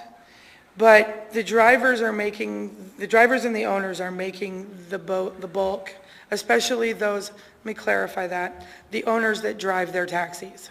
Mm-hmm. Okay, if an owner-operator doesn't drive their taxi, of course they make that flat daily lease. Same way we make our flat monthly lease. So it kind of filters all the way through. Can I ask a follow-up, Madam Chair? So we heard, and I got to say, I've been working on this now for 6 years, and from the very beginning, I don't like the fact that the municipality is so involved in your industry, and that we are setting these kind of rates. I wish we were in a world where that wasn't the case, but I recognize that it's been the case for decades, and so I don't want to do more harm than good. But you said that you only get the dispatch fee, but it sounds like you're also setting other certain fees that they can charge. And so if we give you this 25-cent increase, what are the chances you allow them to increase those charges by, let's say, 5 cents a mile or 2 cents a mile or something like that? Okay, so what we did was when we raised, actually even before we raised the meter, we also raised our other services fees, which goes directly to the drivers and the owners. We don't like Slim Jims and battery jumps and those type of services. We don't benefit from those at all, and we've already raised those before we raised the meter. And then we raised the meter, and now we're asking for the 25 cents per transaction. Thank you, Madam Chair. Thank you, Mr. Dunbar. Thank you for your testimony. Welcome. Please come forward, state your name for the record, your community council, or the area of the muni in which you live. Yeah, okay. And if you could come forward closer to the mic or bring it closer. Yeah. Okay. My name is Rolando Toralba. I've been in this business for about 40 years. And about the business, I know. 17 years ago, the municipality, the assembly, they give us to raise maximum and minimum, and then the mileage. So you cannot go maximum and maximum and maximum. You scare the customer. So you have to balance it. Otherwise, you're going to kill the business. The driver, there's no loyalty in the driver. No loyalty. The only thing loyal if they make money. Now we have a competition left and right. So what you do? You're going to raise the meter and tomorrow disappear your business? So that's what I could say. Thank you. Thank you for your testimony.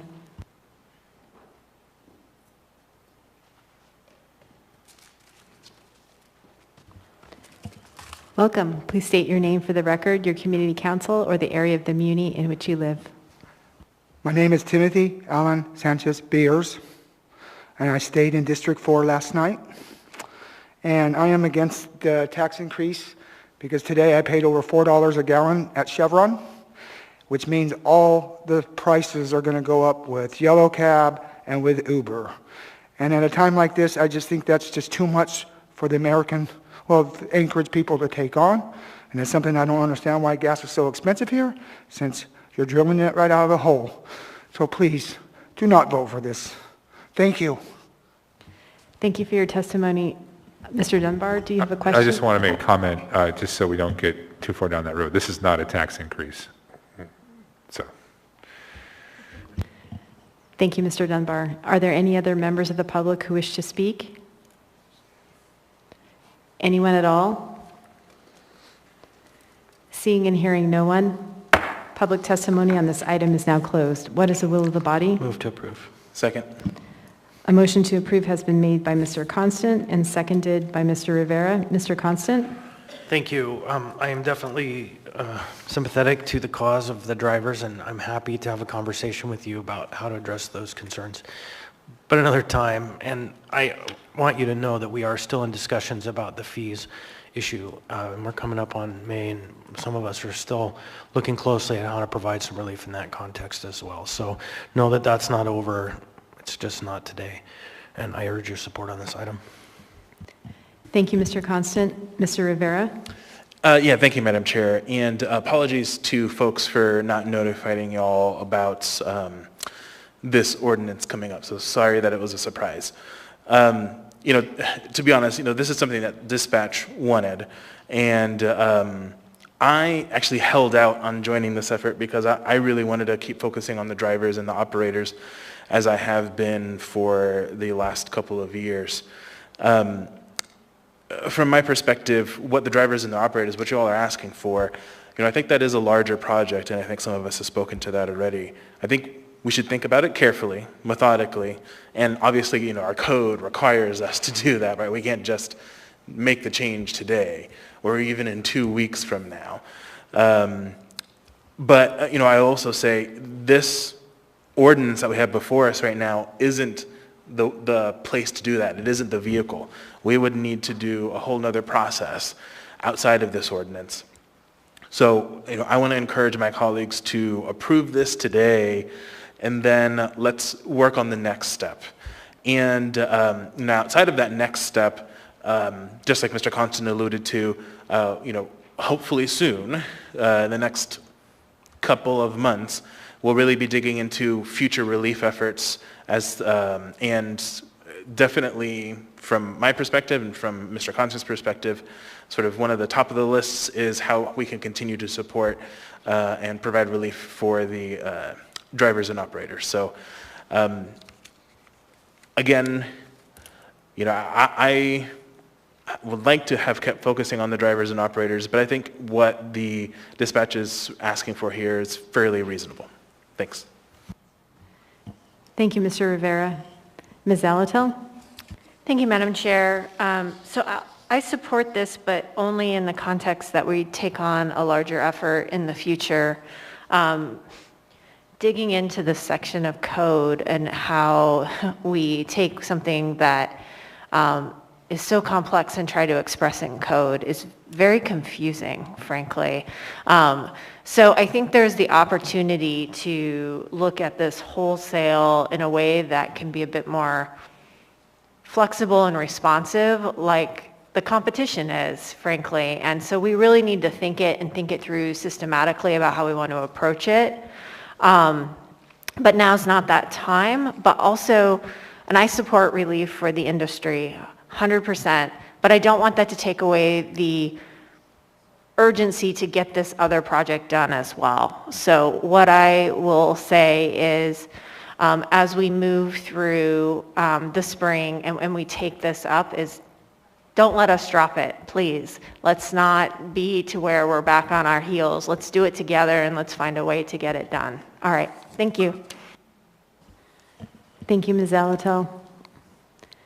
Seeing no other members in the queue, members may proceed to vote on the motion to approve AO 2022-33. Mr. Presberdia?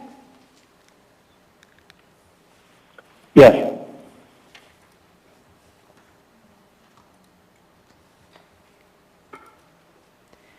Item 14G passes 10-0.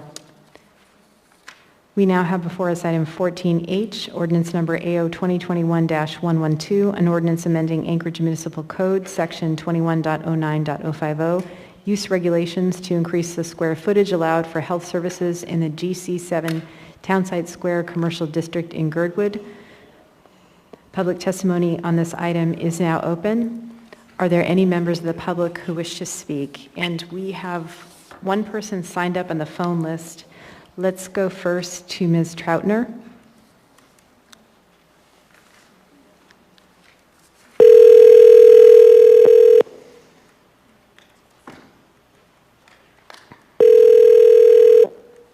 Hello? Hi, Ms. Troutner. Yes. Hi, this is Suzanne LaFrance with the Anchorage Assembly, and you are on for public testimony on item 14H, AO 2021-112, concerning the increase in square footage allowed for health services in Girdwood. If you go ahead and state your name for the record, you'll have 3 minutes. Okay. My name is Kathy Troutner. I have lived in Girdwood for more than 40 years.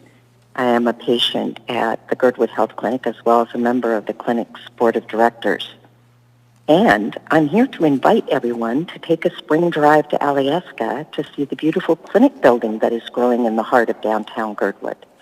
And I want to thank the Assembly for its support throughout this project, because we would not otherwise be in such an excellent position of making this long-time dream come true in Girdwood. We're especially grateful to Assemblyman John Weddleton and Assemblyperson Suzanne LaFrance for their support and encouragement throughout this process. In spite of sub-zero weather, historic snowfall, and construction supply issues, we are on track to complete this 5,000 square foot phase 1 this summer. And then at that time, the clinic staff will move into the new section, and the old clinic and trailers, which are now continuing to provide patient care, will be removed. So then the work on phase 2 will then begin and will give us a building of 6,500 square feet, which is the maximum currently allowed in the GC7 Town Square area. Phase 3 is what we are hoping to do then following that, and it has been in our design plan from the beginning, but because it would add another 1,000 square feet to the building, it can only happen if the proposed text amendment to Title 21 is approved tonight. If we are allowed to enclose that area that is now shown as a patio, we would be able to provide support spaces for behavioral health services and other community health needs as they keep expanding every month. And as we all know from many news sources, the demand for such services, particularly behavioral health, has been increasing every month across our country. Services in Anchorage have wait lists for treatment. The Girdwood Clinic is able to supply some of these behavioral health services now, but wants to be able to expand treatment for group therapy, substance abuse programs, community health education sessions, AA meetings, many other possibilities. When Girdwood provides these services, it takes pressure off Anchorage providers. And we do see patients from all over the state as well as out-of-state patients. We track zip codes. We get a lot of seasonal workers and tourists in Girdwood. Adding this behavioral health space will not impact the appearance of the building in size or scale. For comparison, if it were at the full 7,500 square foot area that we're hoping for, it would still be 1,100 square feet smaller than the post office across the street. This new clinic building is being built in a very thoughtful and deliberate process to provide health care to the Turnagain Arm area for many years to come. Thank you for your attention and your consideration. Thank you for your testimony. Thank you. Okay. Thank you. Are there any other members of the public who wish to speak? Anyone at all? Seeing and hearing no one, public testimony in this item is now closed. What is the will of the body? Move to approve. Second. A motion to approve has been made by Mr. Weddleton and seconded by Mr. Rivera. Mr. Weddleton? I think Ms. Trotner pretty much gave the story on this and why it's important. I think it's pretty much an obvious yes, thanks. Thank you, Mr. Weddleton. I second that. Seeing no other members in the queue, members may proceed to vote on the motion to approve AO 2021-112. Mr. Presverdia? Yes. Item 14H passes 10-0. That brings us to final audience participation.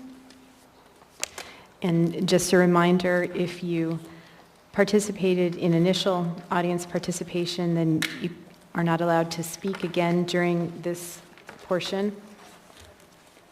If you wish to speak, please come forward.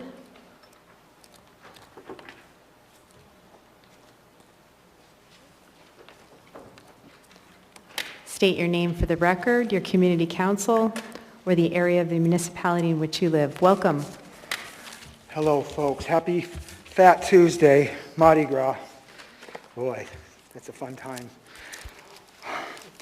I've prepared something here for you all, and I'm going to try to get through this with my 3 minutes, but it's going to be impossible for me to share everything with you what I would like to share on homelessness and a homeless Bill of Rights.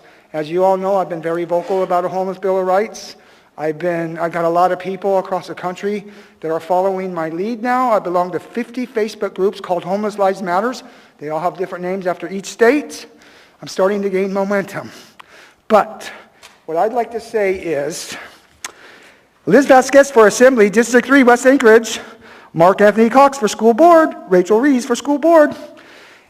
All my life, I grew up in a Christian family, and all my life I read the Bible.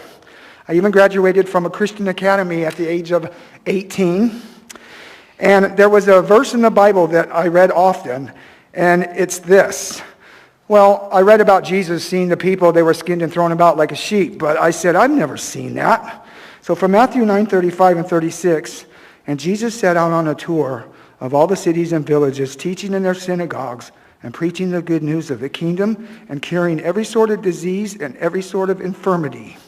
On seeing the crowds, he felt pity for them, because they were skinned and thrown about like sheep without a shepherd. I would always ask my parents, where are these people? I never see them. Of course, I come from the city of San Clemente. I grew up with millionaires. I come from a family with lots of money. So I never saw that, but today I see them. They are in the shelters, and they are people in desperate need of love and compassion. The National Law Center has come out with a publication called From Wrongs to Rights, the Case for Homeless Legislation. 3 states have enacted a homeless Bill of Rights: Rhode Island, Rhode Island, Connecticut, Illinois, and the U.S. territory of Puerto Rico has one. Homeless Bill of Rights The National Law Center states that every day, routinely, homeless people's rights and violations and civil liberties are being constantly violated. Now I keep reading about all the homeless people being killed. So, of course, 2 more initiatives I have taken on is wanting to get hate crime legislation passed along with crime-free shelters. I just want to say that there's an estimate of 3.5 million Americans, including 1 million school-age children, experiencing homelessness each year, and those numbers are continuing to rise. Please, please, every one of you, support a homeless bill of rights because it is the cornerstone to ending homelessness. There will be more later. Thank you. Thank you for your participation. Are there any other members of the public who wish to participate? If so, please come forward. Please queue up if you're wanting to speak.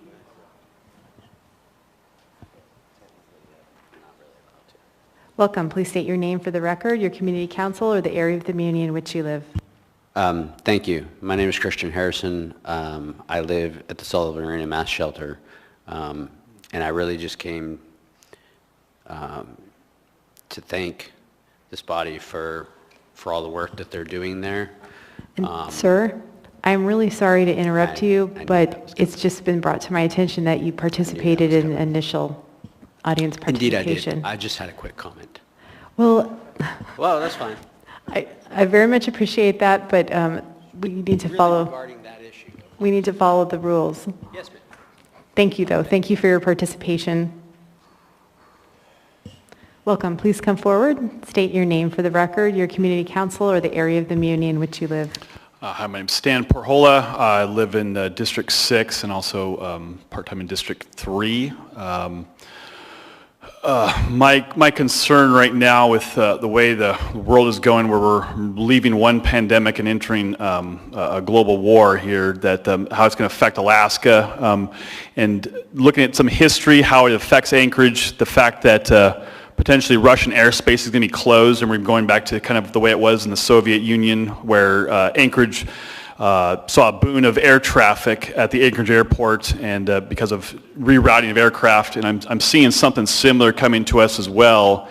And I'm on the Sand Lake Community Council and working with their airport plan there, and I have some concerns about just the expansion of the airport and just the utilization of the money that could be coming through there, and hoping that ultimately for everybody the best thing would be increased passenger and cargo air traffic at the airport. And my concern is this, that we're not going to do it for the long-term sustainability, and it's something I've seen in Alaska where we're not sustaining projects, we're not sustaining income, we're doing these big one-off things, and then stuff happens, stuff falls off, and then we can't maintain. And I have concerns about just the income that Anchorage is making and how we spend our money. I think it should be spent wisely, and whatever the different things are, I have a love for Anchorage across all different parts of it. Whether it's downtown, how we spend the money in Midtown, in the South Side, West, East, it doesn't really matter to me. I think that there's opportunities for growth in all different kinds of different areas, and a lot of this is not being spent properly.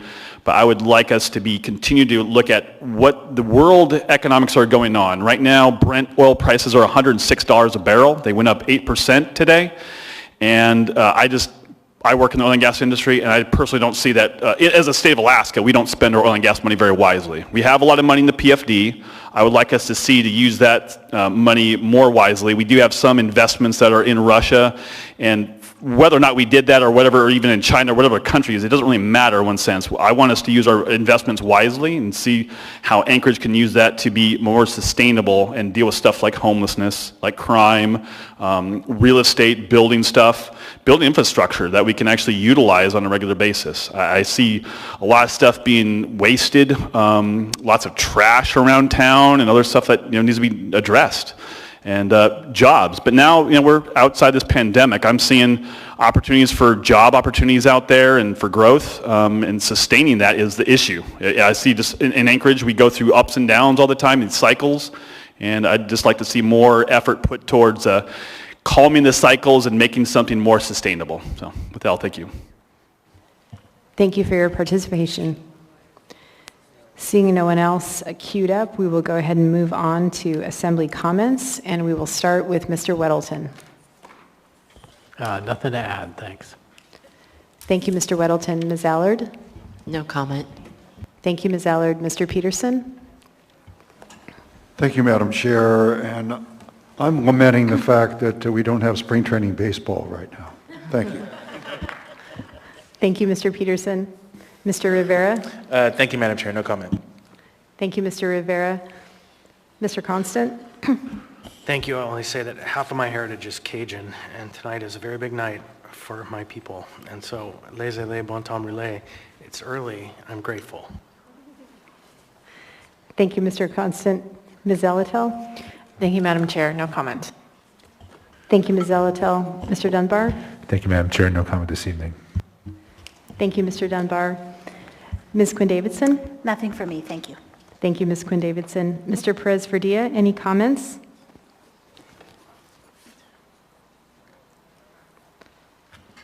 Thank you, Mr. Perez Verdia. If you're still on, I will just comment by saying, you know, the first half hour of tonight's meeting, or what was scheduled to be solidified in my mind, I made the correct career choice of not going into IT. Many thanks to the Muni IT Services Department, especially Mariah for her work and other folks helping her. That was a pretty challenging thing to work through, and thanks for getting us back online. With that, I will entertain a motion to adjourn. So moved. We are adjourned. Thank you all for being here tonight.